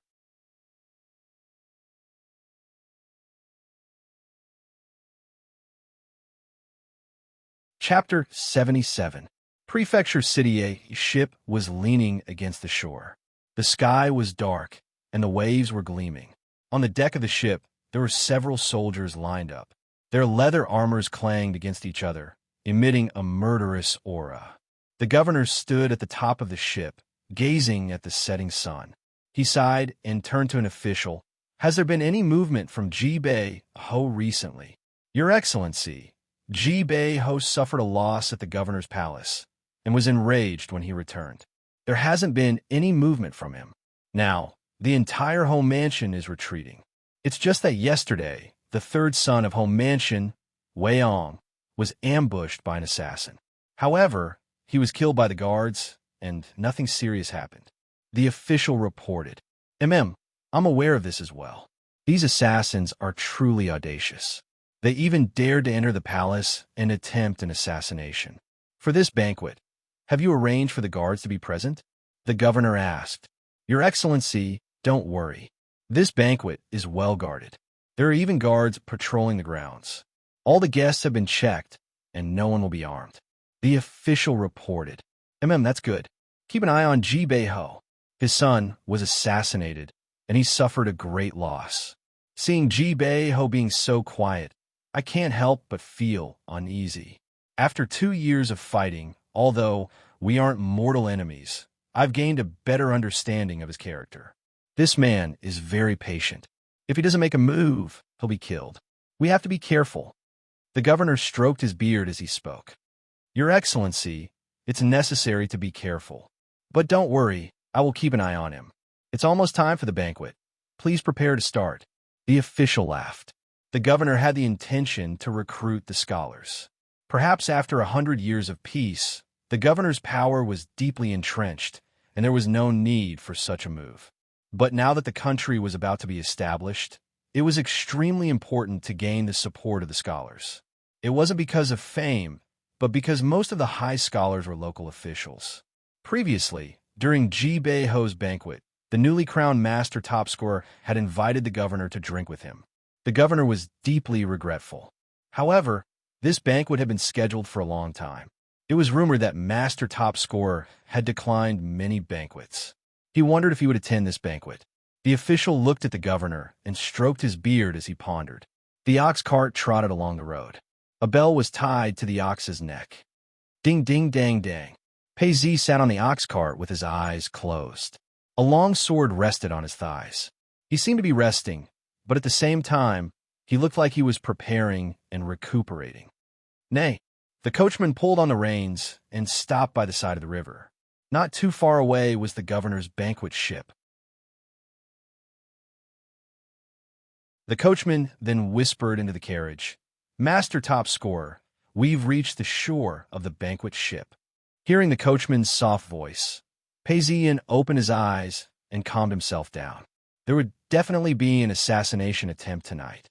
Based on the memories of his previous life, the governor's assassination attempt had failed, and the details of the assassination attempt had not been leaked. He had no choice but to take things one step at a time. Go find a place to rest. Come pick me up after the banquet tonight. Pei Yun instructed the coachman. He didn't know what was going to happen tonight, so he didn't want the coachman to get involved. Yes, Master Top Scorer. The coachman acknowledged as he hurried the ox cart to find a place to rest. Pei Yun touched the hilt of his sword and held onto the invitation as he walked towards the banquet ship. There was an official standing guard at the bottom of the ship, along with several other officials. 2 rows of armored soldiers were lined up, and several bailiffs were standing guard as well, guarding the way to the ship. In front of him, there were several officials holding on to their invitations. However, they were stopped by the armored soldiers. The official took the invitation and examined it. The soldiers checked to see if they were carrying any weapons before letting them pass. Student Pei Yun. Pei Yun handed over the invitation and clasped his hands. So it's Top Scorer Pei. The official looked at this high scholar. He looked to be about 16 years of age and was clean and neat. Who would have thought that he would be able to write Jiangjing Jiao and become famous throughout the entire prefecture? He then smiled. May I invite Top Scorer Pei to unsheathe my sword? Although Pei Yun was a high scholar and could carry a sword with him, this was the governor's banquet, and he was not allowed to carry it. Pei Yun paused for a moment before retrieving his sword. A bailiff came forward to receive it before allowing Pei Yun to board the ship. The ship was huge and had 4 levels. It was made out of wood and was guarded by armored soldiers. Colorful flags were fluttering in the wind, and several officials were standing by the side of the ship, chatting with each other. It was a scene of peace and prosperity. As he entered the ship, he saw that there was a stage. On the stage, a female dancer was holding a red spear in her hands and was dancing gracefully. Below the stage, several officials were seated at the tables, watching the performance. Pei Yun observed his surroundings carefully. The windows were wide open, allowing the wind to blow in. The second floor had no ceiling and was empty. He could watch the dance on the first floor from the second floor. The entire place was decorated with lanterns and red cloth. It was a very lively scene. However, Pei Yun frowned. This environment was not suitable for an assassination attempt. Or perhaps he did not expect that there would be pirates coming up the river to attack him in the middle of the night. He could not say this out loud. He took several steps forward and looked around carefully. Apart from the officials, there were also some famous scholars, high scholars, and even a few elementary scholars. He had seen some of them before during the banquet at Home Mansion. A man walked up to him and bowed. Master Top Scorer, it's rare to see you. The last time during the banquet at Home Mansion, I was fortunate enough to see you in person. I wonder if Master Top Scorer will have a masterpiece tonight? Pei Yun looked over and saw that his name was Li Shi. He was a famous scholar in the prefecture. The last time he was at Jibei Home Mansion, he had been introduced to him by High Scholar Fu. Hearing this, Pei Yun laughed. So it's Mr. Li. Do you have a poem or not? We'll have to drink a few cups of wine first. Ha! Master Top Scorer is indeed generous. Please take a seat over here. We're all from the prefecture. It's a good idea for us to discuss poetry together. As soon as he finished speaking, Li Ming pulled Pei Yun to sit beside him. The sky was getting darker, and it was just after 5 p.m. Everyone was still discussing when someone shouted, His Excellency, the governor has arrived. Looks like I can't talk to my heart's content now. Li Ming smiled and sighed. He then saw several soldiers standing in line as an official walked out. At this point, the sound of drums could be heard. Pei Ziyin squinted his eyes and looked up at the setting sun. The blood-red waters were splashing against the sides of the boat. Two soldiers stood there with their swords in their hands. The rest of the soldiers stood on both sides of the boat. The entire scene was solemn and dignified. Everyone bowed. "Greetings, Governor." The governor smiled. "I'm honored to be with you all. Get up. Today, we'll only talk about poetry and not the quality of the poems." After saying a few more words, he announced the start of the banquet. As the banquet started, people started serving the dishes. It was extremely lively. When the wine was served, someone stepped forward and held up a cup of wine. "Master top scorer, I heard you say that without wine, there can't be a poem. Now that the wine has been served, let me toast you 3 cups. Do you have a good poem?" This person's voice was very loud, and his words were filled with provocation. These people had heard people praising Pei Ziyun's literary talent and were extremely displeased. When they heard Pei Ziyun's words, they wanted to toast him and ask him to write a poem. Pei Ziyun glanced at him. This person's features were not very good, and his words were filled with a sense of displeasure. Pei Ziyun laughed coldly and said, "To write a poem, one must not only have wine, but also a good mood. But seeing you, I'm not in the mood. Even if there's wine, there's no poem." This person's words were filled with provocation, and his words were filled with sarcasm. "What bad mood? What wine, but no poem? I'm afraid that's just an excuse for not having a poem." This person's words were extremely loud, and Pei Ziyun was annoyed. Regardless of whether it was on Earth or here, he had seen many people like this. As long as someone was good, he would be jealous and would think of ways to find fault with them.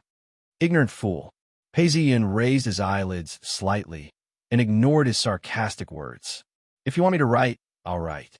Who are you? Do you have the face to do so?" This commotion attracted the attention of the people in front. The governor raised his eyelids and asked, "Who's that young man?" "Your Excellency, that young man was the top scorer Pei Yun who showed off his talents in Home Mansion a few days ago."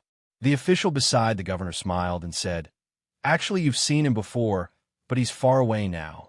It was common for scholars to mock each other at banquets, and thus the governor didn't mind.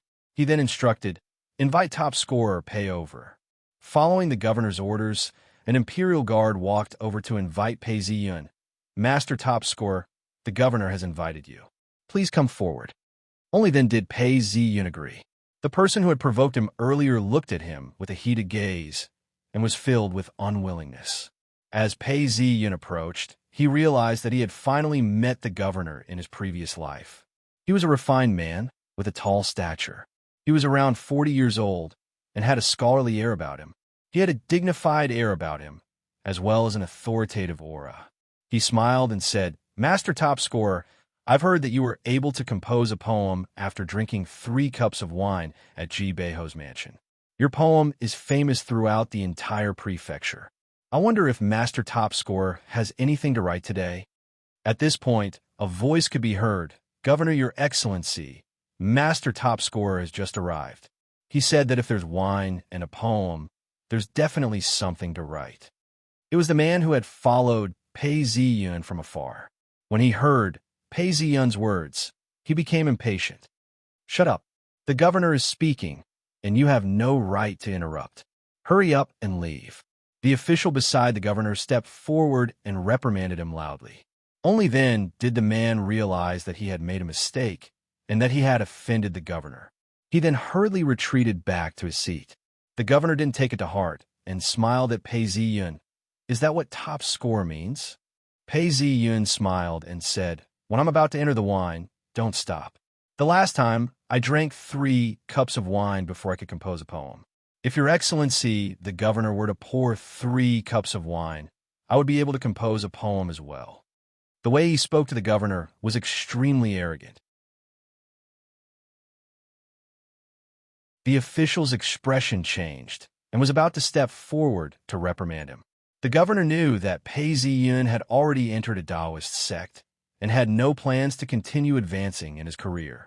He then stretched out a hand to stop him and smiled. What's so difficult about that? But 3 cups is too stingy. The last time you drank 3 cups, you had to bring in more wine. Come, I shall personally pour 7 cups of wine. I wonder what kind of poem you can compose after drinking it. The governor took the cups from the official beside him and poured 7 cups. Please. Haha, this wine is grown in the fields. Remove the grain from the mortar, measure it in a bucket, and fill it in a bag. Soak it in spring water and use it as a melody. Pei Ziyun laughed and received the cup of wine. With a gulp, he finished the entire cup. Everyone cheered.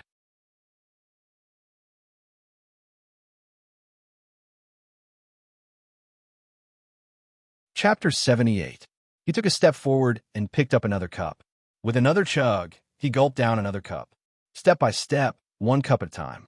After 7 cups, he was slightly tipsy and his face was flushed. He walked to a table and picked up a pair of chopsticks. He then picked up a bowl and started to beat the beat. When will the moon be bright? With a cup of wine in my hand, I asked the clear sky. I don't know what year it is in the heavens. I wish to ride the wind and return home. Yet I fear the jade mansions are too high and cold. Dancing with my shadow, how does it feel like I'm in this world? Turning to the vermilion pavilion, I look down at the beautiful house. I can't sleep. There should be no hatred. How can things be perfect after parting? Humans have their share of joys and sorrows. The moon waxes and wanes. This is a difficult thing to understand. But I wish for a long time, 1,000 miles apart. The dancers on the stage started to dance to Pei Ziyun's words. They were like butterflies, like immortals. As soon as Pei Ziyun stopped, the entire hall fell silent. The governor was still holding on to his cup of wine. He was in a daze. The governor had long heard of Pei Ziyun's talent, but had only met him once at the academic hall. This time, he was slightly unhappy. Pei Ziyun had passed the examinations and become the top scorer of the prefecture, but had no intentions of serving the imperial court. He was disappointed to see Pei Ziyun drink 7 cups of wine in a row and recite his words in 7 steps. Although this poem was different from the last time, it was more Taoist. His confident demeanor caused the governor to feel pity for him. He paused for some time before sighing. This sigh seemed to break the silence of the hall, as the entire hall was in an uproar. The governor sighed. I originally thought that the top scorer was a genius and did not wish to serve the country. Instead, he became a Taoist. I didn't think that I would find out today that the top scorer's ambition is to become an immortal. He is unrestrained and carefree. I'm so envious of him. That's right. Now that this poem has been recited, the moon chant poem has been performed once again. An official spoke as he stood up. At this point, a loud boom could be heard as the entire boat shook. Everyone looked over in shock, only to hear shouts from outside the boat. Kill! In the language of the pirates, someone was attacking the boat. Protect the viceroy. Send the signal. Quick, send the signal. Shouts rang out. It was chaos. The officials, scholars were all startled. The pirates had actually attacked here, and they all felt a chill run down their spines. Leaning against the window, they saw someone fighting. With a pung sound, a large amount of blood splattered onto the window, shattering the paper covering it. The people who were nearby all cried out in alarm. The sounds of battle were getting closer and closer. An armored soldier then rushed over and reported, "Governor, Your Excellency, this is bad. There are pirates attacking us from outside. They're already climbing up our ship. Governor, please take cover." One of the generals stood up and cursed, "Damn these pirates. How dare they attack the governor? I shall go and kill them all." After saying that, he went forward to take out his sword and kill the thief. The official standing beside the governor shouted, "General Han, bring the men out. There are no bandits here. Don't worry. Go and take command. Follow me to kill the pirates." The general spoke as he led a group of soldiers out. Pei Ziyun looked around and realized that it was empty. Apart from the 4 soldiers by the governor's side, the rest had all been lured out. He felt that something was amiss. In his previous life, It was the pirates who were trying to assassinate the governor, and not the ship being attacked. Something was amiss. A pung sound rang out as smoke billowed out of the hall. A black-robed man rushed in through the window, wielding a long blade. "They're bandits," the few people at the window shouted out. In the next moment, a blade flashed, and two high scholars screamed out in pain. Fresh blood splattered everywhere as they died. The entire hall was silent before everyone started to panic. There were people everywhere, and smoke billowed out. Pei Ziyin gripped his chopsticks tightly and hid under the table. "Everyone, don't panic. Get down on the ground. Inform General Han to bring his men in. Kill them. End this quickly. Don't waste time." A black-robed man shouted out. His voice was strange, and one could tell that it was the voice of a pirate. "Who be you?" The sound of a blade cutting into a human body could be heard. Several of the panicking scholars were killed on the spot as they charged towards the governor. Pei Ziyin couldn't help but feel a chill down his spine. The governor's soldiers saw that the assassins were getting closer and pulled out their blades. They then shouted out, "Kill!" It was obvious that only one of them was protecting the governor, while the other three were attacking the pirates. Their blades flashed like lightning, and two pirates who were charging towards them fell to the ground. "Kill!" The three soldiers took another step forward, and the frightening glint of their blades flashed again. Another three pirates fell to the ground and remained motionless. Only one of the soldiers had been struck by a blade, but the cut on his leather armor was only a small hole. Seeing this, the entire hall was deathly silent. The stench of blood made people nauseous, and in the blink of an eye, 5 or 6 corpses were lying on the ground. That's right. Japan has its own warriors. Don't tell me the army doesn't have them. To be able to protect the governor, they must be the best soldiers in the army. Just as he was thinking this, one of the soldiers screamed out, "There's poison." As soon as he finished speaking, the blood flowing out of his body turned black as he fell to the ground. "Kill!" The rest of the men in black robes shouted out as more than 10 of them charged forward without a care for their own safety. The remaining 2 soldiers slashed out with their blades. One of the men in black robes flew through the air and held onto his blade tightly. The other man in black robes slashed out with his blade, and the soldier was unable to dodge in time. Seeing that the governor was in danger, one of the men in black robes used the smoke to attack him. Pei Ziyin charged forward and used his chopsticks to stab him. The assassin didn't expect the guest to know martial arts as well. Just as he was about to swing his blade, Pei Ziyin stabbed him in the eye. The assassin screamed out in pain as his blade fell to the ground. Pei Ziyin rolled to the side and picked up his blade. He then sliced the assassin's neck, causing blood to spurt out from the wound. "Don't hurt the governor." A loud shout was heard as a shadow dashed towards him. Someone then shouted, "General Han, be careful. Don't get hurt, there's poison." In his previous life, he had heard that this man was the governor's most trusted subordinate. At this point, a blade came slashing down, and the 2 soldiers could no longer defend themselves. They screamed in pain as they fell to the ground. However, they managed to buy some time.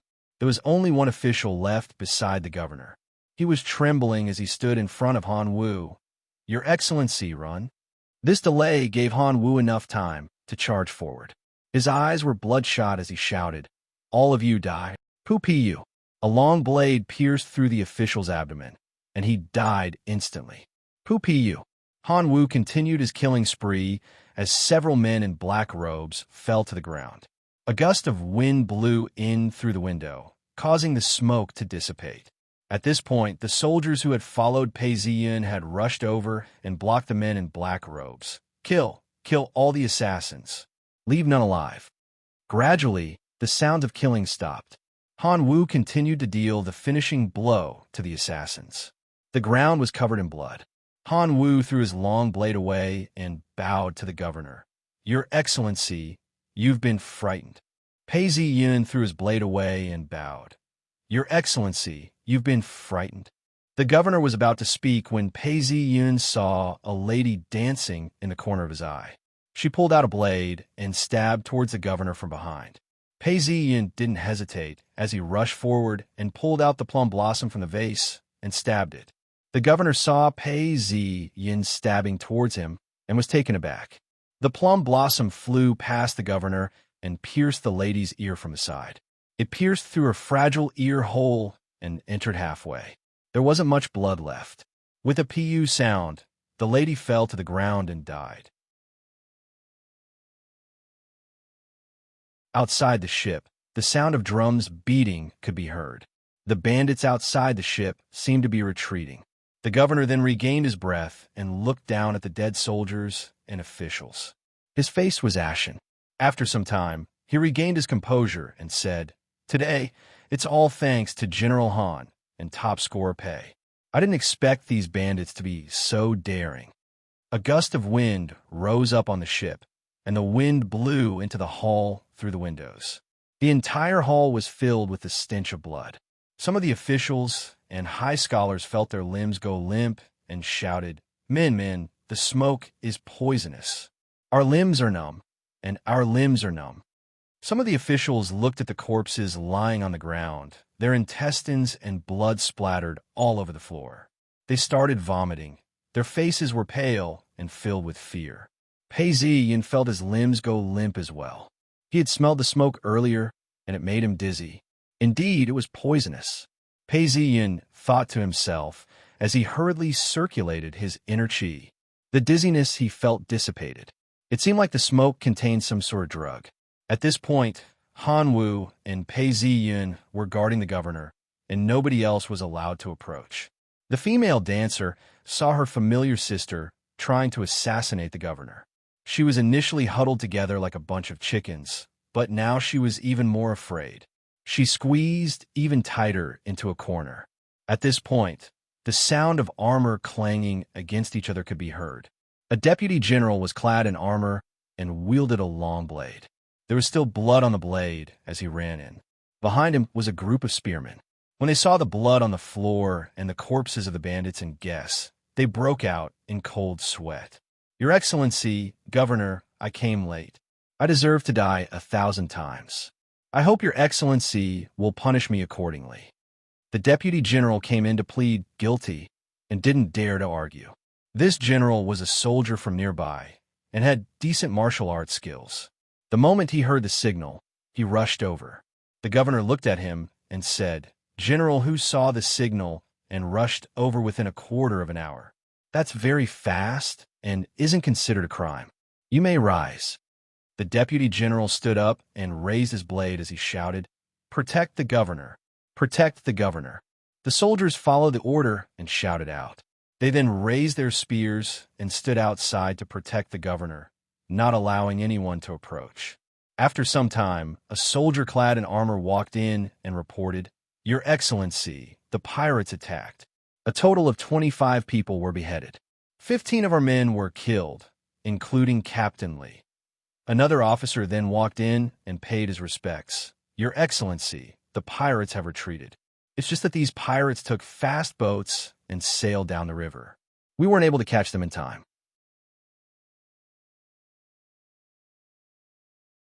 I've already informed the Navy to chase after them.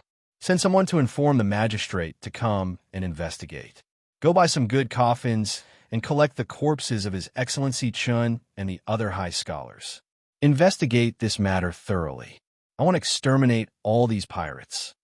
The governor clenched his fists as he spoke loudly. Everyone present could feel the governor's rage. Also, get General Chun of the Navy to come here. I want to ask why there wasn't any news of the pirates coming here tonight. Could it be that our Navy is just sitting around doing nothing? Such a huge matter. How could there be no news at all? The governor's face was ashen as he shouted out, "Yes, Your Excellency." The officer replied as he turned around and left to relay the order. Pei Ziyin remained silent as he watched the governor give his orders. Actually, his actions weren't beneficial to the government. However, since he couldn't advance in the government, it didn't matter to him. At this point, he thought to himself, since the pirates attacked, I'm afraid there must have been a spy in the vicinity. Could it be Ji Bei-ho?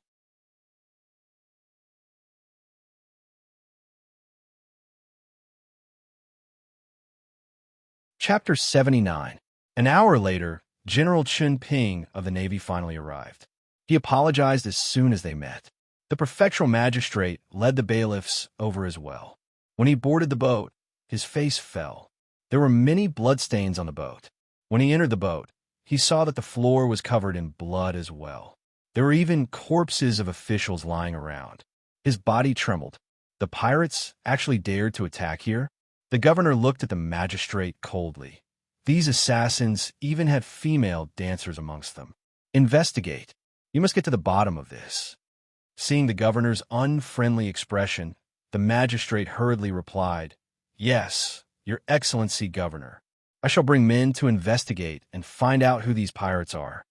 Chen Ping knelt down as well. "Governor, we shall do our best to investigate." The governor sat on his stool. His face was ashen and did not speak. After some time, he said, "General Chun, you may dispense with the formalities. These pirates were too savage.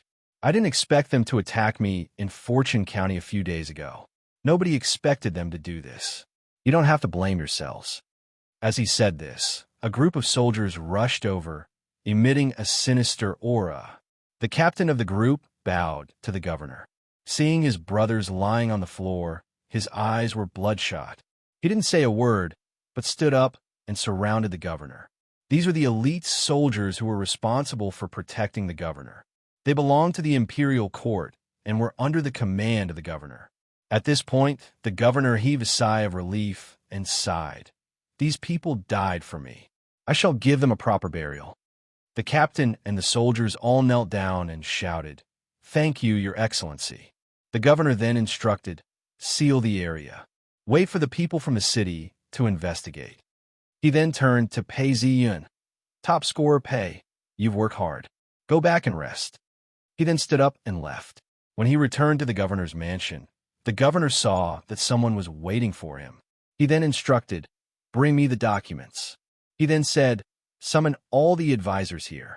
Seeing that everyone had left, the governor sat down on a chair and heaved a sigh of relief. His cheeks were slightly sunken, and his eyes were dark. He had been on the brink of death today and was sweating profusely. Only when he was in the governor's mansion did he relax. At this point, the sky was getting darker, and the candles were burning brightly. After drinking a bowl of hot ginseng soup, the governor felt energized. His eyes gleamed coldly as he watched the candles burn. There's no evidence. When this happened, the governor's first suspect was Jibei Ho. He was representing the imperial court to fight for power with Master Ho. He didn't expect that the pirates would suddenly attack him. He had his suspicions, but he didn't have any evidence. Jibei Ho is a marquis, and I can't touch him easily. Just as he was thinking about this, he heard some noises coming from outside. The advisors filed into the room and sat down. The governor's expression didn't look good as he spoke with a cold expression. "Today, the pirates attacked my ship. This is the reason why I'm looking for you. What do you think? Report to me." All the advisors present were shocked. A thin old man in his 50s stepped forward and asked, "Lord Governor, please explain the situation in detail so that we can share your worries." "And where is Lord Chun?" Lord Chun was actually the chief strategist of the governor. Among the advisors, he was the only one who had been recommended to become an official, so he addressed him as Lord. This person's surname was Suo, and he was a high scholar. He had the highest position in the group of advisors, and even the governor had to give him some face. Sigh. The governor sighed deeply and explained everything in detail. When he reached the part where Mr. Chun was killed because of him, he couldn't help but tear up. Mr. Chun was his right-hand man, and he didn't want to be killed by the pirates. "What? The pirates actually dared to attack Your Excellency? They deserve to die." These advisors were shocked and overjoyed at the same time. Mr. Chun was the chief strategist of the governor, which was why the advisors under the governor couldn't do anything about it. When they heard that Mr. Chun had died, they were secretly elated and stepped forward to show their loyalty. "Your Excellency, I suspect that this incident was done by Home Mansion. They wanted to get rid of this thorn in their side." One of the advisors stepped forward and said, "That's not true, Your Excellency. I think that the pirates had spies in the prefecture. The moment Your Excellency went to the banquet, the pirates knew about it and decided to ambush you.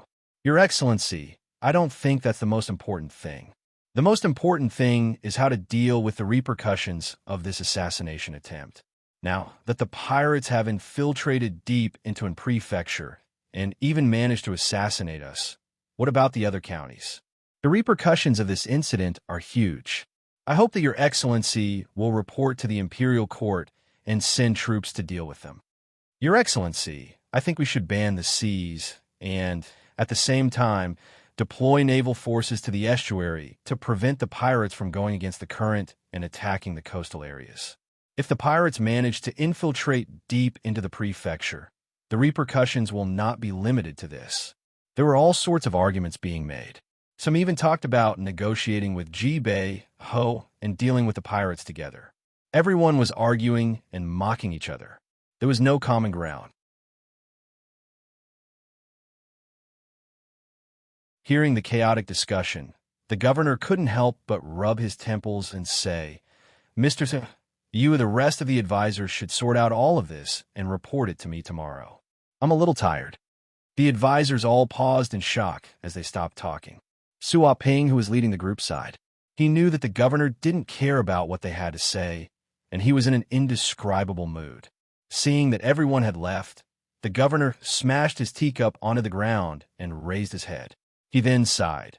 Now that something like this has happened, how am I supposed to explain this to the imperial court? The emperor is wise and powerful, but his body isn't in the best condition. He needs to help the crown prince cut down the thorns in his body. How can he allow me to take so long to resolve this? Husband. The governor was deep in thought for a long time when he heard a familiar voice. A gentle hand was placed on his shoulder. Husband, I heard the servants say that General Han was covered in blood when he escorted you back. When he came in, he realized that the soldiers who had gone out with you hadn't returned. He then called for his advisors. Did something happen? The governor's wife's voice trembled as she spoke. The governor had just experienced an assassination attempt and was in a state of shock. However, he couldn't show any signs of fear in front of his wife. He smiled and said, "Don't worry, my wife. It was just an assassination attempt by the pirates. In the blink of an eye, it's over. I'm fine, and I've already sent people out to investigate." The governor looked calm and composed, as though he wasn't under any pressure. However, there was still some tea on the ground, as well as some broken pieces of the teacup. Ah, pirates? The governor's wife would never have imagined that there would be pirates on the deck of the prefecture capital. She shouted out in shock. As soon as she shouted out loud, she realized that she had made a big fuss out of nothing. She then lowered her voice. "Husband, this is the inland rivers, and we're far from the coast. There are also pirates who would attack at night. Could it be that the pirates have already invaded the mainland?" Hearing his wife's words, the governor waved his hands. "That's impossible. The pirates are weak, and they only managed to take down Fu County by surprise.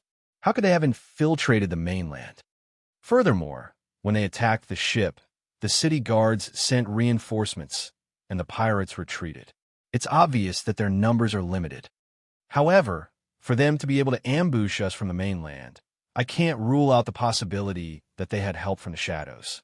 The governor's wife stretched out her hands and gently massaged her husband's shoulders. "I've advised you not to fight for the position of governor. You should have just been an official in the capital. Why did you have to come here and meddle in this mess?" Dunyang, although my Guo family was meritorious, I'm just a civil official. Furthermore, my 3 brothers have all become officials. If I don't go and help the emperor, how can I be a 3rd-ranked official? But your personal guard died in battle, and even Mr. Chen didn't come. I'm afraid he's in trouble," Dunyang said softly. The governor sighed as he stretched out his hands and grabbed her hands. "Dunyang." The governor didn't finish his sentence, and both of them were speechless as they looked at each other. "Your Excellency, I brought the information you requested." A civil official knocked on the door. "Come in." The governor sat up straight and motioned for his wife to leave. The civil official then brought a stack of documents and a scroll over to the governor. The documents were stamped with cinnabar and were sealed. The governor received the documents, and the civil official retreated to the door. The governor opened the documents and saw that it was filled with tiny words. The governor's expression changed as he read. I initially thought that this person was acquainted with the third young master of Ho Mansion because he wanted to curry favor with Ji Bei Ho. It seems like that's not the case. The governor's wife walked out from behind the screen and asked, "Husband, who are you talking about?" The governor laughed.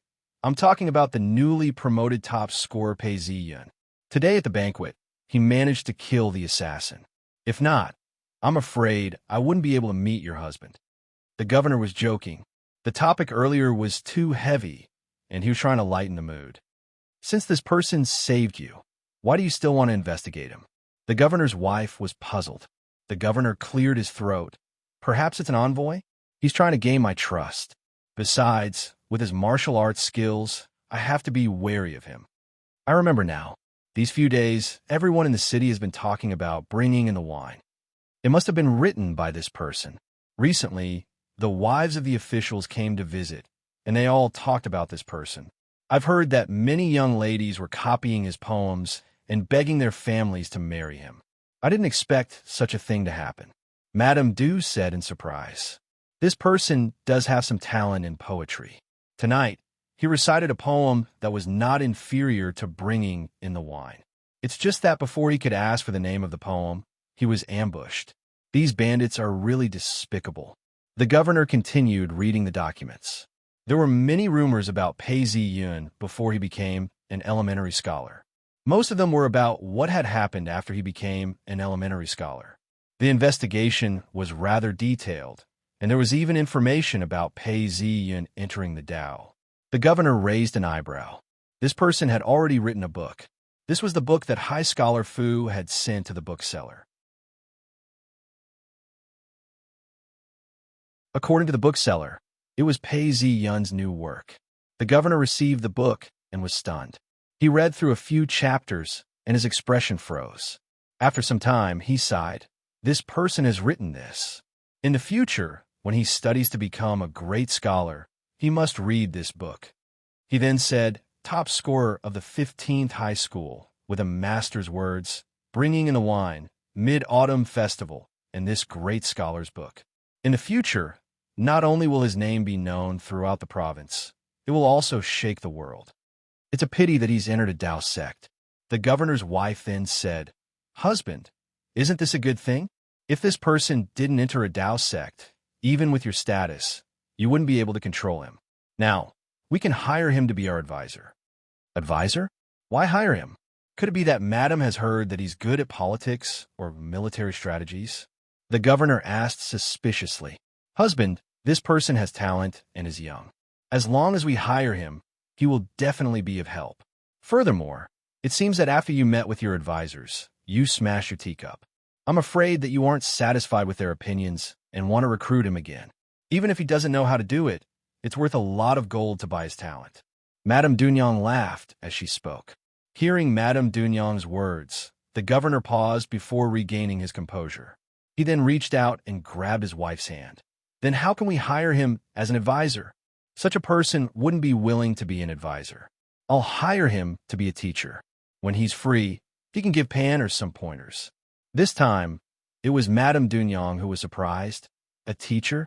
Husband, even if he saved your life, isn't that too much?" "It's a little too much. But in the future, once this book is published, even if he doesn't have any other works, he will still be able to raise his reputation. In 20 years, he will definitely become a great master. If I can form a good relationship with him, not only will it benefit me, but it will also benefit my descendants." Hearing her husband say this, Madame Dunyang paused before realizing, "Husband, you're really crafty. Huh?"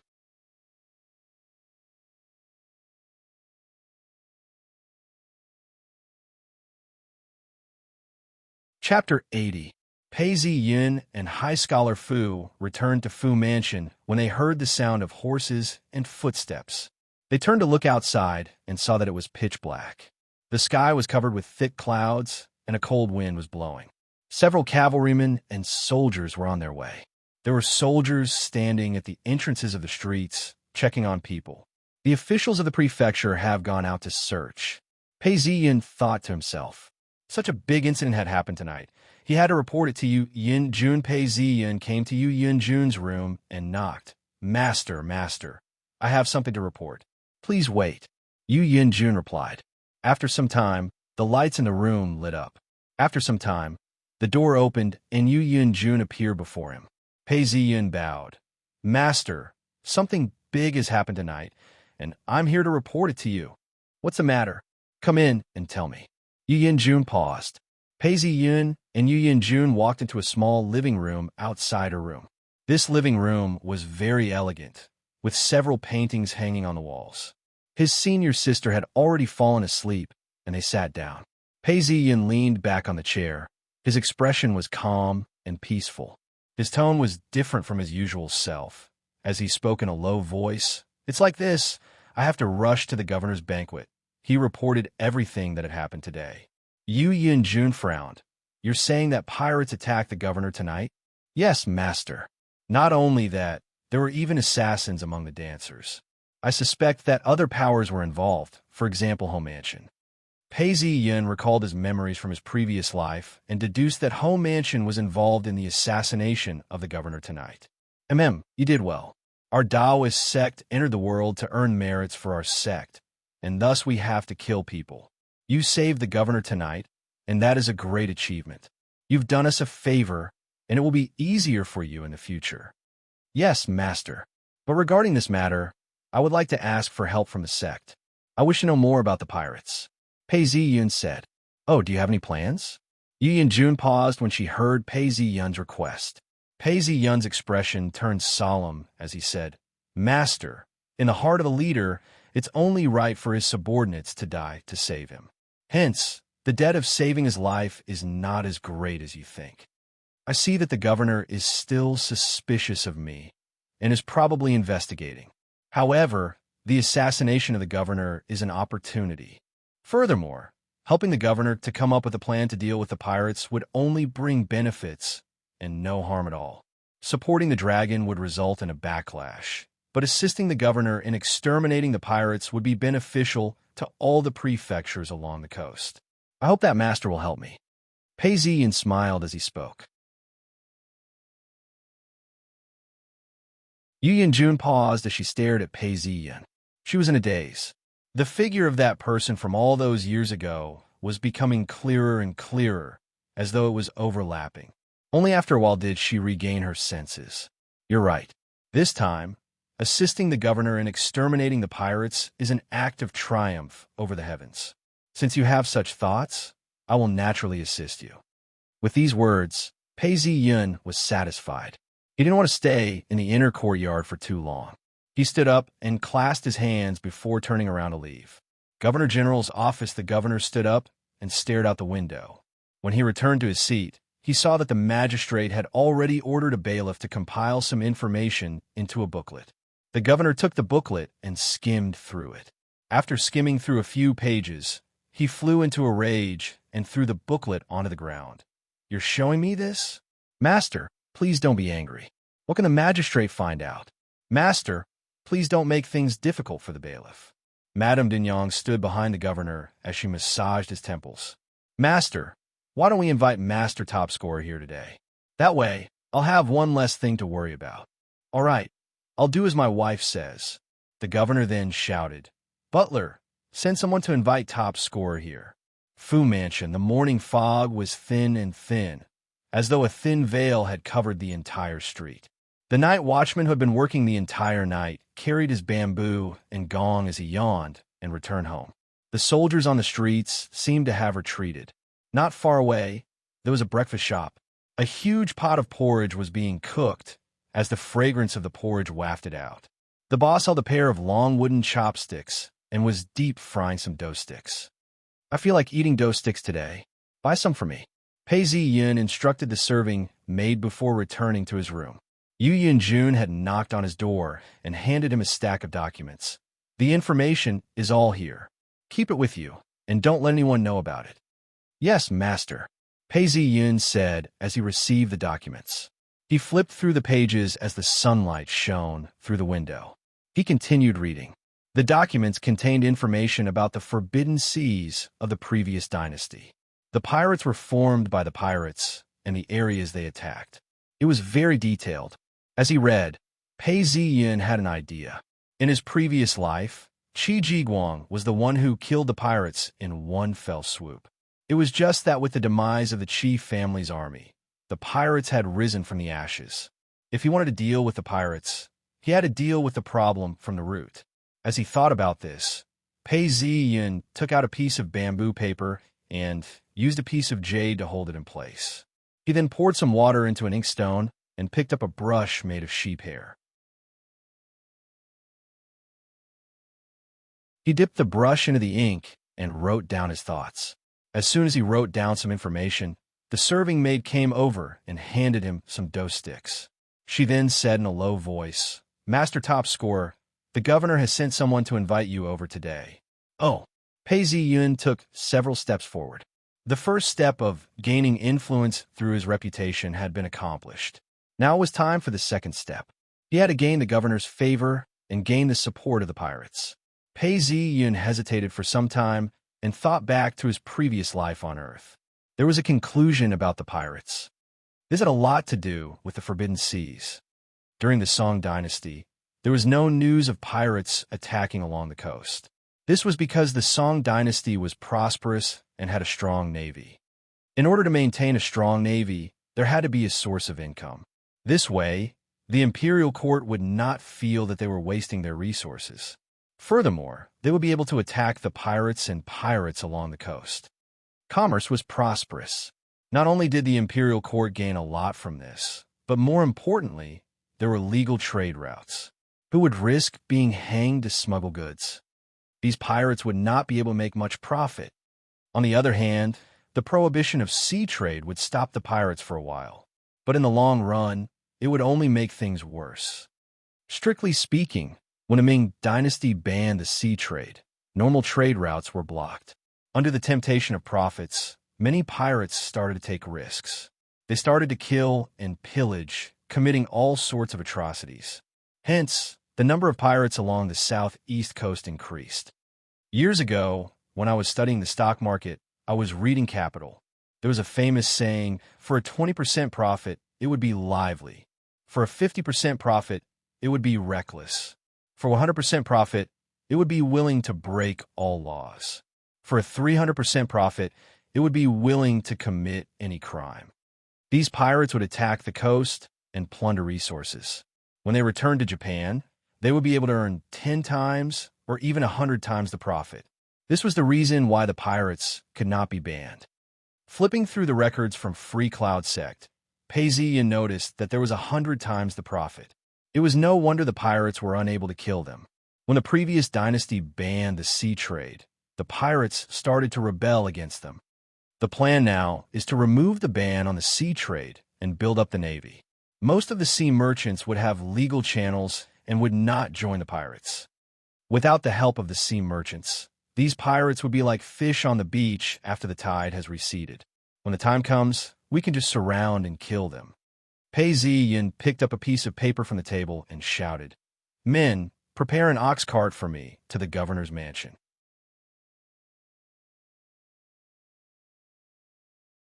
The ox cart driver shouted and the ox cart started moving. It was winter and it was early in the morning. Yesterday, the ban was still very strict. Now, there were fewer people on the streets and alleys. The sound of the ox hooves hitting the ground could be heard. Outside, there were people discussing that there were pirates trying to assassinate the governor. Pirates? Pei Ziyin laughed. In his previous life, the original owner only knew about the assassination attempt. He didn't know that the pirates were attacking the ships for the sake of the people. If the pirates were able to invade the prefecture, how would the other counties be affected? It was no wonder the governor was like this. After thinking for some time, the ox cart came to a halt. Someone came out from a corner of the door and bowed. "Master Top Scorer, the governor invites you in." Pei Ziyin followed him into the main hall and saw a painting of a ferocious tiger descending from the mountains. There were no paintings around it, and it looked very solemn. In the middle of the painting, the governor's face was pale, and his eyes were bloodshot. He was reading a book in his hands, and looked very desolate. "My respects to the governor, Your Excellency." Pei Ziyan walked in and bowed. The governor was seated at the head of the table. When he saw Pei Ziyan walk in, he placed the book down and smiled. "You may dispense with the formalities. Please take a seat. What was the name of the poem you wrote yesterday?" "Shui Jiao Gutu." Pei Ziyan smiled and looked at the governor. The governor was of medium build and had thick eyebrows. He had a pair of bright eyes and wasn't wearing his official robes. He looked very easygoing. The governor's eyes lit up. This poem was indeed good. He then smiled. "Not bad, not bad." The governor was a busy man and naturally didn't engage in small talk. He then said, "I've asked you to come here today because of two matters." Pei Ziyan stood up and bowed. "I don't dare. Your Excellency is too courteous. Please speak your mind." The governor then smiled. "Let's drink some tea before we talk." As soon as the governor finished speaking, a serving maid served tea and stood between the governor and Pei Ziyan. Her face was red as she stole a few glances at Pei Ziyan before leaving. The governor took 2 sips of tea to moisten his throat before saying, "The first matter is that I would like to invite you into my mansion and help me with my plans." Pei Ziyan thought for some time before asking, "Your Excellency, what's the second matter?" "The second matter is that I would like to invite you to teach my son." Hearing this, Pei Ziyan paused for a moment before coming up with a plan. "Your Excellency, this student only wishes to sail the 4 lakes on a boat. Being a military advisor and giving advice are not my forte." The governor didn't seem to mind and asked, "What about teaching?" Pei Ziyan bowed again. "Your Excellency, I will only be 16 this year. Teaching a student is not my forte." The governor's face fell and was about to explode in anger when he heard Pei Ziyan say, "However, this student has a plan." The governor had already assumed that Pei Ziyan was working for Jibei Ho. If not, why would he reject him so many times? When he heard these words, he held himself back and waited for Pei Ziyan to finish. He then replied, "I'd like to hear the details." His tone was amiable, yet cold. "You're tuning into the Warrior Lore YouTube channel. Don't forget to subscribe and join us on this journey to catch the most captivating stories.